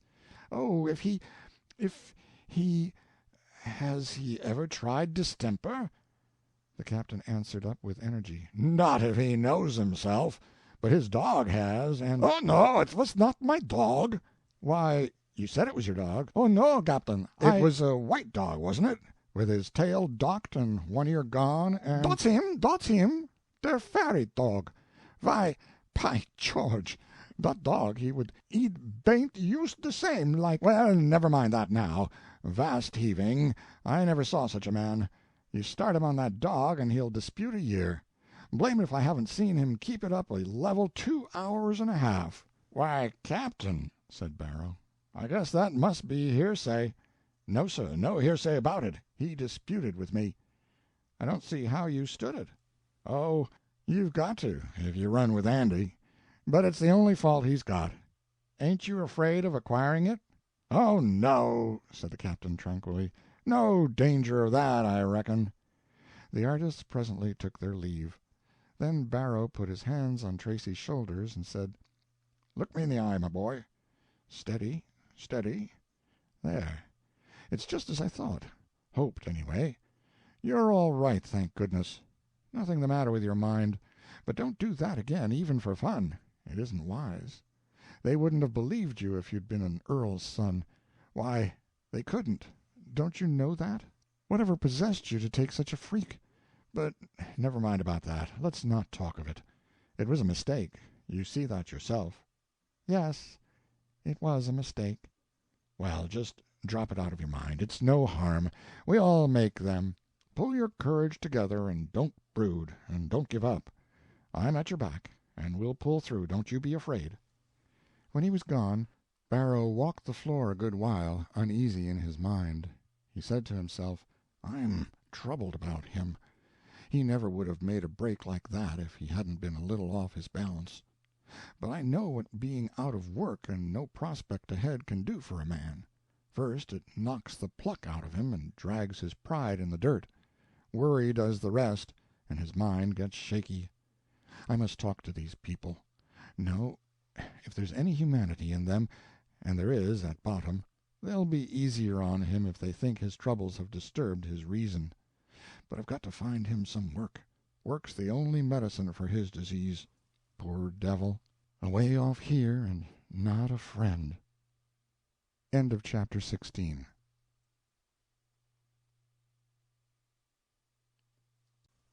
The American Claimant by Mark Twain, Chapter 17. The moment Tracy was alone, his spirits vanished away, and all the misery of his situation was manifest to him. To be moneyless, and an object of the chair-maker's charity, this was bad enough. but his folly in proclaiming himself an earl's son to that scoffing and unbelieving crew, and, on top of that, the humiliating result. The recollection of these things was a sharper torture still. He made up his mind that he would never play earl's son again before a doubtful audience. His father's answer was a blow he could not understand. At times he thought his father imagined he could get work to do in America without any trouble, and was minded to let him try it and cure himself of his radicalism by hard, cold, disenchanting experience. That seemed the most plausible theory, yet he could not content himself with it. A theory that pleased him better was that this cablegram would be followed by another, of a gentler sort, requiring him to come home. Should he write and strike his flag and ask for a ticket home? Oh, no, that he couldn't ever do, at least not yet. That cablegram would come, it certainly would. So he went from one telegraph office to another every day for nearly a week, and asked if there was a cablegram for Howard Tracy. No, there wasn't any. So they answered him at first. Later they said it before he had a chance to ask. Later still they merely shook their heads impatiently as soon as he came in sight. After that he was ashamed to go any more. He was down in the lowest depths of despair now, for the harder Barrow tried to find work for him, the more hopeless the possibilities seemed to grow. At last he said to Barrow, "Look here, I want to make a confession. I have got down, now, to where I am not only willing to acknowledge to myself that I am a shabby creature and full of false pride, but am willing to acknowledge it to you. Well, I've been allowing you to wear yourself out hunting for work for me, when there's been a chance open to me all the time. Forgive my pride, what was left of it. It is all gone now, and I've come to confess that if those ghastly artists want another confederate, I'm their man, for at last I am dead to shame." "No? Really? Can you paint?" "Not as badly as they. No, I don't claim that, for I am not a genius. In fact, I am a very indifferent amateur, a slouchy dabster, a mere artistic sarcasm, but drunk or asleep I can beat those buccaneers." "Shake, I want to shout. Oh, I tell you, I am immensely delighted and relieved. Oh, just to work, that is life. No matter what the work is, that's of no consequence. Just work itself is bliss when a man's been starving for it. I've been there. Come right along. We'll hunt the old boys up. Don't you feel good? I tell you I do." The freebooters were not at home, but their works were, displayed in profusion all about the little ratty studio. Cannon to the right of them, cannon to the left of them, cannon in front. It was Balaclava come again. "Here's the uncontented hackman Tracy. Buckle to, deepen the sea green to turf, turn the ship into a hearse. Let the boys have a taste of your quality." The artists arrived just as the last touch was put on. They stood transfixed with admiration. "My souls, but she's a stunner, that hearse. The hackman will just go all to pieces when he sees that, won't he, Andy?" "Oh, it is splendid! Splendid! Herr Tracy, why have you not said you was a so sublime artist? Lob God, if you had lived in Paris, you would be a Prix de Rome, that's what the matter." The arrangements were soon made.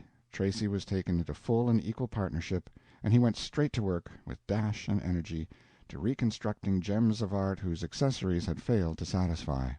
Under his hand, on that and succeeding days, artillery disappeared, and the emblems of peace and commerce took its place: cats, hacks, sausages, tugs, fire-engines, pianos, guitars, rocks, gardens, flower-pots, landscapes.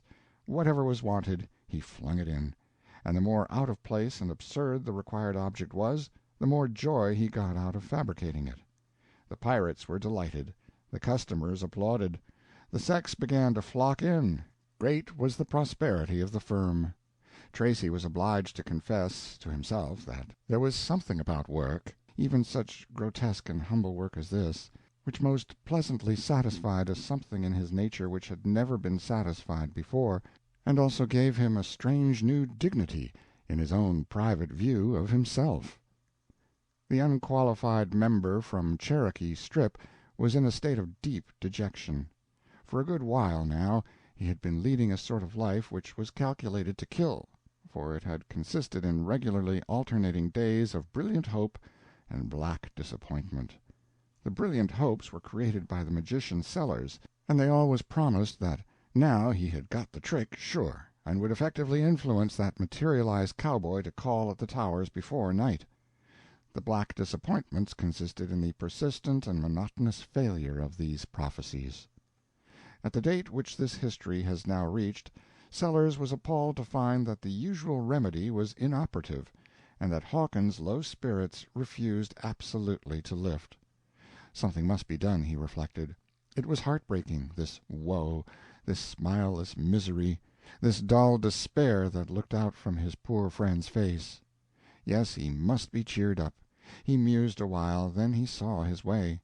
He said in his most conspicuously casual vein, By the way, Hawkins, we are feeling disappointed about this thing, the way the materializee is acting, I mean. We are disappointed. You concede that?" "Concede it? "Why, yes, if you like the term." "Very well. So far, so good. Now, for the basis of the feeling. It is not that your heart, your affections, are concerned. That is to say, it is not that you want the materializee itself. You concede that?" "Yes, I concede that, too, cordially." "Very well, again. We are making progress. To sum up, the feeling, it is conceded, is not engendered by the mere conduct of the materializee. It is conceded that it does not arise from any pang which the personality of the materializee could assuage. Now then," said the Earl, with the light of triumph in his eye, "the inexorable logic of the situation narrows us down to this. Our feeling has its source in the money loss involved. Come, isn't that so?" "Goodness knows I concede that with all my heart." "Very well. When you've found out the source of a disease, you've also found out what remedy is required, just as in this case. In this case money is required, and only money." The old seduction was in that airy, confident tone, and those significant words, usually called pregnant words in books. The old answering signs of faith and hope showed up in Hawkins's countenance, and he said, "Only money?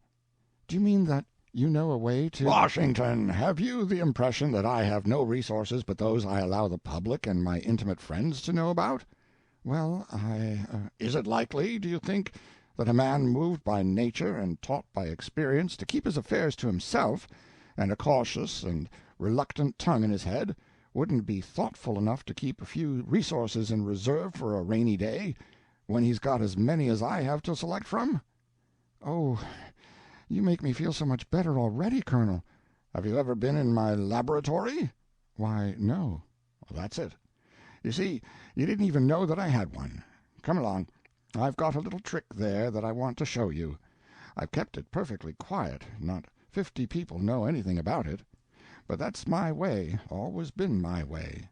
Wait till you're ready, that's the idea, and when you're ready, zip, let her go." "Well, Colonel, I've never seen a man that I've had such unbounded confidence in as you. When you say a thing right out, I always feel as if that ends it, as if that is evidence and proof and everything else."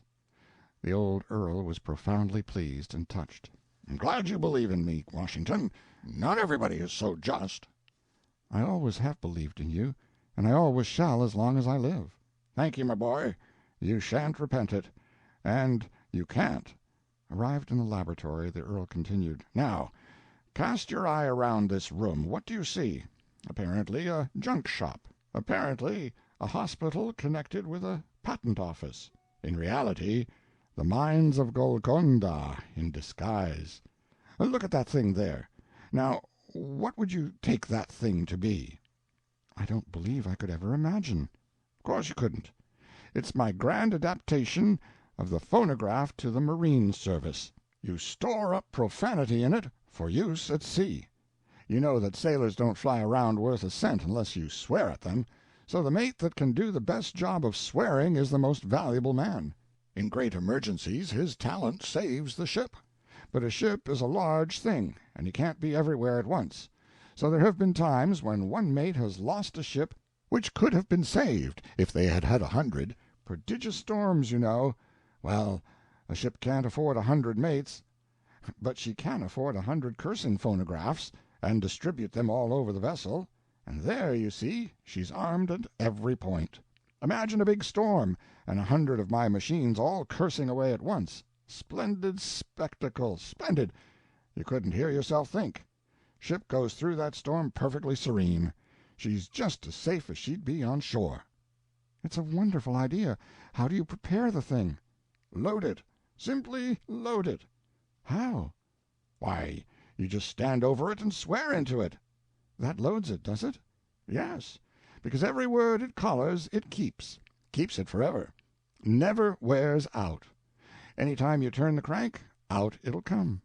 In times of great peril you can reverse it, and it'll swear backwards. That makes a sailor hump himself. Oh, I see. Who loads them? The mate? Yes, if he chooses. Or I'll furnish them already loaded. I can hire an expert for $75 a month who will load 150 phonographs in 150 hours, and do it easy. And an expert can furnish a stronger article, of course, than the mere average uncultivated mate could. Then, you see, all the ships of the world will buy them ready loaded, for I shall have them loaded in any language a customer wants.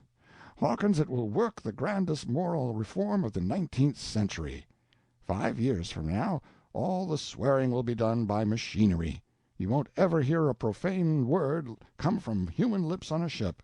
Millions of dollars have been spent by the churches in the effort to abolish profanity in the commercial marine. Think of it. My name will live forever in the affections of good men as the man who, solitary and alone, accomplished this noble and elevating reform. Oh, it is grand and beneficent and beautiful. How did you ever come to think of it? You have a wonderful mind. How did you say you loaded the machine? Oh, it's no trouble, perfectly simple. If you want to load it up loud and strong, you stand right over it and shout. But if you leave it open and all set, it'll eavesdrop, so to speak. That is to say, it will load itself up with any sounds that are made within 6 feet of it. Now, I'll show you how it works. I had an expert come and load this one up yesterday. Hello, it's been left open. It's too bad. Still, I reckon it hasn't had much chance to collect irrelevant stuff. All you do is to press this button in the floor, so.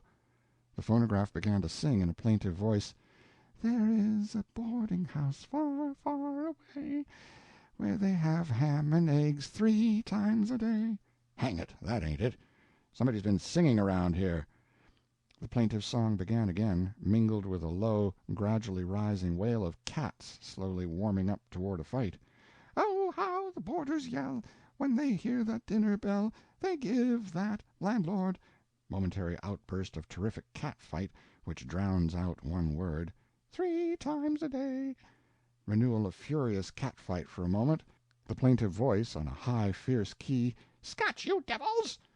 and a racket as of flying missiles. Well, never mind, let it go. I've got some sailor profanity down in there somewhere, if I could get to it. But it isn't any matter. You see how the machine works. Hawkins responded with enthusiasm. "Oh, it works admirably. I know there's 100 fortunes in it. And mind, the Hawkins family get their share, Washington." "Oh, thanks, thanks. You are just as generous as ever. Ah, it's the grandest invention of the age." Ah, well, we live in wonderful times. The elements are crowded full of beneficent forces, always have been, and ours is the first generation to turn them to account and make them work for us. Why, Hawkins, everything is useful. Nothing ought ever to be wasted. Now look at sewer gas, for instance. Sewer gas has always been wasted heretofore. Nobody tried to save up sewer gas. You can't name me a man. Ain't that so? You know perfectly well it's so. "Yes, it is so, but I never—I don't quite see why a body—" "Should want to save it up? Well, I'll tell you. Do you see this little invention here? It's a decomposer. I call it a decomposer. I give you my word of honor that if you show me a house that produces a given quantity of sewer gas in a day, I'll engage to set up my decomposer there and make that house produce 100 times that quantity of sewer gas in less than half an hour." Dear me, but why should you want to? Want to? Listen, and you'll see. My boy, for illuminating purposes and economy combined, there's nothing in the world that begins with sewer gas. And really, it don't cost a cent. You put in a good inferior article of plumbing, such as you find everywhere, and add my decomposer, and there you are. Just use the ordinary gas pipes, and there your expense ends. Think of it. Why, Major, in 5 years from now you won't see a house lighted with anything but sewer gas. Every physician I talk to recommends it, and every plumber. But isn't it dangerous? Oh, yes, more or less, but everything is. Coal gas, candles, electricity. There isn't anything that ain't. It lights up well, does it? Oh, magnificently. Have you given it a good trial? Well, no, not a first-rate one. Polly's prejudiced, and she won't let me put it in here. But I'm playing my cards to get it adopted in the President's house, and then it'll go, don't you doubt it. I shall not need this one for the present, Washington. You may take it down to some boarding house and give it a trial if you like. End of chapter 17.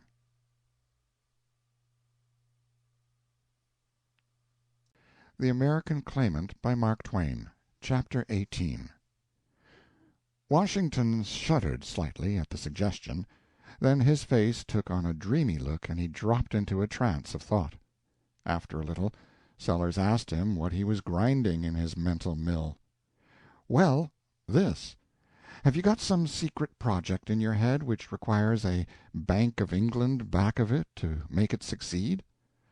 The colonel showed lively astonishment, and said, Why, Hawkins, are you a mind-reader?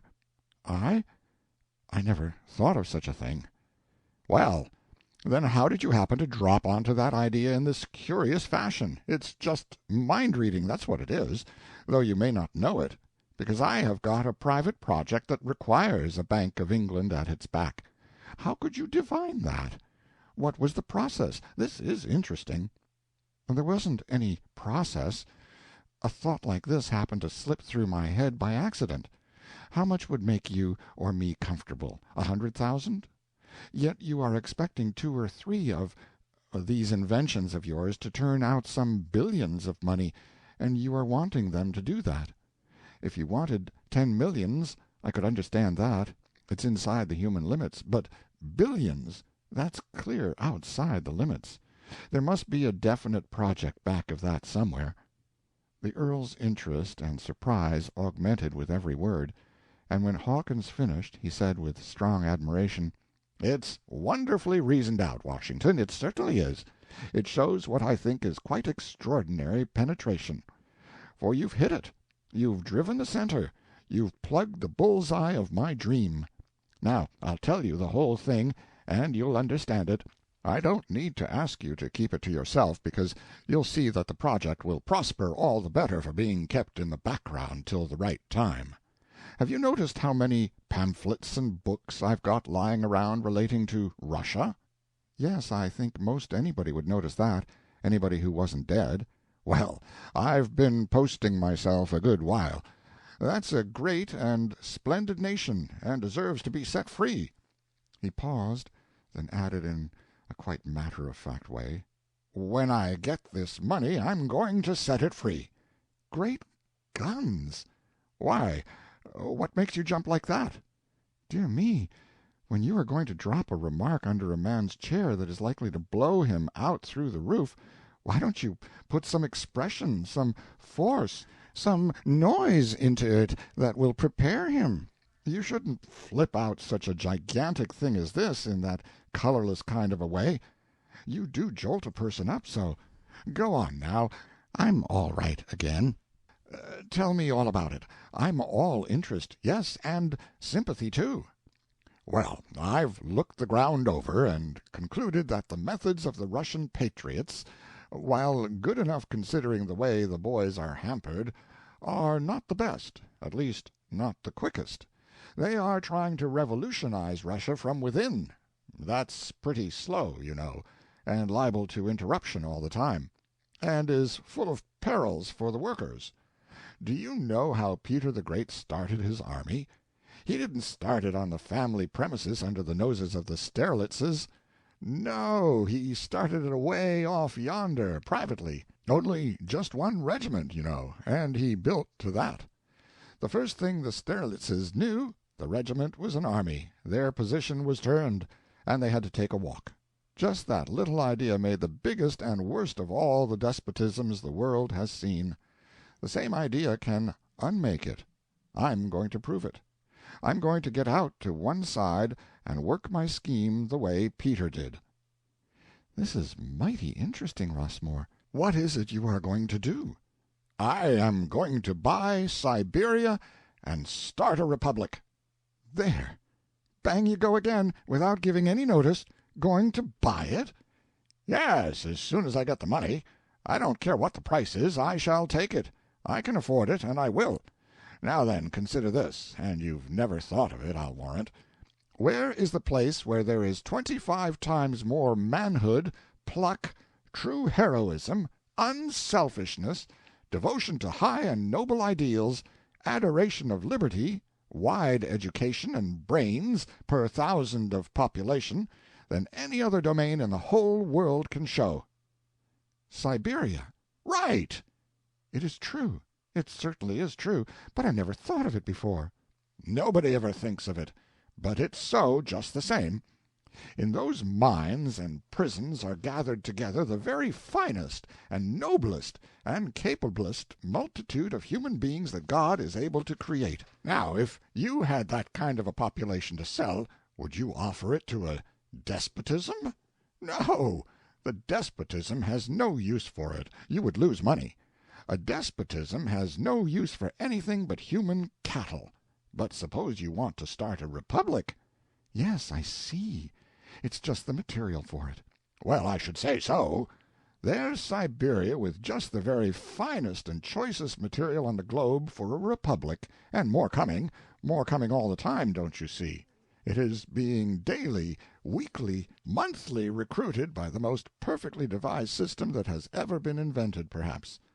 By this system the whole of the 100 millions of Russia are being constantly and patiently sifted by myriads of trained experts, spies appointed by the Emperor personally.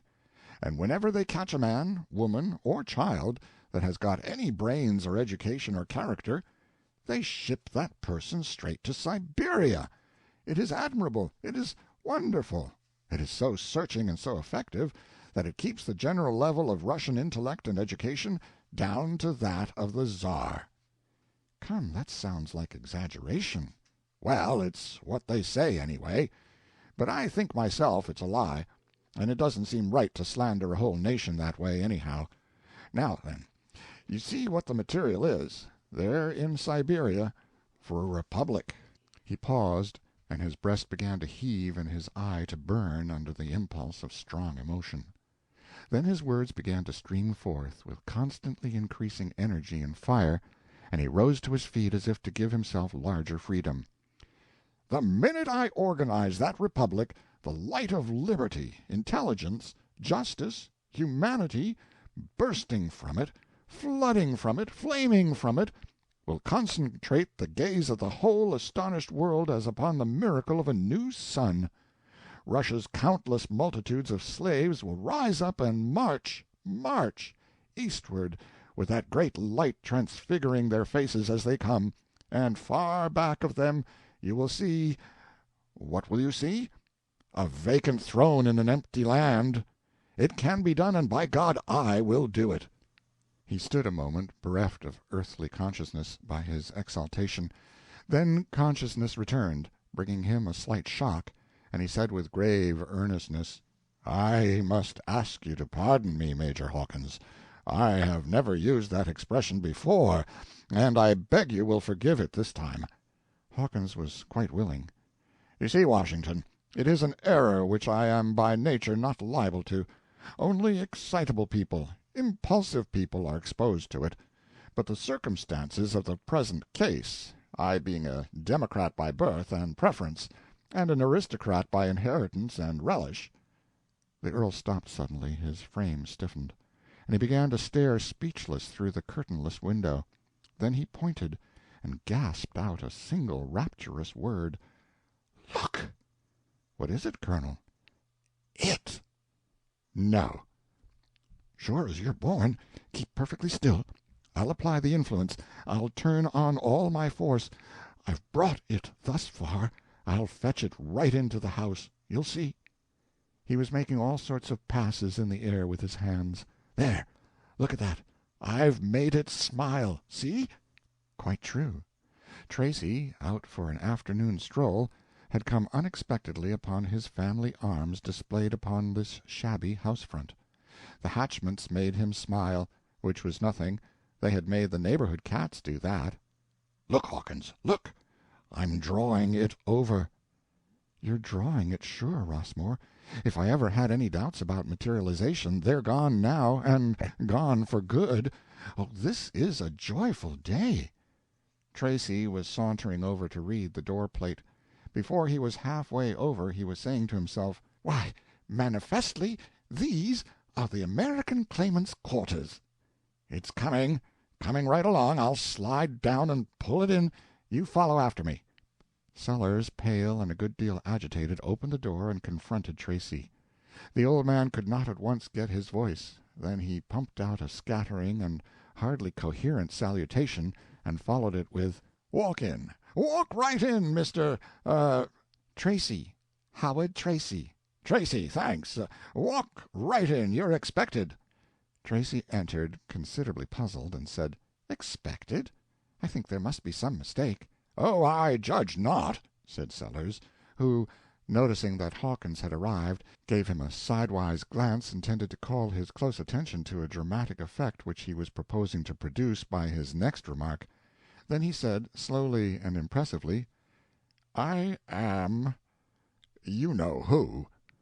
To the astonishment of both conspirators, the remark produced no dramatic effect at all, for the newcomer responded with a quite innocent and unembarrassed air. "No, pardon me, I don't know who you are. I only suppose, but no doubt correctly, that you are the gentleman whose title is on the door-plate." "Right, quite right. Sit down, pray sit down." The Earl was rattled, thrown off his bearings.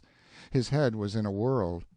Then he noticed Hawkins standing apart and staring idiotically at what to him was the apparition of a defunct man, and a new idea was born to him. He said to Tracy briskly, "But 1,000 pardons, dear sir, I am forgetting courtesies due to a guest and stranger. Let me introduce my friend, General Hawkins. General Hawkins, our new senator from the latest and grandest addition to the radiant galaxy of sovereign states, Cherokee Strip." To himself, "That name will shrivel him up." But it didn't, in the least, and the Colonel resumed the introduction piteously disheartened and amazed. "Senator Hawkins, Mr. Howard Tracy of, England." "England? Why, that's England, yes, native of England." "Recently from there?" "Yes, quite recently." Said the Colonel to himself, "This phantom lies like an expert. Purifying this kind by fire don't work. I'll sound him a little further, give him another chance or two to work his gift." Then aloud, with deep irony, "Visiting our great country for recreation and amusement, no doubt. I suppose you find that traveling in the majestic expanses of our far West "I is—" haven't been West, and haven't been devoting myself to amusement with any sort of exclusiveness, I assure you. In fact, to merely live, an artist has got to work, not play." "Artist," said Hawkins to himself, thinking of the rifled bank. "That is a name for it." "Are you an artist?" asked the Colonel, and added to himself, "Now I'm going to catch him." "In a humble way, yes." "What line?" pursued the sly veteran. "Oils." "I've got him," said Sellers to himself. Then aloud, "This is fortunate. Could I engage you to restore some of my paintings that need that attention?" "I shall be very glad. Pray let me see them." No shuffling, no evasion, no embarrassment, even under this crucial test. The Colonel was nonplussed.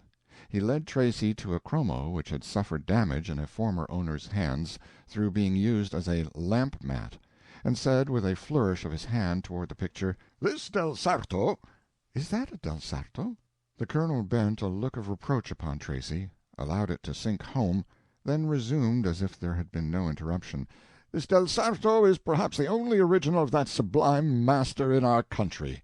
You see yourself that the work is of such exceeding delicacy that the risk would you mind giving me a little example of what you could do before we—" "Cheerfully, cheerfully. I will copy one of these marvels." Water-color materials, relics of Miss Sally's college life, were brought. Tracy said he was better in oils, but would take a chance with these. So he was left alone. He began his work, but the attractions of the place were too strong for him, and he got up and went drifting about, fascinated, also amazed. End of chapter 18. The American Claimant, by Mark Twain, Chapter 19. Meantime the Earl and Hawkins were holding a troubled and anxious private consultation. The Earl said, "The mystery that bothers me is, where did it get its other arm?" "Yes, it worries me, too. And another thing troubles me. The apparition is English. How do you account for that, Colonel?" "Honestly, I don't know, Hawkins. I don't really know. It is very confusing and awful." "Don't you think maybe we've waked up the wrong one?" "The wrong one? How do you account for the clothes?" "The clothes are right. There's no getting around it. What are we going to do? We can't collect, as I see. The reward is for a one-armed American. This is a two-armed Englishman." "Well, it may be that that is not objectionable. You see, it isn't less than is called for, it is more, and so—" But he saw that this argument was weak and dropped it. The friends sat brooding over their perplexities some time in silence. Finally the Earl's face began to glow with an inspiration, and he said impressively, "Hawkins, this materialization is a grander and nobler science than we have dreamed of. We have little imagined what a solemn and stupendous thing we have done. The whole secret is perfectly clear to me now, clear as day. Every man is made up of heredities, long-descended atoms and particles of his ancestors. This present materialization is incomplete. We have only brought it down to perhaps the beginning of this century." "What do you mean, Colonel?" cried Hawkins, filled with vague alarms by the old man's awe-compelling words and manner. "This. We've materialized this burglar's ancestor." "Oh, don't say that. It's hideous." "But it's true, Hawkins, I know it. Look at the facts. This apparition is distinctly English, note that. It uses good grammar, note that. It is an artist, note that. It has the manners and carriage of a gentleman, note that. Where's your cowboy? Answer me that." "Rossmore, this is dreadful. It's too dreadful to think of." "Never resurrected a rag of that burglar but the clothes. Not a solitary rag of him but the clothes." "Colonel, do you really mean—" The Colonel brought his fist down with emphasis and said, "I mean exactly this. This materialization was immature. The burglar has evaded us. This is nothing but a damned ancestor." He rose and walked the floor in great excitement. Hawkins said plaintively, "It's a bitter disappointment. Bitter." "I know it. I know it, Senator. I feel it as deeply as anybody could. But we've got to submit, on moral grounds. I need money, but God knows I am not poor enough or shabby enough to be an accessory to the punishing of a man's ancestor for crimes committed by that ancestor's posterity." "But, Colonel," implored Hawkins, "stop and think. Don't be rash. You know it's the only chance we've got to get the money.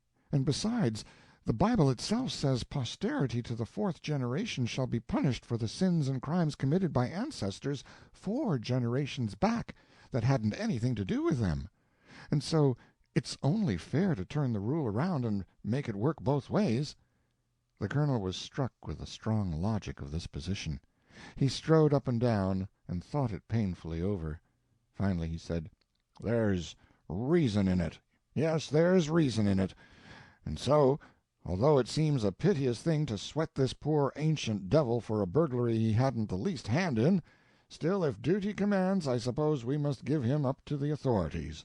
"I would," said Hawkins, cheered and relieved. "I'd give him up if he was 1,000 ancestors compacted into one." "Lord bless me, that's just what he is," said Sellers, with something like a groan. "It's exactly what he is. There's a contribution in him from every ancestor he ever had.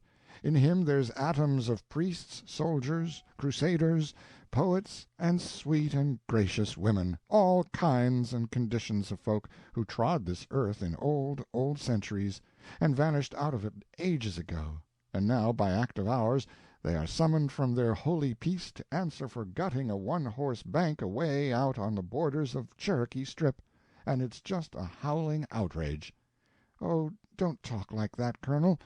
It takes the heart all out of me, and makes me ashamed of the part I am proposing to—" "Wait, I've got it." "A saving hope? Shout it out. I am perishing." "It's perfectly simple. A child would have thought of it. He is all right, not a flaw in him as far as I have carried the work. If I've been able to bring him as far as the beginning of this century, what's to stop me now? I'll go on and materialize him down to date." "Land, I never thought of that," said Hawkins, all ablaze with joy again. "It's the very thing. What a brain you have got! And will he shed the superfluous arm?" "He will."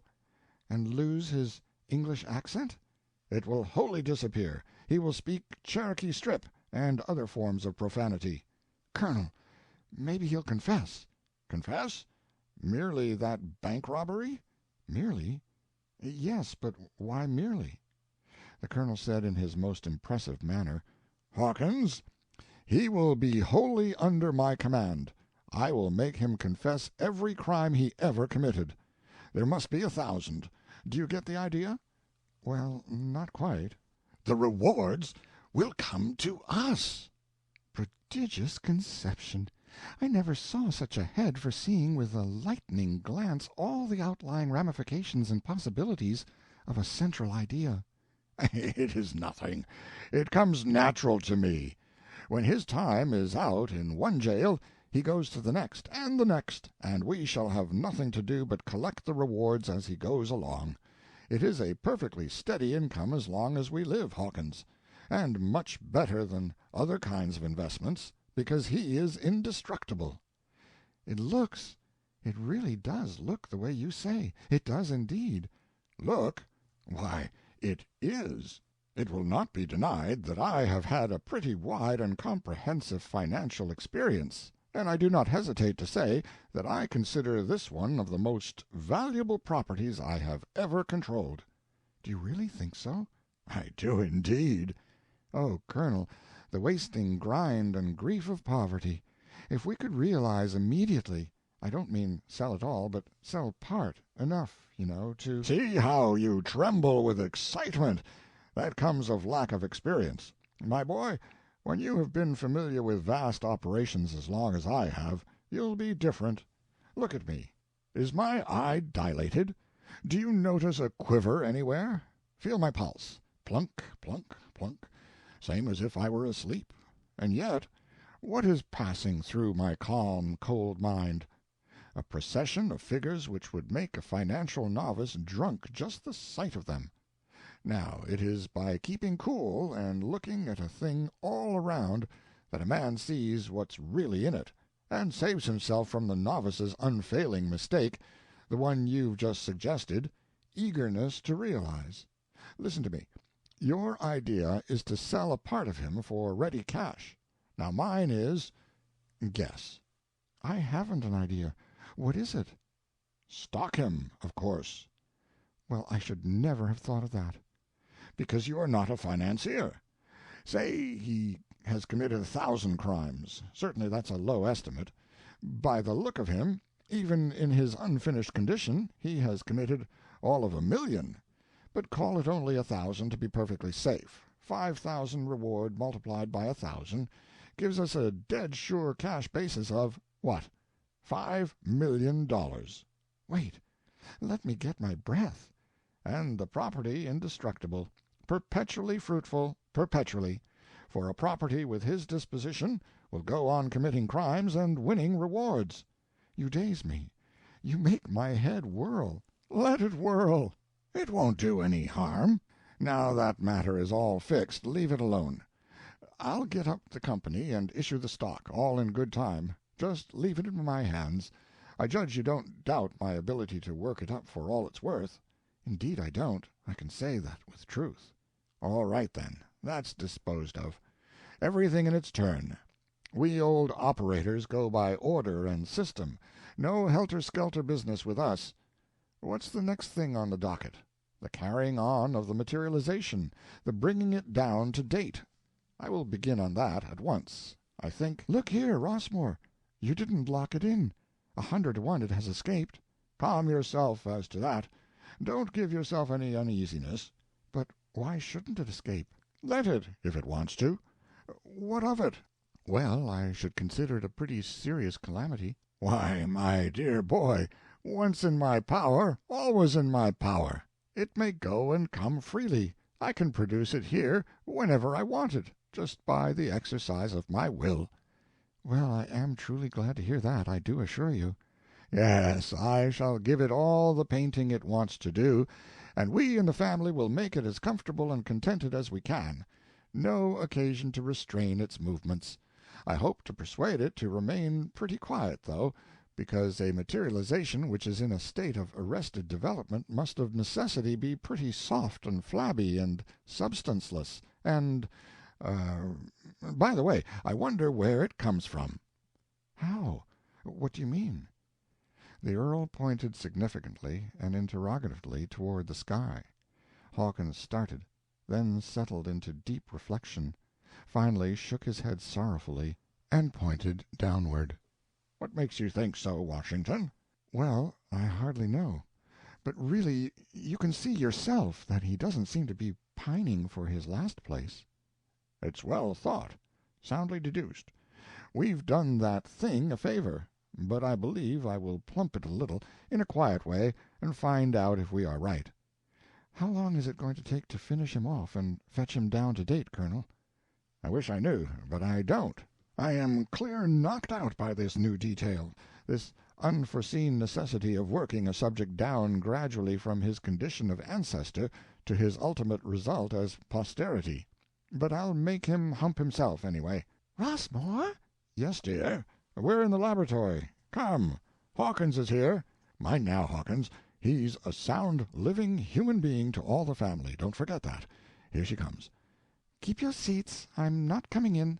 I just wanted to ask, who is it that's painting down there?" "That? Oh, that's a young artist, a young Englishman named Tracy. Very promising. Favorite pupil of Hans Christian Andersen, or one of the other old masters.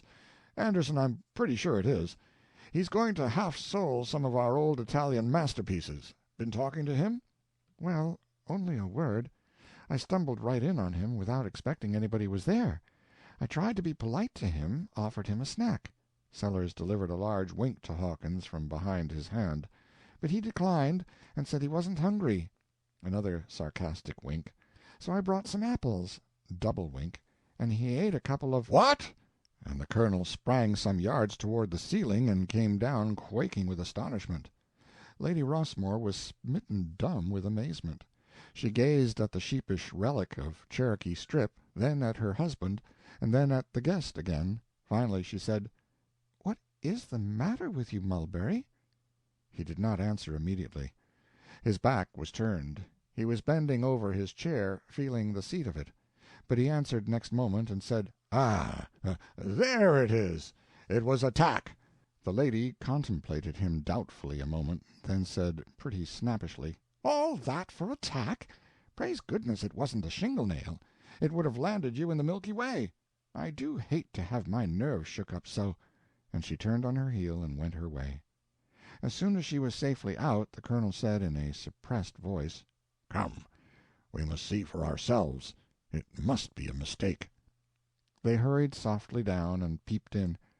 Sellers whispered, in a sort of despair, "It is eating. What a grisly spectacle. Hawkins, it's horrible. Take me away. I can't stand it." They tottered back to the laboratory. End of chapter 19.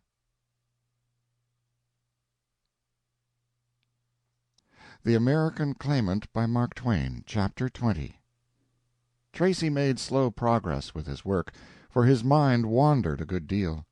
Many things were puzzling him. Finally a light burst upon him all of a sudden, seemed to, at any rate, and he said to himself, "I've got the clue at last. This man's mind is off its balance. I don't know how much, but it's off a point or two, sure. Off enough to explain this mess of perplexities, anyway.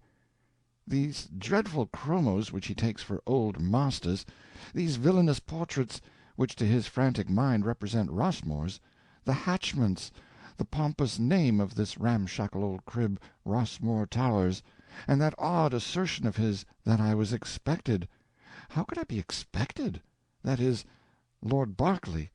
He knows by the papers that that person was burned up in the New Gadsby. Why, hang it, he really doesn't know whom he was expecting, for his talk showed that he was not expecting an Englishman. Or yet an artist. Yet I answer his requirements notwithstanding. He seems sufficiently satisfied with me. Yes, he is a little off. In fact, I am afraid he is a good deal off, poor old gentleman. But he's interesting. All people in about his condition are, I suppose. I hope he'll like my work. I would like to come every day and study him. And when I write my father, that hurts. I mustn't get on that subject. It isn't good for my spirits. Somebody coming. I must get to work. It's the old gentleman again. He looks bothered. Maybe my clothes are suspicious, and they are for an artist. If my conscience would allow me to make a change, but that is out of the question. I wonder what he's making those passes in the air for, with his hands. I seem to be the object of them. Can he be trying to mesmerize me? I don't quite like it.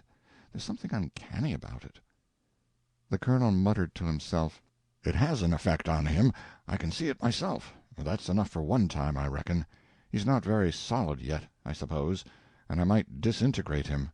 I'll just put a sly question or two at him now, and see if I can find out what his condition is, and where he's from." He approached and said affably, "Don't let me disturb you, Mr. Tracy. I only want to take a little glimpse of your work." "Ah, well, that's fine. That's very fine indeed. You're doing it elegantly. My daughter will be charmed with this. May I sit down by you?" "Oh, do. I shall be glad." "It won't disturb you? I mean, won't dissipate your inspirations?" Tracy laughed, and said they were not ethereal enough to be very easily discommoded. The colonel asked a number of cautious and well-considered questions which seemed pretty odd and flighty to Tracy, but the answers conveyed the information desired, apparently, for the colonel said to himself with mixed pride and gratification, "It's a good job as far as I've got with it. He's solid. Solid and going to last. Solid as the real thing. It's wonderful, wonderful. I believe I could petrify him." After a little he asked warily, "Do you prefer being here or there?" "There? Where?" "Why, where you've been." Tracy's thought flew to his boarding-house, and he answered with decision, "Oh, here, much." The colonel was startled, and said to himself, "There's no uncertain ring about that. It indicates where he's been to, poor fellow. Well, I am satisfied now. I'm glad I got him out." He sat thinking and watching the brush go. At length he said to himself, "Yes, it certainly seems to account for the failure of my endeavors in poor Berkeley's case. He went in the other direction. Well, it's all right. He's better off." Sally Sellers entered from the street now, looking her divinest, and the artist was introduced to her. It was a violent case of mutual love at first sight, though neither party was entirely aware of the fact, perhaps. The Englishman made this irrelevant remark to himself, "Perhaps he is not insane after all." Sally sat down, and showed an interest in Tracy's work, which greatly pleased him, and a benevolent forgiveness of it which convinced him that the girl's nature was cast in a large mold. Sellers was anxious to report his discoveries to Hawkins, so he took his leave, saying that if the two young devotees of the Colored Muse thought they could manage without him, he would go and look after his affairs. The artist said to himself, "I think he is a little eccentric, perhaps, but that is all." He reproached himself for having injuriously judged a man without giving him any fair chance to show what he really was. Of course, the stranger was very soon at his ease and chatting along comfortably. The average American girl possesses the valuable qualities of naturalness, honesty, and inoffensive straightforwardness. She is nearly barren of troublesome conventions and artificialities, consequently her presence and her ways are unembarrassing, and one is acquainted with her and on the pleasantest terms with her before he knows how it came about. This new acquaintanceship, friendship indeed, progressed swiftly, and the unusual swiftness of it and the thoroughness of it are sufficiently evidenced and established by one noteworthy fact, that within the first half-hour both parties had ceased to be conscious of Tracy's clothes. Later this consciousness was reawakened. It was then apparent to Gwendolen that she was almost reconciled to them, and it was apparent to Tracy that he wasn't. The reawakening was brought about by Gwendolen's inviting the artist to stay to dinner. He had to decline, because he wanted to live now, that is, now that there was something to live for, and he could not survive in those clothes at a gentleman's table. He thought he knew that, but he went away happy, for he saw that Gwendolen was disappointed. And whither did he go? He went straight to a slop shop, and bought as neat and reasonably well-fitting a suit of clothes as an Englishman could be persuaded to wear. He said to himself, but at his conscience, "I know it's wrong, but it would be wrong not to do it, and two wrongs do not make a right." This satisfied him and made his heart light. Perhaps it will also satisfy the reader, if he can make out what it means. The old people were troubled about Gwendolen at dinner, because she was so distraught and silent. If they had noticed, they would have found that she was sufficiently alert and interested whenever the talk stumbled upon the artist and his work. But they didn't notice, and so the chat would swap around to some other subject, and then somebody would presently be privately worrying about Gwendolen again, and wondering if she were not well, or if something had gone wrong in the millinery line. Her mother offered her various reputable patent medicines and tonics with iron and other hardware in them, and her father even proposed to send out for wine, relentless prohibitionist and head of the order in the District of Columbia as he was. But these kindnesses were all declined, thankfully, but with decision. At bedtime, when the family were breaking up for the night, she privately looted one of the brushes, saying to herself, "It's the one he has used the most." The next morning Tracy went forth wearing his new suit, and equipped with a pink in his buttonhole, a daily attention from Puss. His whole soul was full of Gwendolen Sellers, and this condition was an inspiration, art-wise.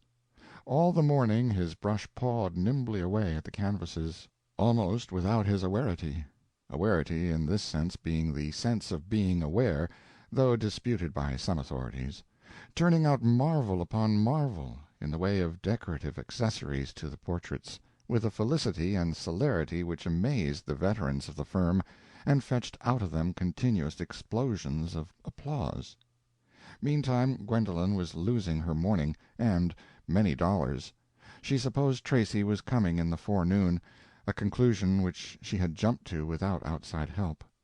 So she tripped downstairs every little while from her work-parlor to arrange the brushes and things over again, and see if he had arrived.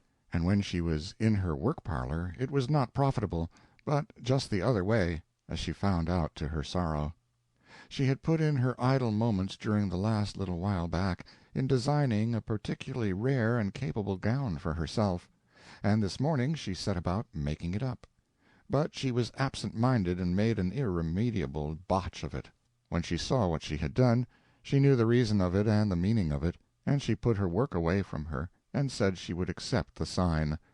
And from that time forth she came no more away from the audience-chamber, but remained there and waited.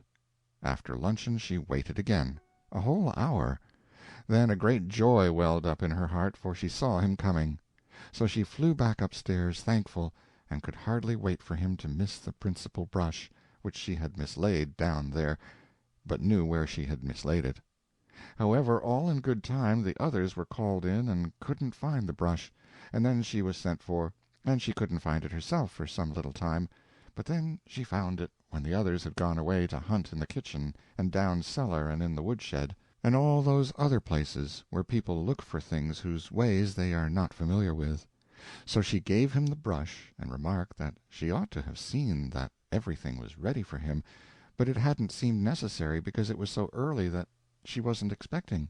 But she stopped there, surprised at herself for what she was saying, and he felt caught and ashamed, and said to himself, "I knew my impatience would drag me here before I was expected and betray me, and that is just what it has done. She sees straight through me, and is laughing at me, inside, of course." Gwendolen was very much pleased on one account, and a little the other way in another. Pleased with the new clothes and the improvement which they had achieved, less pleased by the pink in the buttonhole. Yesterday's pink had hardly interested her. This one was just like it, but somehow it had got her immediate attention, and kept it. She wished she could think of some way of getting at its history in a properly colorless and indifferent way. Presently she made a venture. She said, "Whatever a man's age may be, he can reduce it several years by putting a bright-colored flower in his buttonhole. I have often noticed that. Is that your sex's reason for wearing a boutonniere?" "I fancy not, but certainly that reason would be a sufficient one. I've never heard of the idea before." "You seem to prefer pinks. Is it on account of the color or the form?" "Oh, no," he said simply. "They are given to me. I don't think I have any preference." "They are given to him," she said to herself, and she felt a coldness toward that pink. "I wonder who it is, and what she is like." The flower began to take up a good deal of room. It obtruded itself everywhere. It intercepted all views and marred them. It was becoming exceedingly annoying and conspicuous for a little thing. "I wonder if he cares for her." That thought gave her a quite definite pain. End of chapter 20.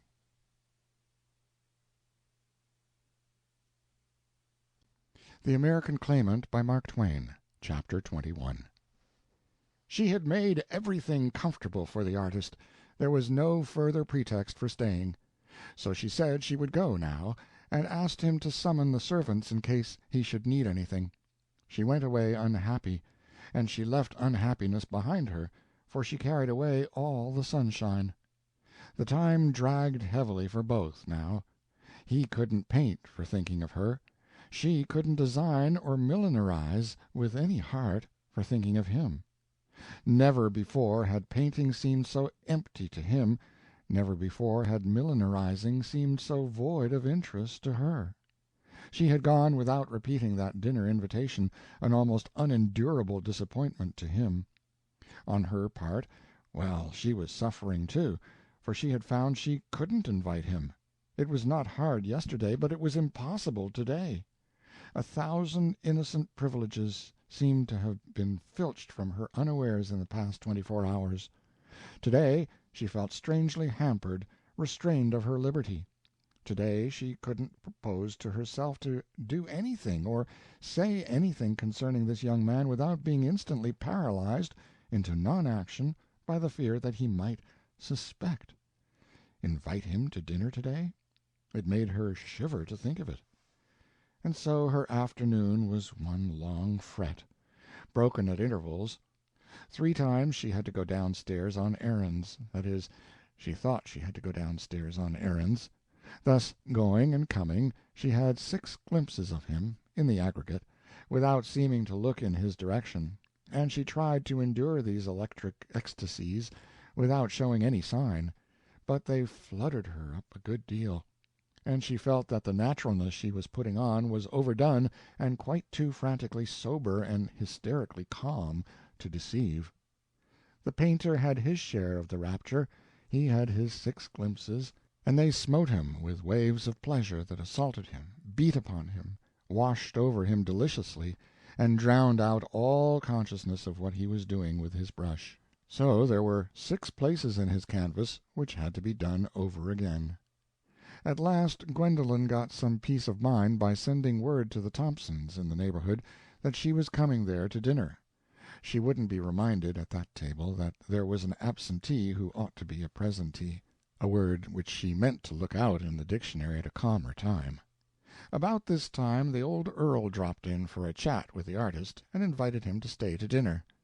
Tracy cramped down his joy and gratitude by a sudden and powerful exercise of all his forces, and he felt that now that he was going to be close to Gwendolen, and hear her voice and watch her face during several precious hours, earth had nothing valuable to add to his life for the present.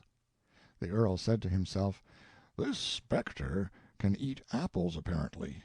We shall find out now if that is a specialty.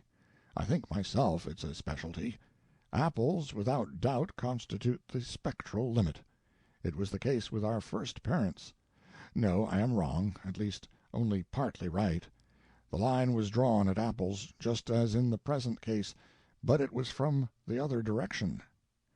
The new clothes gave him a thrill of pleasure and pride. He said to himself, "I've got part of him down to date, anyway."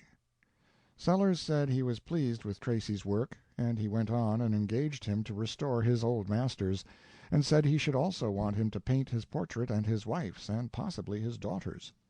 The tide of the artist's happiness was at flood now. The chat flowed pleasantly along while Tracy painted and Sellers carefully unpacked a picture which he had brought with him. It was a chromo, a new one, just out.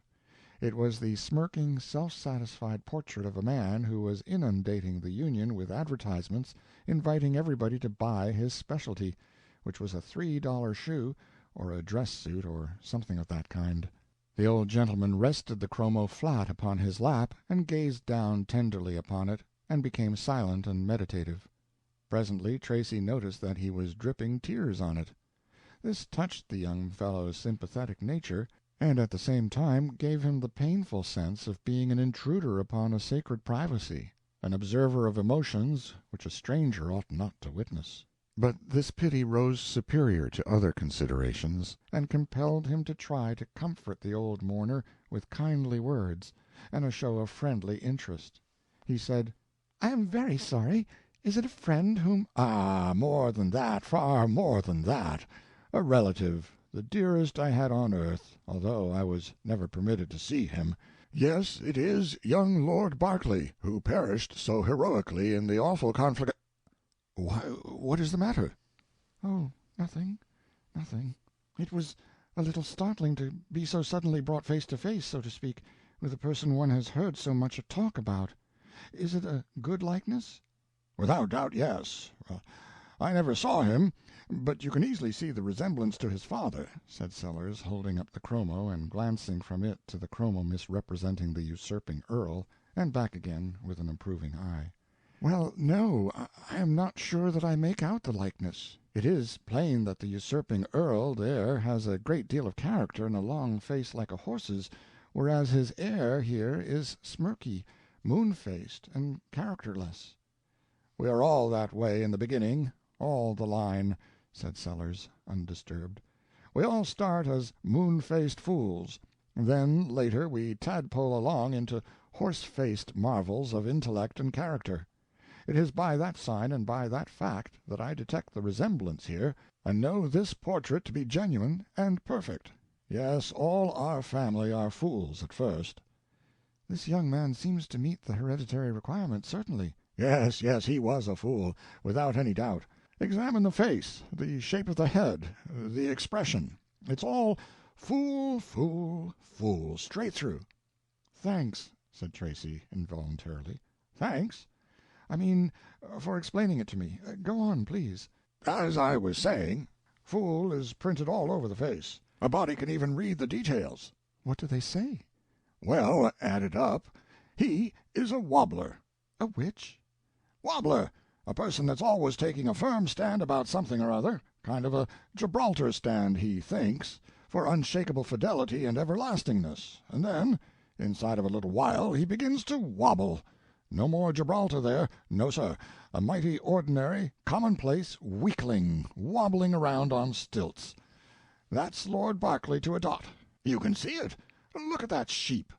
But why are you blushing like sunset? Dear sir, have I unwittingly offended in some way?" "Oh, no, indeed, no, indeed. Far from it. But it always makes me blush to hear a man revile his own blood."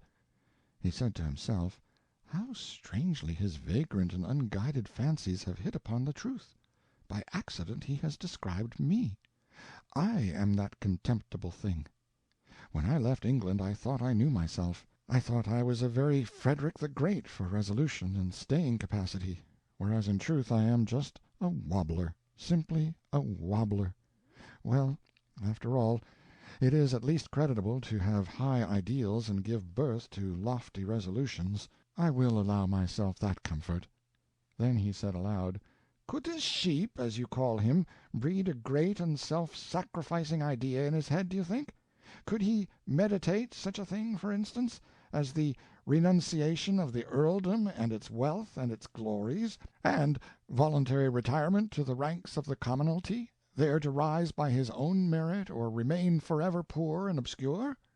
Could he? Why, look at him. Look at this simpering, self-righteous mug. There is your answer. It's the very thing he would think of. And he would start in to do it, too. And then? He'd wobble. And back down? Every time. Is that to happen with all I mean, would that happen to all his high resolutions? Oh, certainly, certainly. It's the Rossmore of it. Then this creature was fortunate to die. Suppose, for argument's sake, that I was a Rossmore, and— It can't be done. Why? Because it's not a supposable case. To be a Rossmore at your age, you'd have to be a fool, and you're not a fool. And you'd have to be a wobbler, whereas anybody that is an expert in reading character can see at a glance that when you set your foot down once, it's there to stay. An earthquake can't wobble it. He added to himself, That's enough to say to him, but it isn't half strong enough for the facts. The more I observe him now, the more remarkable I find him. It is the strongest face I have ever examined. There is almost superhuman firmness here, immovable purpose, iron steadfastness of will. A most extraordinary young man. He presently said aloud, "Some time I want to ask your advice about a little matter, Mr. Tracy. You see, I've got that young lord's remains. My goodness, how you jump!" "Oh, it's nothing. Pray go on. You've got his remains?" "Yes." "Are you sure they are his, and not somebody else's?" "Oh, perfectly sure. Samples, I mean, not all of him." "Samples?" "Yes, in baskets. Some time you will be going home, and if you wouldn't mind taking them along—" "Who? I?" "Yes, certainly. I don't mean now, but after a while. But look here, would you like to see them?" "No, most certainly not. I don't want to see them." "Oh, very well. I only thought— Hey, where are you going, dear?" "Out to dinner, papa." Tracy was aghast. The Colonel said in a disappointed voice, "Well, I'm sorry. Sho! I didn't know she was going out, Mr. Tracy." Gwendolen's face began to take on a sort of apprehensive what-have-I-done expression. 3 old people to 1 young one. Well, it isn't a good team, that's a fact." Gwendolen's face betrayed a dawning hopefulness, and she said, with a tone of reluctance which hadn't the hallmark on it, "If you prefer, I will send word to the Thompsons that I—" "Oh, is it the Thompsons? That simplifies it. Sets everything right. We can fix it without spoiling your arrangements, my child. You've got your heart set on—" "But, papa, I'd just as soon go there some other—" "No, I won't have it. You are a good, hard-working, darling child, and your father is not the man to disappoint you when you—" "But, papa, I—" "Go along. I won't hear a word. We'll get along, dear." Gwendolen was ready to cry with vexation. But there was nothing to do but start, which she was about to do when her father hit upon an idea which filled him with delight because it so deftly covered all the difficulties of the situation and made things smooth and satisfactory. "I've got it, my love. So that you won't be robbed of your holiday, and at the same time we'll be pretty satisfactorily fixed for a good time here. You send Belle Thompson here. Perfectly beautiful creature, Tracy, perfectly beautiful. I want you to see that girl. Why, you'll just go mad.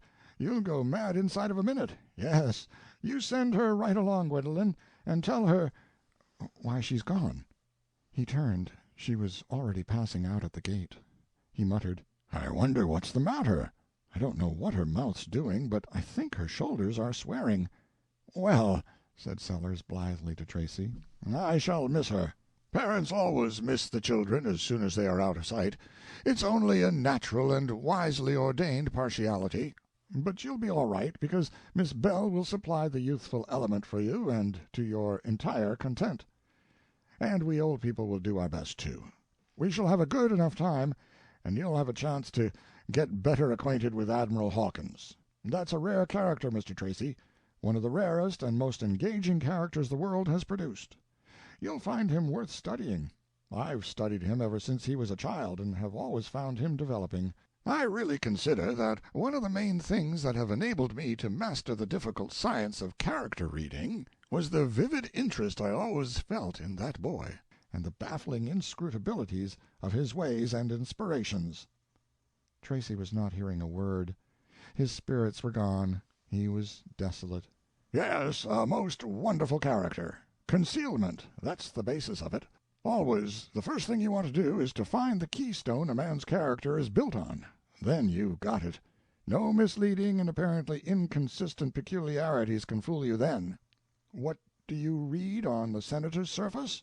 Simplicity, a kind of rank and protuberant simplicity, whereas, in fact, that's one of the deepest minds in the world. A perfectly honest man, an absolutely honest and honorable man, and yet without doubt the profoundest master of dissimulation the world has ever seen. Oh, it's devilish. This was wrung from the unlistening Tracy by the anguished thought of what might have been if only the dinner arrangements hadn't got mixed. "No, I shouldn't call it that," said Sellers, who was now placidly walking up and down the room with his hands under his coat-tails and listening to himself talk. "One could quite properly call it devilish in another man, but not in the senator. Your term is right, perfectly right, I grant that, but the application is wrong. It makes a great difference. Yes, he is a marvelous character. I do not suppose that any other statesman ever had such a colossal sense of humor, combined with the ability to totally conceal it. I may except George Washington and Cromwell, and perhaps Robespierre, but I draw the line there. A person not an expert might be in Judge Hawkins' company a lifetime and never find out he had any more sense of humor than a cemetery." A deep-drawn, yard-long sigh from the distraught and dreaming artist, followed by a murmured, "Miserable, oh, miserable." "Well, no, I shouldn't say that about it, quite. On the contrary, I admire his ability to conceal his humor even more, if possible, than I admire the gift itself, stupendous as it is. Another thing, General Hawkins is a thinker, a keen, logical, exhaustive, analytical thinker, perhaps the ablest of modern times. That is, of course, upon themes suited to his size, like the glacial period, and the correlation of forces, and the evolution of the Christian from the caterpillar, any of those things. Give him a subject according to his size, and just stand back and watch him think. Why, you can see the place rock. Ah, yes, you must know him. You must get on the inside of him. Perhaps the most extraordinary mind since Aristotle." Dinner was kept waiting for a while for Miss Thompson, but as Gwendolen had not delivered the invitation to her, the waiting did no good, and the household presently went to the meal without her. Poor old Sellers tried everything his hospitable soul could devise to make the occasion an enjoyable one for the guest, and the guest tried his honest best to be cheery and chatty and happy for the old gentleman's sake. In fact, all hands worked hard in the interest of a mutual good time, but the thing was a failure from the start. Tracy's heart was lead in his bosom. There seemed to be only one prominent feature in the landscape, and that was a vacant chair. He couldn't drag his mind away from Gwendolen and his hard luck. Consequently, his distractions allowed deadly pauses to slip in every now and then when it was his turn to say something, and of course this disease spread to the rest of the conversation, wherefore, instead of having a breezy sail in sunny waters, as anticipated, everybody was bailing out and praying for land. What could the matter be? Tracy alone could have told. The others couldn't even invent a theory. Meanwhile, they were having a similarly dismal time at the Thompson house, in fact, a twin experience. Gwendolen was ashamed of herself for allowing her disappointment to so depress her spirits and make her so strangely and profoundly miserable, but feeling ashamed of herself didn't improve the matter any. It only seemed to aggravate the suffering. She explained that she was not feeling very well, and everybody could see that this was true, so she got sincere sympathy and commiseration, but that didn't help the case. Nothing helps that kind of a case. It is best to just stand off and let it fester. The moment the dinner was over, the girl excused herself, and she hurried home feeling unspeakably grateful to get away from that house and that intolerable captivity and suffering. Will he be gone? The thought arose in her brain, but took effect in her heels.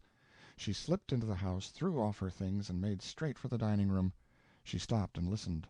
Her father's voice, with no life in it. Presently her mother's. No life in that. A considerable vacancy. Then a sterile remark from Washington Hawkins. Another silence. Then, not Tracy's, but her father's voice again. "He's gone," she said to herself despairingly, and listlessly opened the door and stepped within. "Why, my child," cried the mother, "how white you are! Has anything—" "White?" exclaimed Sellers. "It's gone like a flash. 'Twasn't serious. Already she's as red as the soul of a watermelon. Sit down, dear, sit down. Goodness knows you're welcome. Did you have a good time? We've had great times here, immense. Why didn't Miss Bell come? Mr. Tracy is not feeling well, and she'd have made him forget it." She was content now, and out from her happy eyes there went a light that told a secret to another pair of eyes there, and got a secret in return. In just that infinitely small fraction of a second those two great confessions were made, received, and perfectly understood. All anxiety, apprehension, uncertainty vanished out of these young people's hearts, and left them filled with a great peace. Sellers had had the most confident faith that with the new reinforcement victory would be at this last moment snatched from the jaws of defeat. But it was an error. The talk was as stubbornly disjointed as ever. He was proud of Gwendolen, and liked to show her off, even against Miss Belle Thompson. And here had been a great opportunity. And what had she made of it? He felt a good deal put out.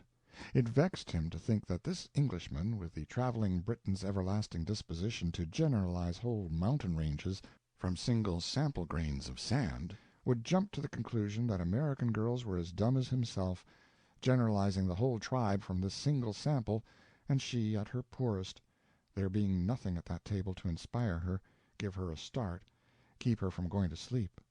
He made up his mind that for the honor of the country he would bring these two together again over the social board before long. There would be a different result another time, he judged.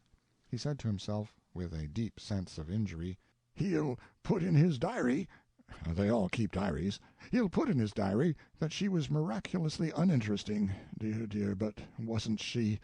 I never saw the like, and yet looking as beautiful as Satan, too, and couldn't seem to do anything but paw breadcrumbs and pick flowers to pieces, and look fidgety. And it isn't any better here in the Hall of Audience. I've had enough. I'll haul down my flag. The others may fight it out if they want to." He shook hands all around and went off to do some work which he said was pressing. The idolaters were the width of the room apart, and apparently unconscious of each other's presence. The distance got shortened a little now. Very soon the mother withdrew. The distance narrowed again. Tracy stood before a chromo of some Ohio politician which had been retouched and chain-mailed for a crusading Rossmore, and Gwendolen was sitting on the sofa, not far from his elbow, artificially absorbed in examining a photograph album that hadn't any photographs in it. The senator still lingered. He was sorry for the young people. It had been a dull evening for them. In the goodness of his heart he tried to make it pleasant for them now, tried to remove the ill impression necessarily left by the general defeat, tried to be chatty, even tried to be gay, but the responses were sickly. There was no starting any enthusiasm. He would give it up and quit. It was a day specially picked out and consecrated to failures. But when Gwendolen rose up promptly and smiled a glad smile and said with thankfulness and blessing, "Must you go?" it seemed cruel to desert, and he sat down again. He was about to begin a remark when he didn't. We have all been there. He didn't know how he knew his concluding to stay longer had been a mistake, he merely knew it, and knew it for dead certain, too. And so he bade good night, and went mooning out, wondering what he could have done that changed the atmosphere that way. As the door closed behind him those two were standing side by side, looking at that door, looking at it in a waiting, second-counting, but deeply grateful kind of way. And the instant it closed they flung their arms about each other's necks, and there, heart to heart, and lip to lip, "Oh, my God! She's kissing it!" Nobody heard this remark, because Hawkins, who bred it, only thought it. He didn't utter it. He had turned, the moment he had closed the door, and had pushed it open a little, intending to re-enter and ask what ill-advised thing he had done or said, and apologize for it. But he didn't re-enter. He staggered off, stunned, terrified, distressed. End of chapter 21.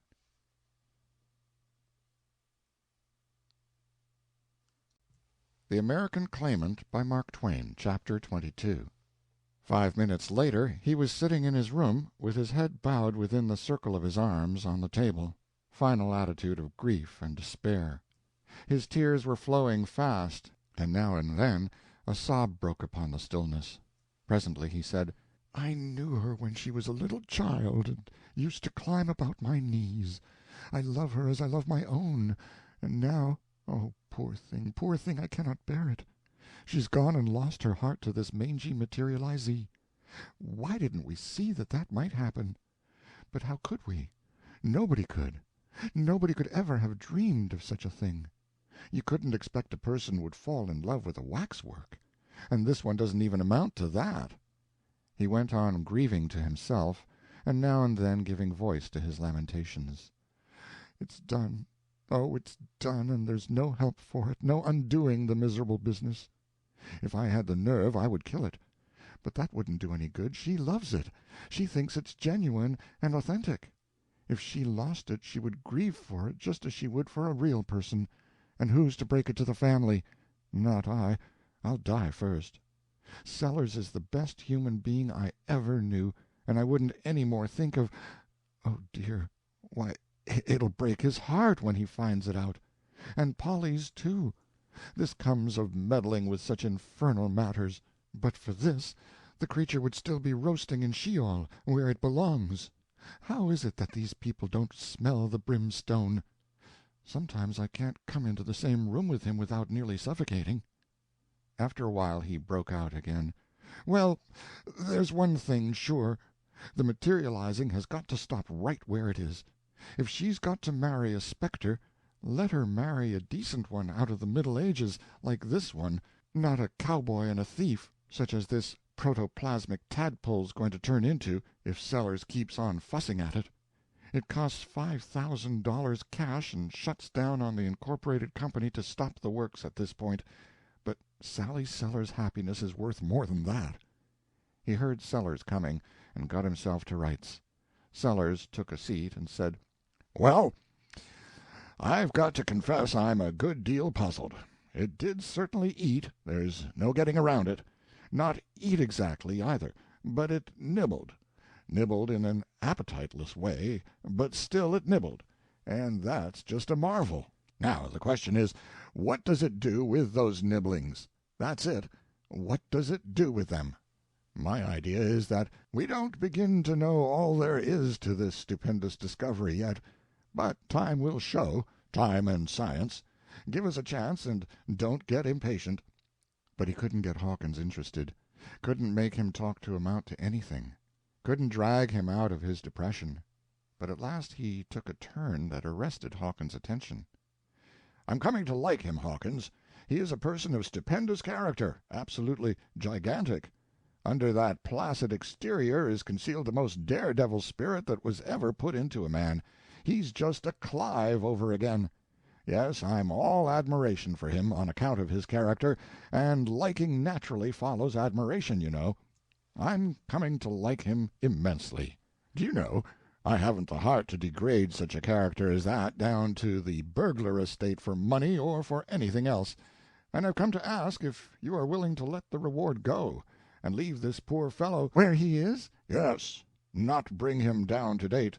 "Oh, there's my hand, and my heart's in it, too." "I'll never forget you for this, Hawkins," said the old gentleman, in a voice which he found it hard to control. "You are making a great sacrifice for me, and one which you can ill afford, but I'll never forget your generosity, and if I live you shall not suffer for it, be sure of that." Sally Sellers immediately and vividly realized that she was become a new being, a being of a far higher and worthier sort than she had been such a little while before, an earnest being, in place of a dreamer, and supplied with a reason for her presence in the world, where merely a wistful and troubled curiosity about it had existed before. So great and so comprehensive was the change which had been wrought, that she seemed to herself to be a real person who had lately been a shadow, a something which had lately been a nothing, a purpose which had lately been a fancy, a finished temple with the altar fires lit and the voice of worship ascending, where before had been but an architect's confusion of arid working plans, unintelligible to the passing eye, and prophesying nothing. Lady Gwendolen, the pleasantest of that sound, was all gone. It was an offense to her ear now. She said, "There, that sham belongs to the past. I will not be called by it any more. I may call you simply Gwendolen? You will allow me to drop the formalities straightway and name you by your dear first name without additions?" She was dethroning the pink and replacing it with a rosebud. "There, that is better. I hate pinks, some pinks. Indeed, yes, you are to call me by my first name without additions. That is, well, I don't mean without additions entirely, but—" It was as far as she could get. There was a pause. His intellect was struggling to comprehend. Presently it did manage to catch the idea in time to save embarrassment all around, and he said gratefully, "Dear Gwendolen, I may say that?" "Yes, part of it. But don't kiss me when I am talking. It makes me forget what I was going to say. You can call me by part of that form, but not the last part. Gwendolen is not my name." "Not your name?" This in a tone of wonder and surprise. The girl's soul was suddenly invaded by a creepy apprehension, a quite definite sense of suspicion and alarm. She put his arms away from her, looked searchingly in the eye, and said, "Answer me truly, on your honor. You are not seeking to marry me on account of my rank?" The shot almost knocked him through the wall, he was so little prepared for it. There was something so finely grotesque about the question and its parent suspicion, that he stopped to wonder and admire, and thus was he saved from laughing. Then, without wasting precious time, he set about the task of convincing her that he had been lured by herself alone, and had fallen in love with her only, not her title and position, that he loved her with all his heart, and could not love her more if she were a duchess, or less if she were without home, name, or family. She watched his face wistfully, eagerly, hopefully, translating his words by its expression. And when he had finished there was gladness in her heart, a tumultuous gladness indeed, though outwardly she was calm, tranquil, even judicially austere. She prepared a surprise for him now, calculated to put a heavy strain upon those disinterested protestations of his, and thus she delivered it, burning it away word by word, as the fuse burns down to a bombshell, and watching to see how far the explosion would lift him. "Listen, and do not doubt me, for I shall speak the exact truth. Howard Tracy, I am no more an earl's child than you are." To her joy, and secret surprise also, it never fazed him. He was ready this time, and saw his chance. He cried out with enthusiasm, "Thank Heaven for that!" and gathered her to his arms. To express her happiness was almost beyond her gift of speech. "You make me the proudest girl in all the earth," she said, with her head pillowed on his shoulder. "I thought it only natural that you should be dazzled by the title, maybe even unconsciously, you being English, and that you might be deceiving yourself in thinking you loved only me, and find you didn't love me when the deception was swept away. So it makes me proud that the revelation stands for nothing, and that you do love just me, only me. Oh, prouder than any words can tell." "It is only you, sweetheart. I never gave one envying glance toward your father's earldom. That is utterly true, dear Gwendolen." "There, you mustn't call me that. I hate that false name. I told you it wasn't mine. My name is Sally Sellers, or Sarah, if you like. From this time I banish dreams, visions, imaginings, and will no more of them. I am going to be myself, my genuine self, my honest self, my natural self, clear and clean of sham and folly and fraud, and worthy of you. There is no grain of social inequality between us. I, like you, am poor. I, like you, am without position or distinction. You are a struggling artist. I am that, too, in my humbler way. Our bread is honest bread. We work for our living. Hand in hand we will walk hence to the grave, helping each other in all ways, living for each other, being and remaining one in heart and purpose, one in hope and aspiration, inseparable to the end. And though our place is low, judged by the world's eye, we will make it as high as the highest in the great essentials of honest work for what we eat and wear, and conduct above reproach. We live in a land, let us be thankful, where this is all sufficient, and no man is better than his neighbor by the grace of God, but only by his own merit. Tracy tried to break in, but she stopped him and kept the floor herself. I am not through yet. I am going to purge myself of the last vestiges of artificiality and pretense, and then start fair on your own honest level, and be worthy mate to you thenceforth. My father honestly thinks he is an earl. Well, leave him his dream. It pleases him, and does no one any harm. It was the dream of his ancestors before him.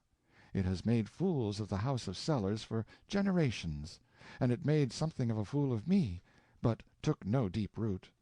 I am done with it now, and for good. 48 hours ago I was privately proud of being the daughter of a pinchbeck earl, and thought the proper mate for me must be a man of like degree. But today, oh, how grateful I am for your love, which has healed my sick brain and restored my sanity. I could make oath that no earl's son in all the world— Oh, well, but— Why, you look like a person in a panic. What is it? What is the matter? Matter? Oh, nothing, nothing. I was only going to say— But in his flurry nothing occurred to him to say, for a moment. Then by a lucky inspiration he thought of something entirely sufficient for the occasion, and brought it out with eloquent force. "Oh, how beautiful you are! You take my breath away when you look like that." It was well conceived, well timed, and cordially delivered, and it got its reward. Let me see, where was I? Yes, my father's earldom is pure moonshine. Look at those dreadful things on the wall. You have of course supposed them to be portraits of his ancestors, Earls of Rossmore. Well, they are not. They are chromos of distinguished Americans, all moderns. But he has carried them back 1,000 years by relabeling them. Andrew Jackson, there, is doing what he can to be the late American earl, and the newest treasure in the collection is supposed to be the young English heir. I mean, the idiot with the crape. But in truth it's a shoemaker, and not Lord Berkeley at all. Are you sure? Why, of course I am. He wouldn't look like that. Why? Because his conduct in his last moments, when the fire was sweeping around him, shows that he was a man. It shows that he was a fine, high-souled young creature. Tracy was strongly moved by these compliments, and it seemed to him that the girl's lovely lips took on a new loveliness when they were delivering them. He said softly, "It is a pity he could not know what a gracious impression his behavior was going to leave with the dearest and sweetest stranger in the land of—" "Oh, I almost loved him. Why, I think of him every day. He is always floating about in my mind." Tracy felt that this was a little more than was necessary. He was conscious of the sting of jealousy. He said, "It is quite right to think of him, at least now and then, that is, at intervals, in perhaps an admiring way, but it seems to me that—" "Howard Tracy, are you jealous of that dead man?" He was ashamed, and at the same time not ashamed. He was jealous, and at the same time he was not jealous. In a sense the dead man was himself. In that case compliments and affection lavished upon that corpse went into his own till, and were clear profit. But in another sense the dead man was not himself, and in that case all compliments and affection lavished there were wasted, and a sufficient basis for jealousy. A tiff was the result of the dispute between the two. Then they made it up, and were more loving than ever. As an affectionate clincher of the reconciliation, Sally declared that she had now banished Lord Berkeley from her mind, and added, "And in order to make sure that he shall never make trouble between us again, I will teach myself to detest that name and all that have ever borne it or ever shall bear it." This inflicted another pang, and Tracy was minded to ask her to modify that a little, just on general principles, and as practice in not overdoing a good thing. But perhaps he might better leave things as they were, and not risk bringing on another tiff. He got away from that particular, and sought less tender ground for conversation. "I suppose you disapprove wholly of aristocracies and nobilities, now that you have renounced your title and your father's earldom." "Real ones? Oh, dear, no. But I've thrown aside our sham one for good." This answer fell just at the right time and just in the right place, to save the poor unstable young man from changing his political complexion once more. He had been on the point of beginning to totter again, but this prop shored him up and kept him from floundering back into democracy and renouncing aristocracy. So he went home glad that he had asked the fortunate question. The girl would accept a little thing like a genuine earldom. She was merely prejudiced against the Brummagem article. Yes, he could have his girl and have his earldom too. That question was a fortunate stroke. Sally went to bed happy, too, and remained happy, deliriously happy, for nearly 2 hours. But at last, just as she was sinking into a contented and luxurious unconsciousness, the shady devil who lives and lurks and hides and watches inside of human beings and is always waiting for a chance to do the proprietor a malicious damage, whispered to her soul and said, "That question had a harmless look, but what was back of it? What was the secret motive of it? What suggested it?" The shady devil had knifed her, and could retire now, and take a rest. The wound would attend to business for him, and it did. Why should Howard Tracy ask that question? If he was not trying to marry her for the sake of her rank, what should suggest that question to him? Didn't he plainly look gratified when she said her objections to aristocracy had their limitations? Ah, he is after that earldom, that gilded sham. It isn't poor me he wants. So she argued in anguish and tears. Then she argued the opposite theory, but made a weak poor business of it, and lost the case. She kept the arguing up one side and then the other the rest of the night, and at last fell asleep at dawn. Fell in the fire at dawn, one may say, for that kind of sleep resembles fire, and one comes out of it with his brain baked and his physical forces fried out of him. End of chapter 22.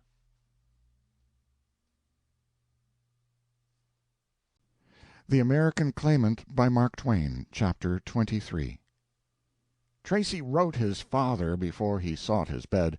He wrote a letter which he believed would get better treatment than his cablegram received, for it contained what ought to be welcome news, namely, that he had tried equality and working for a living, had made a fight which he could find no reason to be ashamed of, and in the matter of earning a living had proved that he was able to do it, but that on the whole he had arrived at the conclusion that he could not reform the world single-handed, and was willing to retire from the conflict with the fair degree of honor which he had gained, and was also willing to return home and resume his position and be content with it and thankful for it for the future, leaving further experiment of a missionary sort to other young people needing the chastening and quelling persuasions of experience, the only logic sure to convince a diseased imagination and restore it to rugged health.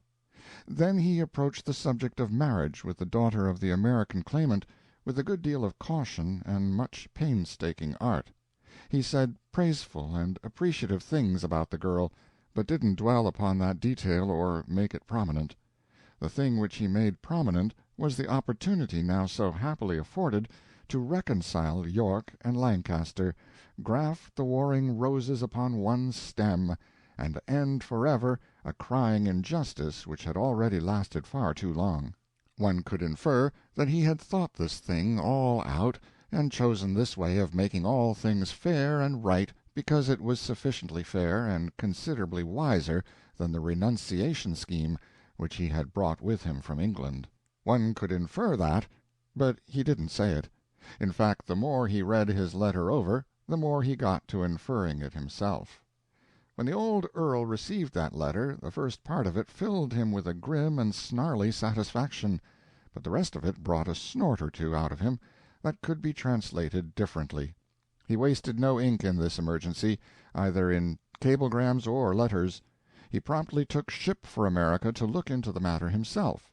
He had staunchly held his grip all this long time, and given no sign of the hunger at his heart to see his son, hoping for the cure of his insane dream, and resolute that the process should go through all the necessary stages without assuaging telegrams or other nonsense from home, and here was victory at last. Victory, but stupidly marred by this idiotic marriage project. Yes, he would step over and take a hand in this matter himself. During the first 10 days following the mailing of the letter, Tracy's spirits had no idle time. They were always climbing up into the clouds or sliding down into the earth as deep as the law of gravitation reached. He was intensely happy or intensely miserable by turns, according to Miss Sally's moods. He never could tell when the mood was going to change, and when it changed he couldn't tell what it was that had changed it. Sometimes she was so in love with him that her love was tropical, torrid, and she could find no language fervent enough for its expression. Then suddenly, and without warning or any apparent reason, the weather would change, and the victim would find himself adrift among the icebergs and feeling as lonesome and friendless as the North Pole. It sometimes seemed to him that a man might better be dead than exposed to these devastating varieties of climate. The case was simple. Sally wanted to believe that Tracy's preference was disinterested, so she was always applying little tests of one sort or another, hoping and expecting that they would bring out evidence which would confirm or fortify her belief. Poor Tracy did not know that these experiments were being made upon him. Consequently, he walked promptly into all the traps the girls set for him. These traps consisted in apparently casual references to social distinction, aristocratic title and privilege, and such things. Often Tracy responded to these references heedlessly, and not much caring what he said, provided it kept the talk going and prolonged the seance. He didn't suspect that the girl was watching his face and listening for his words, as one who watches the judge's face and listens for the words which will restore him to home and friends and freedom, or shut him away from the sun and human companionship forever. He didn't suspect that his careless words were being weighed, and so he often delivered sentence of death when it would have been just as handy and all the same to him to pronounce acquittal. Daily he broke the girl's heart. Nightly he sent her to the rack for sleep. He couldn't understand it. Some people would have put this and that together and perceived that the weather never changed until one particular subject was introduced, and that then it always changed. And they would have looked further and perceived that that subject was always introduced by the one party, never the other. They would have argued, then, that this was done for a purpose. If they could not find out what that purpose was in any simpler or easier way, they would ask. But Tracy was not deep enough or suspicious enough to think of these things. He noticed only one particular, that the weather was always sunny when a visit began. No matter how much it might cloud up later, it always began with a clear sky. He couldn't explain this curious fact to himself, he merely knew it to be a fact. The truth of the matter was, that by the time Tracy had been out of Sally's sight 6 hours, she was so famishing for a sight of him that her doubts and suspicions were all consumed away in the fire of that longing, and so always she came into his presence as surprisingly radiant and joyous as she wasn't when she went out of it. In circumstances like these a growing portrait runs a good many risks. The portrait of Sellers, by Tracy, was fighting along, day by day, through this mixed weather, and daily adding to itself ineradicable signs of the checkered life it was leading.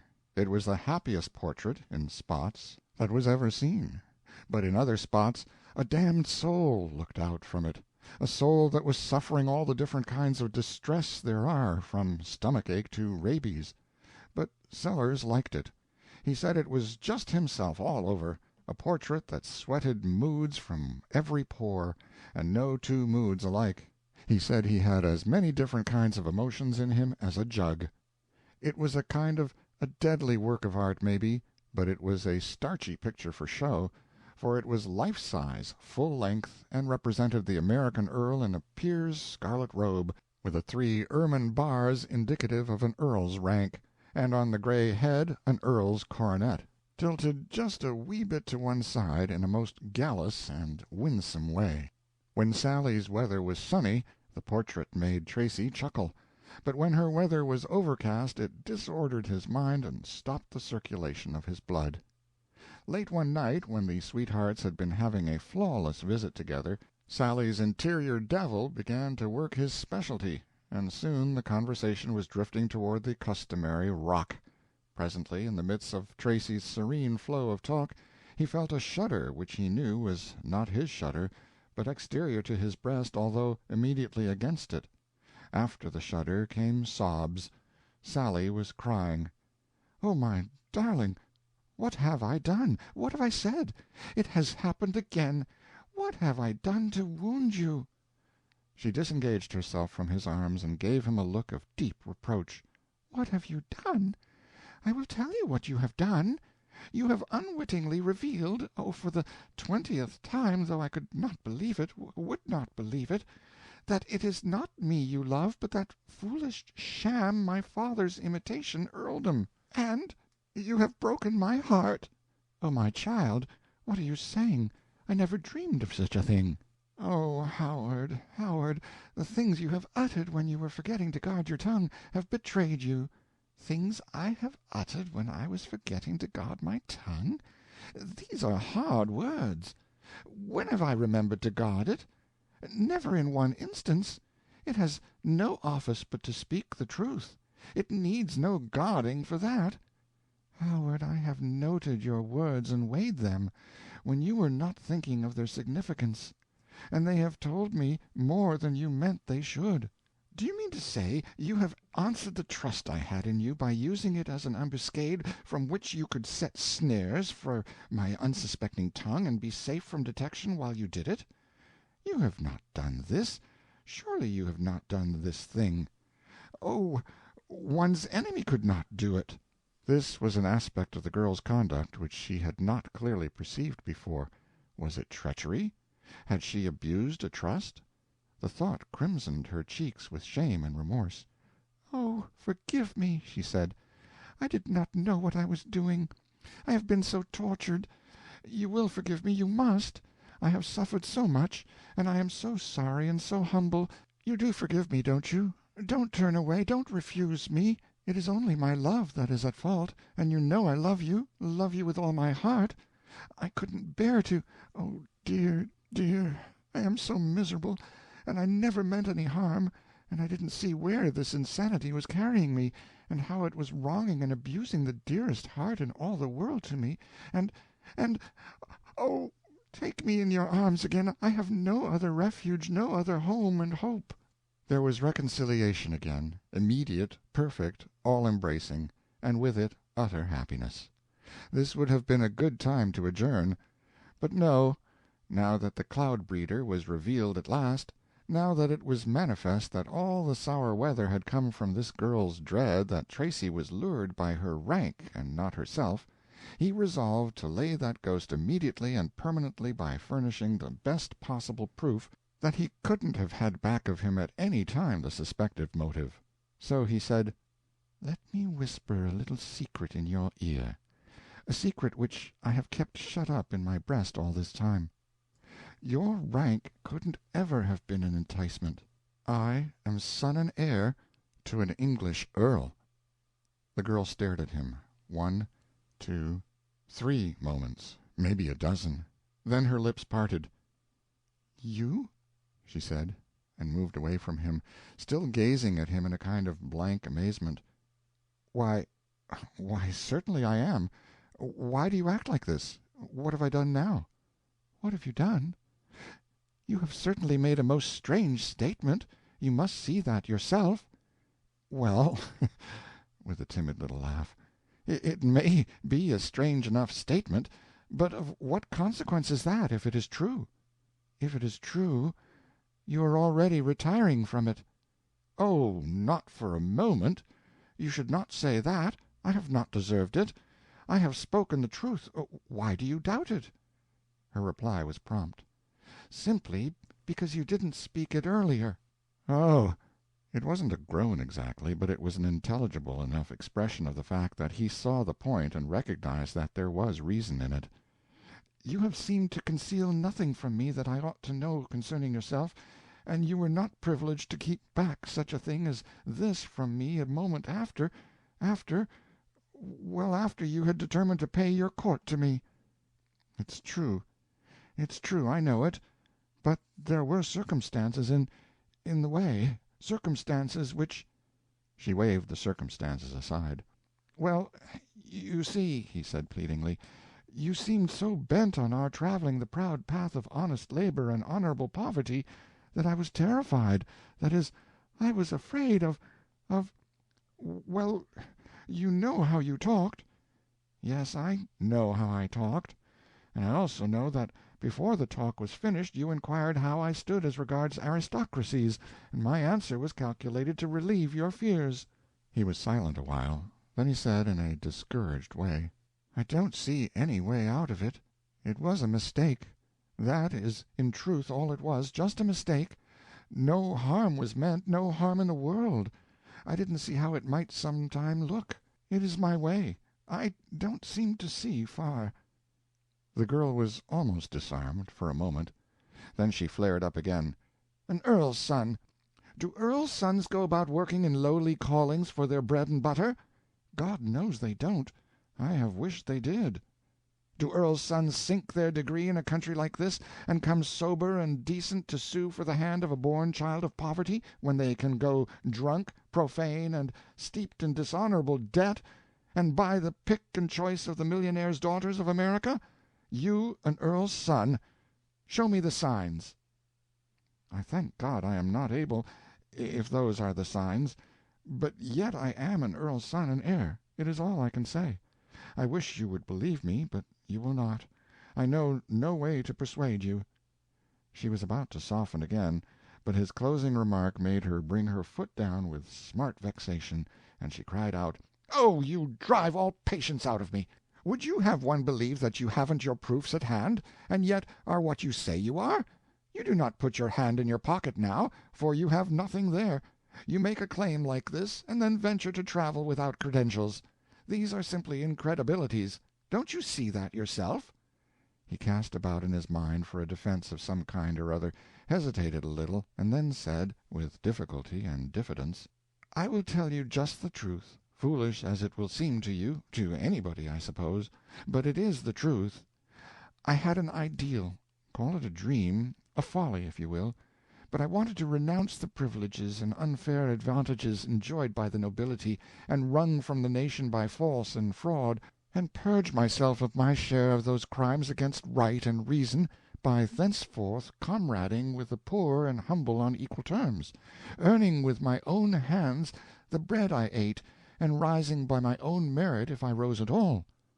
The young girl scanned his face narrowly while he spoke, and there was something about his simplicity of manner and statement which touched her almost to the danger point, but she set her grip on the yielding spirit and choked it to quiescence. It could not be wise to surrender to compassion or any kind of sentiment yet. She must ask one or two more questions. Tracy was reading her face, and what he read there lifted his drooping hopes a little. An earl's son to do that! Why, he were a man to love. Oh, more, a man to worship. Why, but he never lived. He is not born, he will not be born. The self-abnegation that could do that, even in utter folly, and hopeless of conveying benefit to any beyond the mere example, could be mistaken for greatness. Why, it would be greatness in this cold age of sordid ideals. A moment. Wait. Let me finish. I have one question more. Your father is Earl of what? Rossmore. And I am Viscount Berkeley. The fat was in the fire again. The girl felt so outraged that it was difficult for her to speak. How can you venture such a brazen thing? You know that he is dead, and you know that I know it. Oh, to rob the living of name and honors for a selfish and temporary advantage is crime enough, but to rob the defenseless dead, why, it is more than crime, it degrades crime. Oh, listen to me, just a word. Don't turn away like that. Don't go, don't leave me so.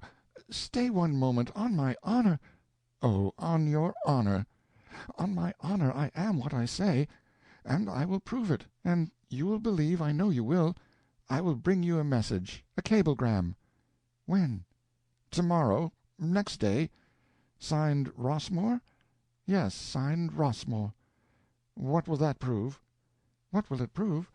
What should it prove? If you force me to say it, possibly the presence of a confederate somewhere.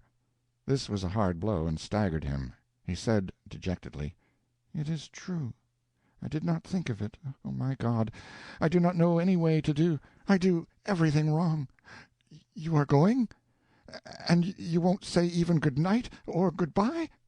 Ah, we have not parted like this before. Oh, I want to run and no, go now. A pause, then she said, You may bring the message when it comes. Oh, may I? God bless you. He was gone, and none too soon. Her lips were already quivering, and now she broke down. Through her sobbings her words broke from time to time. Oh, he is gone. I have lost him. I shall never see him any more. And he didn't kiss me good-bye, never even offered to force a kiss from me, and he knowing it was the very, very last, and I expecting he would, and never dreaming he would treat me so after all we have been to each other. Oh, oh, oh, oh, what shall I do? What shall I do? He is a dear, poor, miserable, good-hearted, transparent liar and humbug, but oh, I do love him so. After a little she broke into speech again. How dear he is, and I shall miss him so. I shall miss him so. Why won't he ever think to forge a message and fetch it? But no, he never will. He never thinks of anything. He's so honest and simple it wouldn't ever occur to him. Oh, what did possess him to think he could succeed as a fraud? And he hasn't the first requisite except duplicity that I can see. Oh, dear, I'll go to bed and give it all up. Oh, I wish I had told him to come and tell me whenever he didn't get any telegram. And now it's all my own fault if I never see him again. How my eyes must look. End of chapter 23.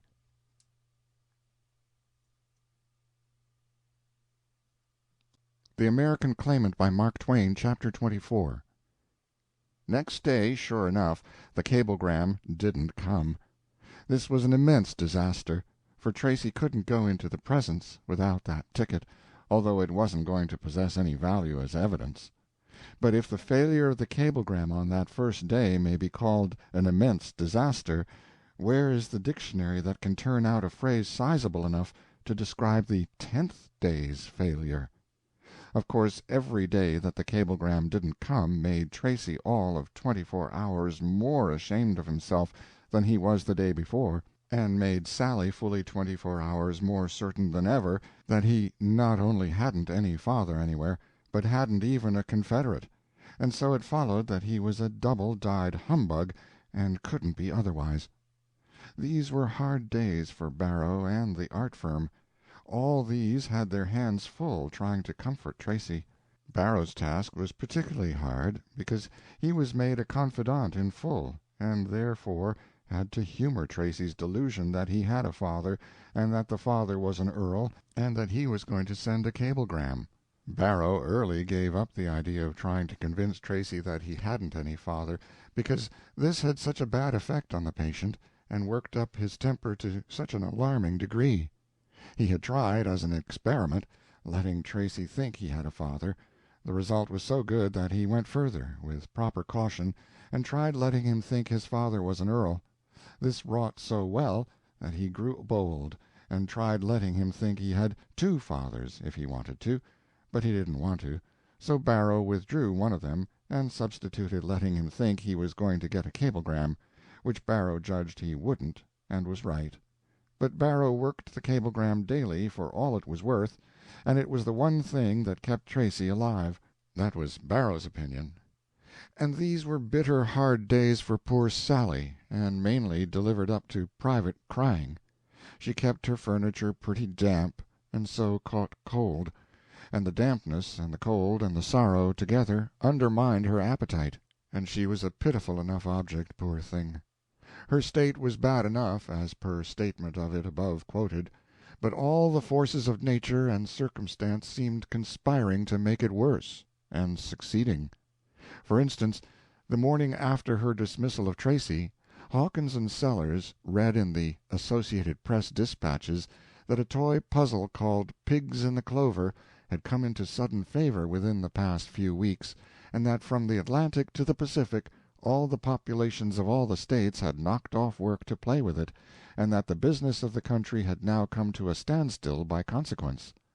That judges, lawyers, burglars, parsons, thieves, merchants, mechanics, murderers, women, children, babies, everybody, indeed, could be seen from morning till midnight absorbed in one deep project and purpose, and only one, to pen those pigs, work out that puzzle successfully.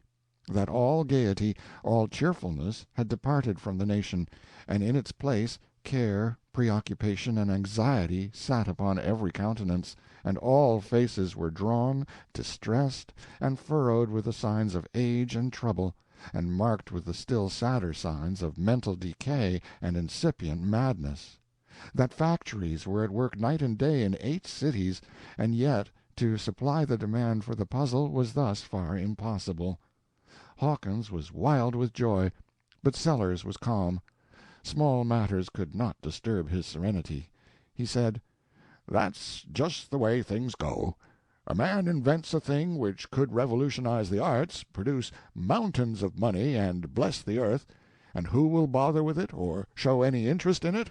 And so you are just as poor as you were before. But you invent some worthless thing to amuse yourself with, and would throw it away if let alone, and all of a sudden the whole world makes a snatch for it and out crops a fortune.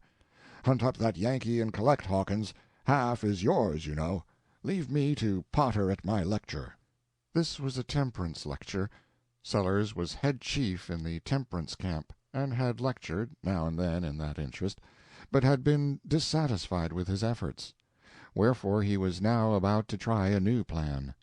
After much thought he had concluded that a main reason why his lectures lacked fire, or something, was that they were too transparently amateurish. That is to say, it was probably too plainly perceptible that the lecturer was trying to tell people about the horrid effects of liquor, when he didn't really know anything about those effects except from hearsay, since he had hardly ever tasted an intoxicant in his life.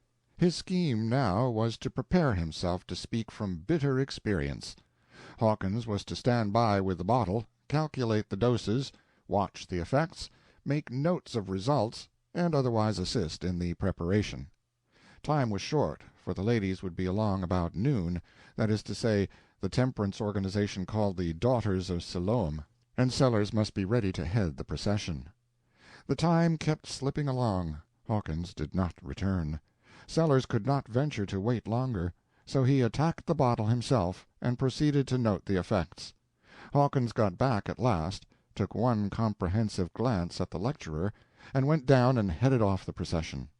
The ladies were grieved to hear that the champion had been taken suddenly ill, and violently so, but glad to hear that it was hoped he would be out again in a few days. As it turned out, the old gentleman didn't turn over or show any signs of life worth speaking of for 24 hours. Then he asked after the procession, and learned what had happened about it. He was sorry, said he had been fixed for it. He remained abed several days, and his wife and daughter took turns in sitting with him and ministering to his wants. Often he patted Sally's head and tried to comfort her. "Don't cry, my child, don't cry so. You know your old father did it by mistake, and didn't mean a bit of harm. You know he wouldn't intentionally do anything to make you ashamed for the world. You know he was trying to do good and only made the mistake through ignorance, not knowing the right doses, and Washington not there to help. Don't cry so, dear. It breaks my old heart to see you, and think I've brought this humiliation on you, and you so dear to me and so good. I won't ever do it again, indeed I won't. Now be comforted, honey, that's a good child." But when she wasn't on duty at the bedside the crying went on just the same. Then the mother would try to comfort her and say, "Don't cry, dear. He never meant any harm. It was all one of those happens that you can't guard against when you are trying experiments that way.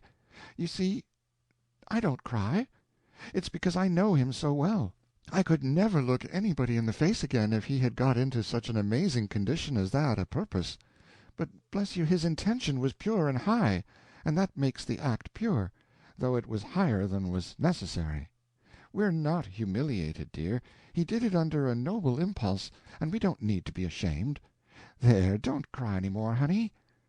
Thus the old gentleman was useful to Sally during several days as an explanation of her tearfulness. She felt thankful to him for the shelter he was affording her, but often said to herself, "It's a shame to let him see in my crying a reproach, as if he could ever do anything that could make me reproach him. But I can't confess. I've got to go on using him for a pretext. He's the only one I've got in the world, and I do need one so much." As soon as Sellers was out again, and found that stacks of money had been placed in bank for him and Hawkins by the Yankee, he said, "Now we'll soon see who's the claimant and who's the authentic. I'll just go over there and warm up that House of Lords." During the next few days he and his wife were so busy with preparations for the voyage that Sally had all the privacy she needed, and all the chance to cry that was good for her. Then the old pair left for New York and England. Sally had also had a chance to do another thing. That was, to make up her mind that life was not worth living upon the present terms. If she must give up her impostor and die, doubtless she must submit. But might she not lay her whole case before some disinterested person first, and see if there wasn't perhaps some saving way out of the matter? She turned this idea over in her mind a good deal. In her first visit with Hawkins, after her parents were gone, the talk fell upon Tracy, and she was impelled to set her case before the statesman and take his counsel. So she poured out her heart, and he listened with painful solicitude. She concluded, pleadingly, with, "Don't tell me he is an impostor. I suppose he is, but doesn't it look to you as if he isn't? You are cool, you know, and outside, and so maybe it can look to you as if he isn't one, when it can't to me. Doesn't it look to you as if he isn't? Can't it look to you that way for my sake?" The poor man was troubled, but he felt obliged to keep in the neighborhood of the truth. He fought around the present detail a little while, then gave it up, and said he couldn't really see his way to clearing Tracy. "No," he said, "the truth is, he's an impostor." "That is, you feel a little certain, but not entirely, oh, not entirely, Mr. Hawkins?" "It's a pity to have to say it, I do hate to say it, but I don't think anything about it. I know he's an impostor." "Oh, now, Mr. Hawkins, you can't go that far. A body can't really know it, you know. It isn't proved that he's not what he says he is." Should he come out and make a clean breast of the whole wretched business? Yes, at least the most of it. It ought to be done. So he set his teeth and went at the matter with determination, but purposing to spare the girl one pain, that of knowing that Tracy was a criminal. "Now, I'm going to tell you a plain tale, one not pleasant for me to tell or for you to hear, but we've got to stand it. I know all about that fellow, and I know he is no earl's son." The girl's eyes flashed, and she said, I don't care a snap for that. Go on." This was so wholly unexpected that it at once obstructed the narrative. Hawkins was not even sure that he had heard aright. He said, "I don't know that I quite understand. Do you mean to say that if he was all right and proper otherwise, you'd be indifferent about the earl part of the business?" Absolutely. You'd be entirely satisfied with him, and wouldn't care for his not being an earl's son. That being an earl's son wouldn't add any value to him? Not the least value that I would care for. Why, Mr. Hawkins, I've gotten over all that daydreaming about earldoms and aristocracies and all such nonsense, and am become just a plain ordinary nobody, and content with it, and it is to him I owe my cure. And as to anything being able to add a value to him, nothing can do that. He is the whole world to me, just as he is. He comprehends all the values there are. Then how can you add one? She's pretty far gone. He said that to himself. He continued, still to himself, I must change my plan again. I can't seem to strike one that will stand the requirements of this most variegated emergency 5 minutes on a stretch. Without making this fellow a criminal, I believe I will invent a name and a character for him calculated to disenchant her. If it fails to do it, then I'll know that the next rightest thing to do will be to help her to her fate, poor thing, not hinder her. Then he said aloud, Well, Gwendolen? I want to be called Sally. I'm glad of it. I like it better myself. Well, then, I'll tell you about this man Snodgrass. Snodgrass? Is that his name? Yes, Snodgrass. The other's his nom de plume. It's hideous. I know it is, but we can't help our names. And that is truly his real name, and not Howard Tracy? Hawkins answered regretfully, Yes, it seems a pity. The girl sampled the name musingly once or twice. Snodgrass. Snodgrass. No, I could not endure that. I could not get used to it. No, I should call him by his first name. What is his first name? His initials are S.M. His initials? I don't care anything about his initials. I can't call him by his initials. What do they stand for? Well, you see, his father was a physician, and he was an idolater of his profession, and he was a very eccentric man, and— What do they stand for? What are you shuffling about? They stand for spinal meningitis. His father being a— I never heard such an infamous name. Nobody can ever call a person that, a person they love. I wouldn't call an enemy by such a name. It sounds like an epithet. After a moment she added with a kind of consternation, Why, it would be my name. Letters would come with it on. Yes, Mrs. Spinal Meningitis Snodgrass. Don't repeat it, don't. I can't bear it. Was the father a lunatic? No, that is not charged. I'm glad of that, because that is transmissible. What do you think was the matter with him, then? Well, I don't really know. The family used to run a good deal to idiots, and so maybe— Oh, there isn't any maybe about it. This one was an idiot. Well, yes, he could have been. He was suspected. Suspected, said Sally with irritation. Would one suspect there was going to be a dark time if he saw the constellations fall out of the sky? But that is enough about the idiot. I don't take any interest in idiots. Tell me about the son. Very well, then. This one was the eldest, but not the favorite. His brother, Xylobalsamum— Wait! Give me a chance to realize that. It is perfectly stupefying. What did you call it? Xylobalsamum. I never heard such a name. It sounds like a disease. Is it a disease? No, I don't think it's a disease. It's either scriptural or— Well, it's not scriptural. Then it's anatomical. I knew it was one or the other. Yes, I remember now. It is anatomical. It's a ganglion, a nerve center. It is what is called the xylobalsamum process. Well, go on. And if you come to any more of them, omit the names. They make one feel so uncomfortable. Very well, then. As I said, this one was not a favorite in the family, and so he was neglected in every way, never sent to school, always allowed to associate with the worst and coarsest characters, and so of course he has grown up a rude, vulgar, ignorant, dissipated ruffian, and— He? It's no such thing. You ought to be more generous than to make such a statement as that about a poor young stranger why, he is the very opposite of that. He is considerate, courteous, obliging, modest, gentle, refined, cultivated. Oh, for shame! How can you say such things about him?"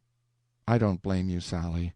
Indeed, I haven't a word of blame for you for being blinded by your affection, blinded to these minor defects which are so manifest to others who—" "Minor defects? Do you call these minor defects? What are murder and arson, pray?" "It is a difficult question to answer straight off, and of course estimates of such things vary with environment. With us, out our way, they would not necessarily attract as much attention as with you, yet they are often regarded with disapproval." "Murder and arson are regarded with disapproval?" "Oh, frequently." "With disapproval. Who are those Puritans you are talking about? But wait, how did you come to know so much about this family? Where did you get all this hearsay evidence?" "Sally, it isn't hearsay evidence. That is the serious part of it. I knew that family, personally." This was a surprise. "You? You actually knew them?" "Knew Zylo, as we used to call him, and knew his father, Dr. Snodgrass. I didn't know your own Snodgrass, but have had glimpses of him from time to time, and I heard about him all the time. He was the common talk, you see, on account of his—" "On account of his not being a house-burner, or an assassin, I suppose. That would have made him commonplace. Where did you know these people?" "In Cherokee Strip." "Oh, how preposterous! There are not enough people in Cherokee Strip to give anybody a reputation, good or bad. There isn't a quorum. Why, the whole population consists of a couple of wagon-loads of horse-thieves." Hawkins answered placidly, "Our friend was one of those wagon-loads." Sally's eyes burned and her breath came quick and fast, but she kept a fairly good grip on her anger and did not let it get the advantage of her tongue.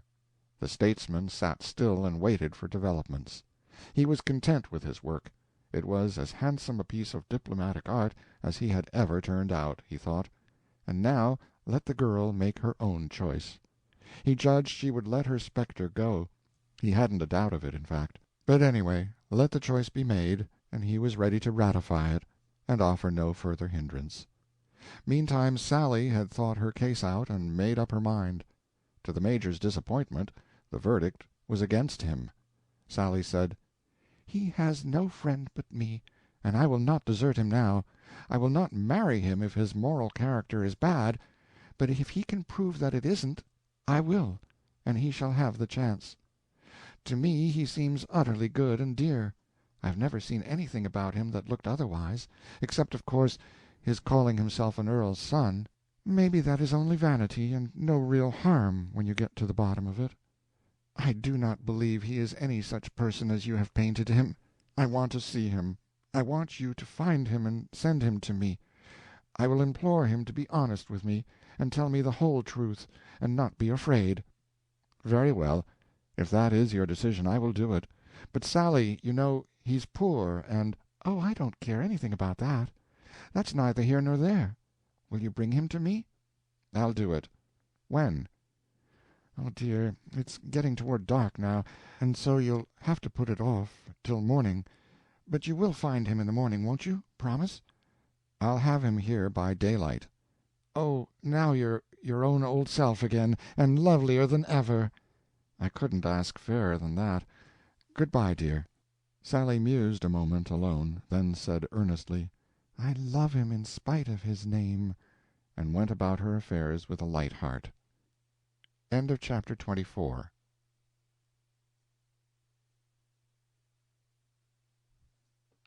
The American Claimant, by Mark Twain, Chapter 25. Hawkins went straight to the telegraph office and disburdened his conscience. He said to himself, "She's not going to give this galvanized cadaver up, that's plain. Wild horses can't pull her away from him. I've done my share. It's for Sellers to take an innings now." So he sent this message to New York: "Come back. Hire special train. She's going to marry the materializee." Meantime a note came to Rossmore Towers to say that the Earl of Rossmore had just arrived from England, and would do himself the pleasure of calling in the evening. Sally said to herself, "It is a pity he didn't stop in New York, but it's no matter. He can go up tomorrow and see my father. He has come over here to tomahawk papa, very likely, or buy out his claim.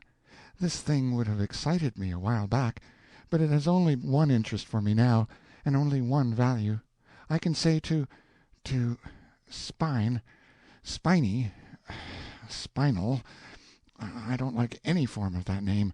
I can say to him tomorrow, don't try to keep it up any more, or I shall have to tell you whom I have been talking with last night, and then you will be embarrassed." Tracy couldn't know he was to be invited for the morrow, or he might have waited. As it was, he was too miserable to wait any longer, for his last hope, a letter, had failed him. It was fully due today. It had not come. Had his father really flung him away? It looked so. It was not like his father, but it surely looked so. His father was a rather tough nut, in truth, but had never been so with his son. Still, this implacable silence had a calamitous look. Anyway, Tracy would go to the Towers, and then what? He didn't know. His head was tired out with thinking. He wouldn't think about what he must do or say, let it all take care of itself. So that he saw Sally once more, he would be satisfied, happen what might. He wouldn't care. He hardly knew how he got to the Towers, or when. He knew and cared for only one thing. He was alone with Sally. She was kind, she was gentle. There was moisture in her eyes, and a yearning something in her face and manner which she could not wholly hide. But she kept her distance. They talked. By and by she said, watching his downcast countenance out of the corner of her eye, "It's so lonesome with papa and mamma gone. I try to read, but I can't seem to get interested in any book. I try the newspapers, but they do put such rubbish in them. You take up a paper and start to read something you think's interesting, and it goes on and on and on about how somebody, well, Dr. Snodgrass, for instance." Not a movement from Tracy, not the quiver of a muscle. Sally was amazed. What command of himself he must have! Being disconcerted, she paused so long that Tracy presently looked up wearily and said, "Well?" "Oh, I thought you were not listening. Yes, it goes on and on about this Dr. Snodgrass, till you are so tired, and then about his younger son, the favorite son, Xylobalsamum Snodgrass." Not a sign from Tracy, whose head was drooping again. What supernatural self-possession! Sally fixed her eye on him and began again, resolved to blast him out of his serenity this time, if she knew how to apply the dynamite that is concealed in certain forms of words when those words are properly loaded with unexpected meanings. "And next it goes on and on and on about the eldest son, not the favorite, this one, and how he is neglected in his poor barren boyhood, and allowed to grow up unschooled, ignorant, coarse, vulgar, the comrade of the community's scum, and become in his completed manhood a rude, profane, dissipated ruffian." That head still drooped. Sally rose, moved softly and solemnly a step or two, and stood before Tracy. His head came slowly up, his meek eyes met her intense ones, then she finished with deep impressiveness, "Named Spinal Meningitis Snodgrass." Tracy merely exhibited signs of increased fatigue. The girl was outraged by this iron indifference and callousness, and cried out, "What are you made of?" "I? Why? Haven't you any sensitiveness? Don't these things touch any poor remnant of delicate feeling in you?" "No," he said wonderingly. "They don't seem to. Why should they?" "Oh, dear me, how can you look so innocent, and foolish, and good, and empty, and gentle, and all that, right in the hearing of such things as those? Look me in the eye, straight in the eye. There, now then, answer me without a flinch. Isn't Dr. Snodgrass your father, and isn't Xylobalsamum your brother?" Here Hawkins was about to enter the room, but changed his mind upon hearing these words, and elected for a walk downtown, and so glided swiftly away. "And isn't your name Spinal Meningitis? And isn't your father a doctor and an idiot, like all the family for generations? And doesn't he name all his children after poisons and pestilences and abnormal anatomical eccentricities of the human body?"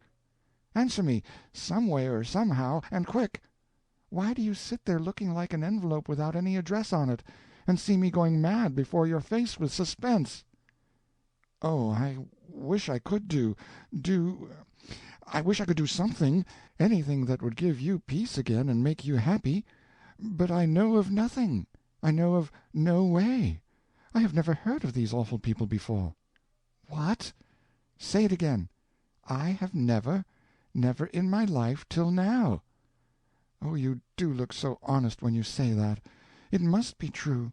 Surely you couldn't look that way. You wouldn't look that way if it were not true, would you?" "I couldn't and wouldn't. It is true." "Oh, let us end this suffering. Take me back into your heart and confidence. Wait, one more thing. Tell me you told that falsehood out of mere vanity, and are sorry for it, that you're not expecting to ever wear the coronet of an earl." "Truly I am cured this very day. I am not expecting it." "Oh, now you are mine.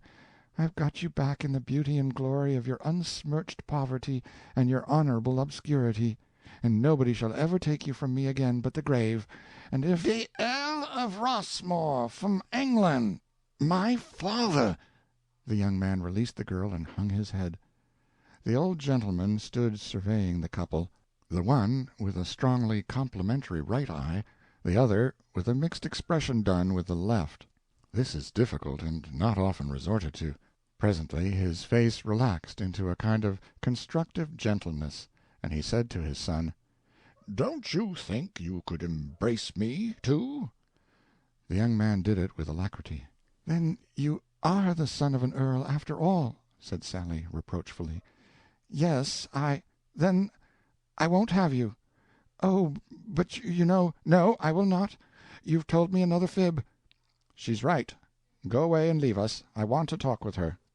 Berkeley was obliged to go, but he did not go far. He remained on the premises. At midnight the conference between the old gentleman and the young girl was still going blithely on, but it presently drew to a close, and the former said, "I came all the way over here to inspect you, my dear, with the general idea of breaking off this match if there were two fools of you, but as there's only one, you can have him if you'll take him." "Indeed I will, then. May I kiss you?" "You may. Thank you. Now you shall have that privilege whenever you are good." Meantime Hawkins had long ago returned and slipped up into the laboratory. He was rather disconcerted to find his late invention, Snodgrass, there. The news was told him that the English Rossmore was come. "And I'm his son, Viscount Berkeley, not Howard Tracy any more." Hawkins was aghast. He said, "Good gracious! Then you're dead." "Dead?" "Yes, you are. We've got your ashes." "Hang those ashes! I'm tired of them. I'll give them to my father."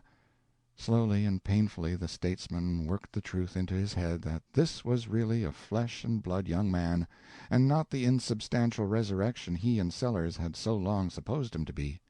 Then he said with feeling, "I'm so glad on Sally's account, poor thing. We took you for a departed materialized bank thief from Tahlequah. This will be a heavy blow to Sellers."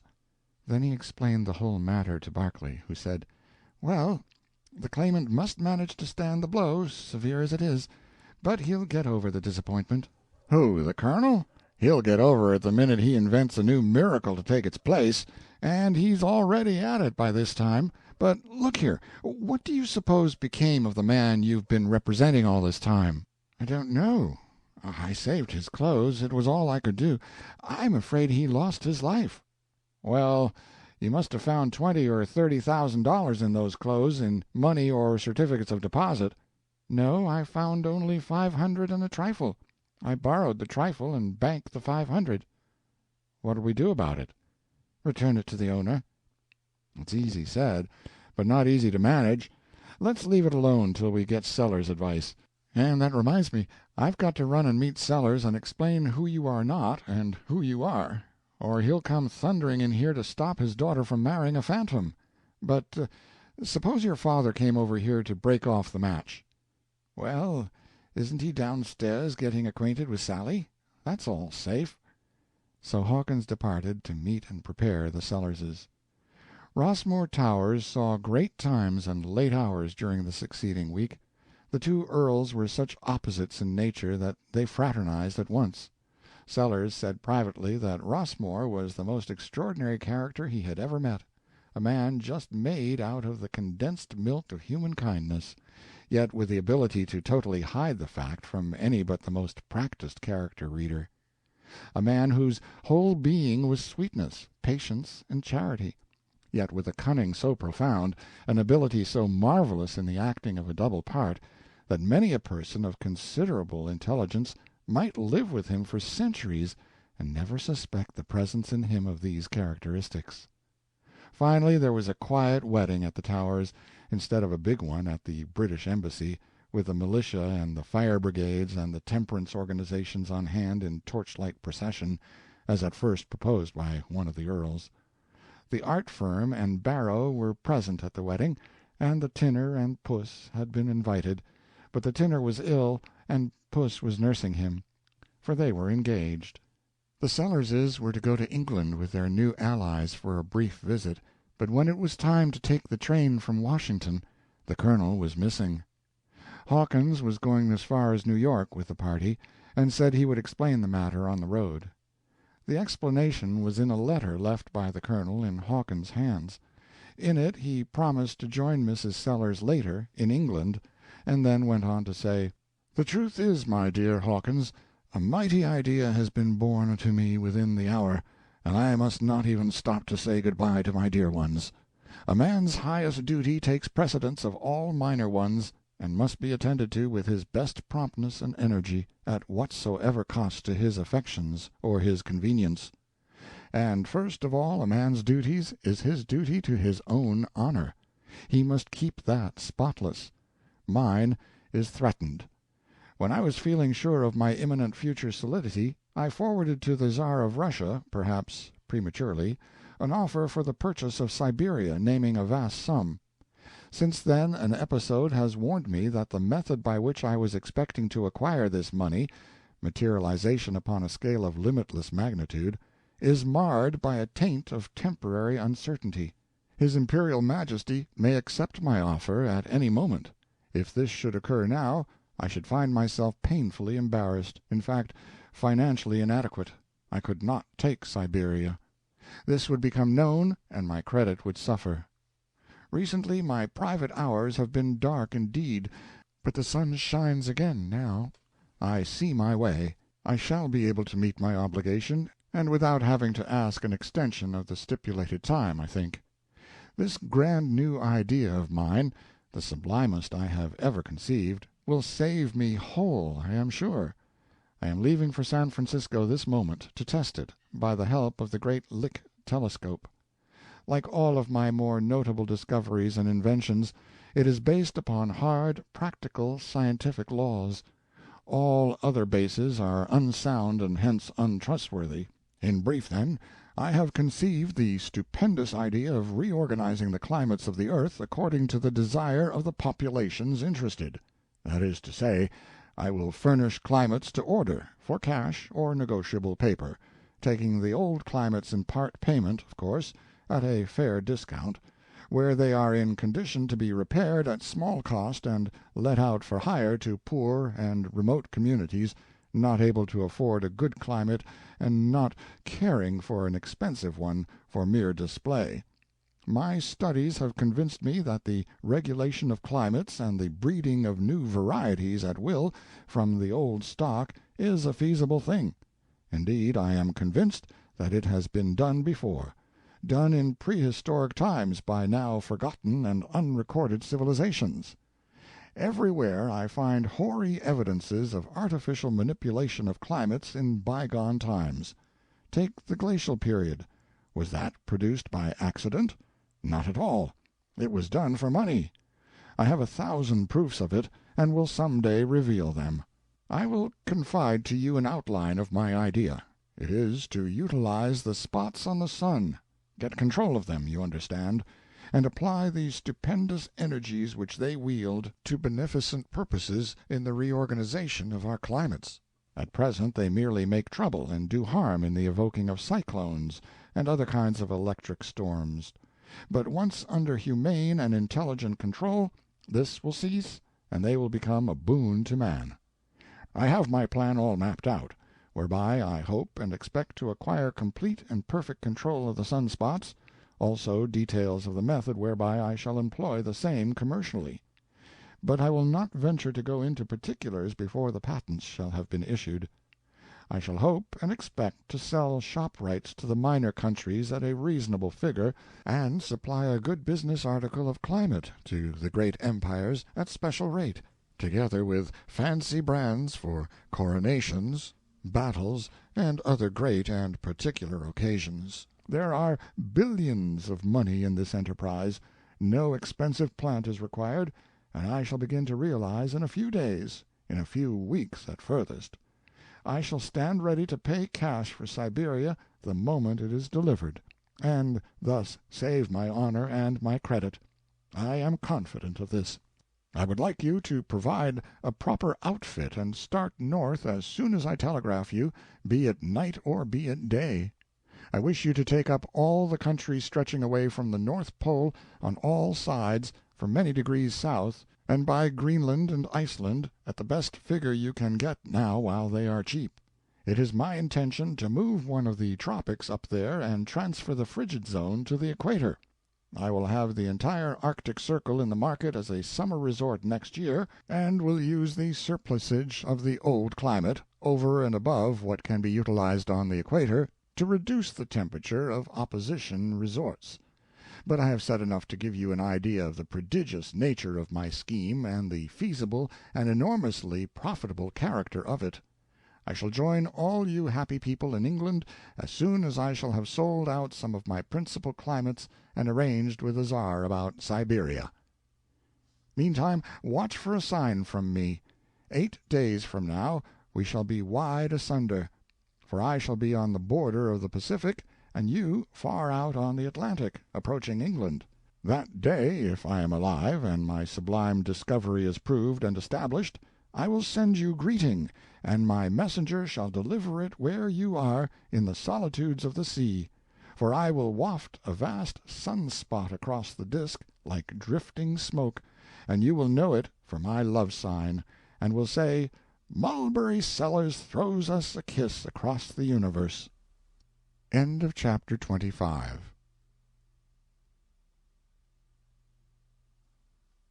The American Claimant by Mark Twain. Appendix. Weather for use in this book. Selected from the best authorities.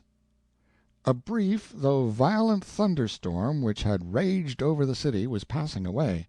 But still, though the rain had ceased more than an hour before, wild piles of dark and coppery clouds, in which a fierce and rayless glow was laboring, gigantically overhung the grotesque and huddled vista of dwarf houses, while in the distance, sheeting high over the low, misty confusion of gables and chimneys, spread a pall of dead, leprous blue suffused with blotches of dull, glistening yellow, and with black plague spots of vapor floating and faint lightnings crinkling on its surface. Thunder, still muttering in the close and sultry air, kept the scared dwellers in the street within, behind their closed shutters, and all deserted, cowed, dejected, squalid, like poor, stupid, top-heavy things that had felt the wrath of the summer tempest, stood the drenched structures on either side of the narrow and crooked way, ghastly and picturesque under the giant canopy. Rain dripped wretchedly in slow drops of melancholy sound from their projecting eaves upon the broken flagging, lay there in pools or trickled into the swollen drains, where the fallen torrent sullenly gurgled on its way to the river. The Brazen Android. W. D. O'Connor. The fiery mid-March sun a moment hung above the bleak Judean wilderness, then darkness swept upon us, and 'twas night. Easter Eve at Kerak Moab. Clinton Scollard. The quick-coming winter twilight was already at hand. Snow was again falling, sifting delicately down, incidentally, as it were. Felicia. Fanny N. D. Murphy. Merciful heavens! The whole west, from right to left, blazes up with a fierce light, and next instant the earth reels and quivers with the awful shock of 10,000 batteries of artillery. It is the signal for the Fury to spring, for 1,000 demons to scream and shriek, for innumerable serpents of fire to writhe and light up the blackness. Now the rain falls. Now the wind is let loose with a terrible shriek. Now the lightning is so constant that the eyes burn, and the thunderclaps merge into an awful roar, as did the 800 cannon at Gettysburg. Crash, crash, crash! It is the cottonwood trees falling to earth. Shriek, shriek, shriek! It is the demon racing along the plain and uprooting even the blades of grass. Shock, shock, shock! It is the Fury flinging his fiery bolts into the bosom of the earth. The Demon and the Fury. M. Quad. Away up the gorge all diurnal fancies trooped into the wide liberties of endless luminous vistas of azure sunlit mountains beneath the shining azure heavens. The sky, looking down in deep blue placidities, only here and there smote the water to azure emulations of its tint. In the Stranger People's Country. Charles Egbert Craddock. There was every indication of a dust storm, though the sun still shone brilliantly. The hot wind had become wild and rampant. It was whipping up the sandy coating of the plain in every direction. High in the air were seen whirling spires and cones of sand, a curious effect against the deep blue sky. Below, puffs of sand were breaking out of the plain in every direction, as though the plain were alive with invisible horsemen. These sandy cloudlets were instantly dissipated by the wind. It was the larger clouds that were lifted whole into the air, and the larger clouds of sand were becoming more and more the rule. Alfred's eye, quickly scanning the horizon, descried the roof of the boundary, Ryder's hut still gleaming in the sunlight. He remembered the hut well. It could not be farther than 4 miles, if as much as that, from this point of the track. He also knew these dust storms of old. Bindara was notorious for them. Without thinking twice, Alfred put spurs to his horse and headed for the hut. Before he had ridden half the distance, the detached clouds of sand banded together in one dense whirlwind, and it was only owing to his horse's instinct that he did not ride wide of the hut altogether. For during the last half-mile he never saw the hut, until its outline loomed suddenly over his horse's ears, and by then the sun was invisible. A Bride from the Bush. And the rain was upon the earth 40 days and 40 nights. Genesis. End of Appendix of The American Claimant, and end of The American Claimant by Mark Twain. Read by John Greenman.